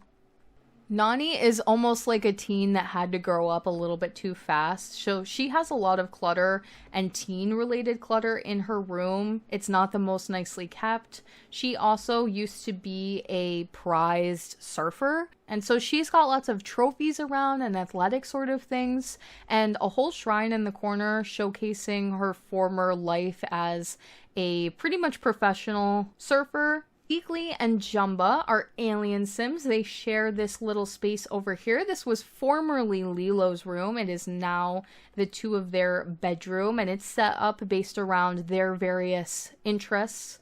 Jumba's being a scientist and being able to do science-related activities, computer, things like that. And Pleakley is more leaning into, he is in the wildlife conservationist career, but he also loves fashion and has lots of outfits relating to fashion. Also, another thing that he really likes to do is steal Nani's clothes, so he has some similar outfits to Nani that are almost like him having stolen her clothes. And then he's got the ability to sit and do some embroidery, some knitting. That that is their household. I wanted to show the hammock on the back. There is the iconic scene from the first film with Nani and Lilo sitting in the hammock. It is not a functional piece because this piece, the hammock, comes from Debug, but hopefully we will eventually get a functional hammock and then I can add it in here. But for now, we can represent it that way. I think it looks really cool. Also, I don't think I mentioned this in the other video, but down here there is 2 cars. This is Nani's car, but this little one, this tiny red one, is supposed to be the one that Jumba makes for Lilo and Stitch that is like I think it's actually a little spaceship that they ride around town. And I believe that is shown in the first film, if not in some of the other Lilo and Stitch films. I think there's 2 other Lilo and Stitch movies. Believe it or not, that's going to be it for Sulani. I will explain the rest of the lots. This is Aloha Animal Rescue. It's a vet clinic. It's the location that Stitch is adopted from, and the interior is a vet clinic that you can go to, but it is also based on the idea of adopting a pet. So there is like adoption centers and like a pet pound in the back. The other one is a restaurant based on Lilo and Stitch called the Fiki Luau. It's supposed to be a tourist trap restaurant, the one in particular that David and Nani work at. David is a dancer there and Nani is a waitress, so you could have her be that there if you would like to. It doesn't have a great menu. It is not authentic to like local cuisine, and it's just like one of those tourist experiences, less so than actual good cultural experience. And then, like I mentioned, the last 2 lots are Pirates of the Caribbean. This is Port Royal Mansion. It is the vacation rental for the world, and it's based after Governor Swan's mansion from the first Pirates of the Caribbean home. So this would be Elizabeth Swan and her father's original house. And then the bar across the way is Tortuga Tavern, based on the Pirates of the Caribbean ride from Disney World, and also very heavily based on the restaurant by the same name right across the way in Disney World. Are quite a few townies for this world. A lot of them are Lilo and Stitch, but I have some other ones in here like Flounder. He is a friend and also a mermaid sim that is a companion for Ariel. Gabriella is from, and I don't usually do this, but I made an exception for this character, the animated Little Mermaid TV show. I never do the TV show spin-offs, and I almost never take any reference from them because it just would be too much lore for any one person to handle, but she was an exciting character to add in. If you know about her, Cobra Bubbles from Lilo and Stitch, I originally wanted him to be like the character that can come and take your child away from you, but I found in testing that maybe that NPC role has been removed. Somebody please let me know if that's the case. This used to be a role in the previous Sims games that your Sim children could get taken from you if you did not take care of them, and basically CPS would show up to your door, or like an adoption officer would show up to your door and take your children away. And I thought that that was still the case with The Sims 4, but I found that they just disappear off of the lot if you neglect them long enough. So the original design was to have him fulfill that NPC role, but since he can't, he's more leaning towards, I think, the policing career, maybe a detective. It does say he's former CIA. He has some relations to Strangerville and the activity that's going on there, and I think the Strangerville aspiration, because he is formerly familiar with like alien life in the film. David, Nani's boyfriend, really cute. He doesn't live with the main household just because I thought it would be fun to like have a boyfriend that can come pick up Nani and go on little dates. You could eventually move them in together. Gantu, one of the villains in Lilo and Stitch, also roaming around as a annoying villain character for the Lilo and Stitch characters and Alien. And then Myrtle and Friends, absolutely horrible brats that are mean and nasty and already dislike Lilo. I did do Pirates of the Caribbean here. We have Jack and Elizabeth and William Turner. Elizabeth and William are engaged, and I just want, of course I had to add these guys in. Come on, they're really iconic, and short of being able to move them in here, which you could move them into that mansion if you make it a residential, they had to be townies in this world. And then the only other townies are the Mermaid Lagoon mermaids from the Peter Pan film. They are teens, and it was really just an excuse for me to add in some mermaid teens to the save, which I don't have any others of. Our final world and closing out the video, not going to spend too much time here because I literally went to every single one of these lots in my other tour video for Moonwood Mill. It's very small, but this is my version of Moonwood Mill, and it is based on Nightmare Before Christmas predominantly. That's what all 5 of these lots are based on. And there is also a little bit of Brother Bear in this world in the form of one of the werewolf pack leaders, Kenai, Coda, who I have made just a little bit older so that he could also be a werewolf. They are werewolves, but they're bears, and it was like my way of putting them in and having a movie that isn't, I won't say like Brother Bear isn't super popular, but it probably wasn't going to get a lot of time in the save file, so now they're kind of important as roles inside of the save. The other werewolf pack is by the other Halloween Town villagers. One of them, this one right here in the center, is the original Wolfman. It's supposed to be like the main werewolf character that you would think of. Like, I think of him as like original day one werewolf.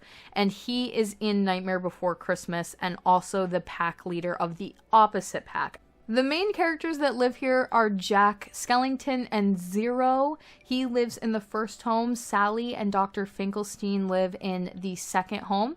Jack is a vampire, and his secondary form is him in the Santa Claus outfit, but a little bit spookified. He's got like lots of darker makeup, and he's not quite wearing like what Father Winter wears. He's got his own version of it. Sally is also a vampire, but she doesn't have a second form. And Dr. Finkelstein is a human sim, even all crazy as he looks. He is human, but he's a mad scientist, and he fits in really well with the other characters that live in this world. These guys, the trick-or-treaters, are Lock, Shock, and Barrel. They are each children's sims, so they can't really take on the occults, but they are each of the occult. One is a spellcaster, the middle one here is a vampire, and the one in the purple is a werewolf. They are each children of that occult, which means they have some little quirks and some little things that you'll notice when you play with them or around them, but they can't actually use any of the powers or things relating to the occult yet because it doesn't allow it for children. There is a role in this world called Greg. It comes with the pack as something a part of the pack lore, and he is a werewolf that will show up and cause chaos, and everybody hates him, and he immediately starts fights, and he's just very disliked inside of Moonwood Mill. He causes a lot of problems, and I replaced him in my version of the save with Oogie Boogie. So he's still a werewolf, but he's like this green glowing werewolf. There's a whole creative sim video for him if you'd like to see more and have me explain a little bit more about that process. Actually, before I show you this first build in my library, and this is available on my gallery for download, but it doesn't quite work out exactly the same as having him in the save file. I do have, where is he?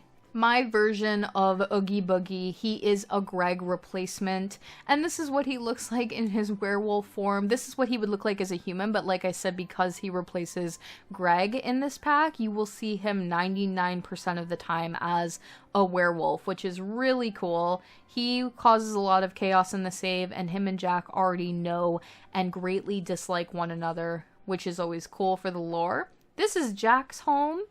It is called Spiral Hill. It's based on his house as well as the iconic Spiral Hill with the pumpkin graveyard and everything, kind of combined a couple of ideas into one.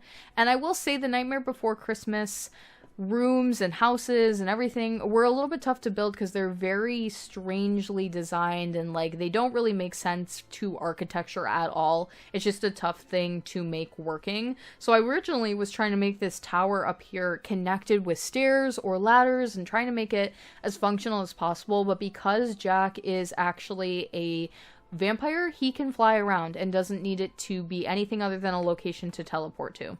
Here is his main bedroom. It's got some decor in it that is relating to Christmas as well as Halloween to show both sides of his interests and his personality. It's also a recreation of the models that are created for the Nightmare Before Christmas film.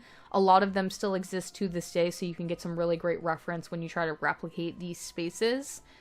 In particular for the exterior, I love the glowing. I really love this orb on top of Spiral Hill, kind of mimicking the moon behind in that one scene. And this is a haunted house residential. A lot of the Sims that live in this world are brave and friends of werewolves and just kind of obsessed with anything dark and spooky related. So for the most part, they're fine with living in this world, but you still get some Sims that are a little bit, I don't know, anxious about being in the werewolf world, which is unfortunate. I wish there was a way to like totally opt out of that. I will play this next household with Sally and Dr. Finkelstein because we'll be going over to Halloween Town, the big build for the world, just so you can see it in live mode, which is something I did not showcase in the tour video. This is Dr. Finkelstein's lab and the home of these two characters based on the models and a replica from the film. Kind of confined in here. It looks really big, but it's just not because of the round walls and the way that you have to sort of space everything out in here. A lot of Star Wars stuff being used in these builds, the Nightmare Before Christmas builds, but I think it really helps add to like the nondescript nature of everything here. Industrial vibes is definitely the feel, gothic as well. Sally's room has minimal things in it. She doesn't have a lot of stuff and a lot of things to do, unfortunately. She is kind of a prisoner of her own circumstance. They also have a cow plant here. I haven't touched this very much. Like, I haven't had Sally try to interact with it too much because I'm afraid it'll kill her, but it's there. We will have her go over to the recreation center, which is the Halloween Town Center, the main town from the film. Rec centers are supposed to be locations where lots of Sims can come and do various activities. There is so much to do here, and a lot that I could point out. There's lots and lots of like hobbies and skill related items here, but most of them are in particular pertaining to ones that I felt like were appropriate for these characters. Like, I didn't want to just put every skill here. I definitely could have done that, but it's not necessary. Like, there are certain skills that these characters wouldn't know. I love the Goopy Pond over here. I have some Halloween Town villagers, and one of them is a mermaid, so she would absolutely love that. There is pumpkin carving here, candle making. There is a Halloween themed playground in the back for Lock, Shock, and Barrel. There is a library in the main building, this town square one. There is woodworking, nectar making. What one is this? This might be the candle making. And then there's also the ability to give speeches, play some music, because this building down here is based on the idea of like a town hall. It's also shown in the film as where Jack gives his speech trying to convince everyone to do Christmas instead of Halloween for the year. And a lot of these buildings are based on like little miniatures that they used in the making of the film. Some of them I had to change depending on what was available to me, like being a builder and being able to do. Like, for example, here, these stairs are not functional because we don't have spiral stairs or round stairs in The Sims 4 currently, but I still wanted to make something that kind of resembled it. I figured this would be the place to kind of go to town for it. There's lots to explore here. I definitely recommend coming and checking it out. I wish a few more Sims would spawn. I thought maybe a couple more people would come here and hang out, which I was excited to show off some of the villagers for, but it doesn't look like anybody's coming. The fountain is super cool in live mode. Green and glowy and nasty and a little bit broken. There's like two that are just not quite the same as the others. I think that's an error on my part, but we're going to keep it. It fits the vibe. The last two lots in the world, I won't be visiting because they're in the tour video. And they're kind of small. I would say this one to the back here is the bigger deal. It's Snake Eyes Casino, and it's a double type of lot. So it is a nightclub. It's based on Oogie Boogie's lair, and it's a casino gambling themed, brightly colored, like neon nightclub on the basement levels. It's his lair where I think he's being held captive or by the town or Lock, Shock, and Barrel. Lock, Shock, and Barrel live in this treehouse above. And if you wanted to, you could potentially turn this into a residential and have them live there. However, the treehouse is currently not the most functional thing I've ever built. So you would have to play with it a little bit which is why I haven't really added that in, as I don't recommend it at this time, but I'm just saying that you could if you are good with building. And then lastly, the holiday trees. This is a lot that is supposed to be very aesthetic, and it's based on the scene where Jack finds all of the trees that go to the various realms relating to each of the holidays. Every single one of the trees in this big circle is themed after the various holidays. It's mostly decor and story related, but I wanted it here as a smaller lot to be able to use in playing out the Nightmare Before Christmas film. There are no lot replacements or bonus sims for Moonwood Mill. Oh, there is actually one bonus sim for Moonwood Mill. There is Frankenweenie. I brought him up at the beginning. Victor Frankenstein and his dog Sparky from the film by the same name. And these villager characters, I sort of already pointed them out, but they are the Nightmare Before Christmas villagers that you see around in the film, including the mayor and the clown with the tearaway face and the Harlequin demon. And this one is called Undersea Gal, and she's like a creepy little mermaid. That is it for today's video. Again, if you have any questions about what you saw today relating to the save file, please leave your question down below. I'll do my very best to answer. The Disney Save 2.0 is free and available for anyone to download right now. The link is down below. It will bring you to my Patreon, but you do not need to be a patron to download it. Download the file. It includes a README that tells you how to install a save if you have never done that before. There are more Disney Save worlds to come. I plan to do all of the worlds for The Sims 4. I'm slowly working my way through them, and the next one will be Tartosa. It's going to be based after a little bit of Hercules and some other worlds and some other things. I'm not going to spoil it too much, but I'm excited to get started on a lot of that pretty much immediately here, so make sure you subscribe if you'd like to see the building and the creative sims that go along with the rest of the save and future tour videos.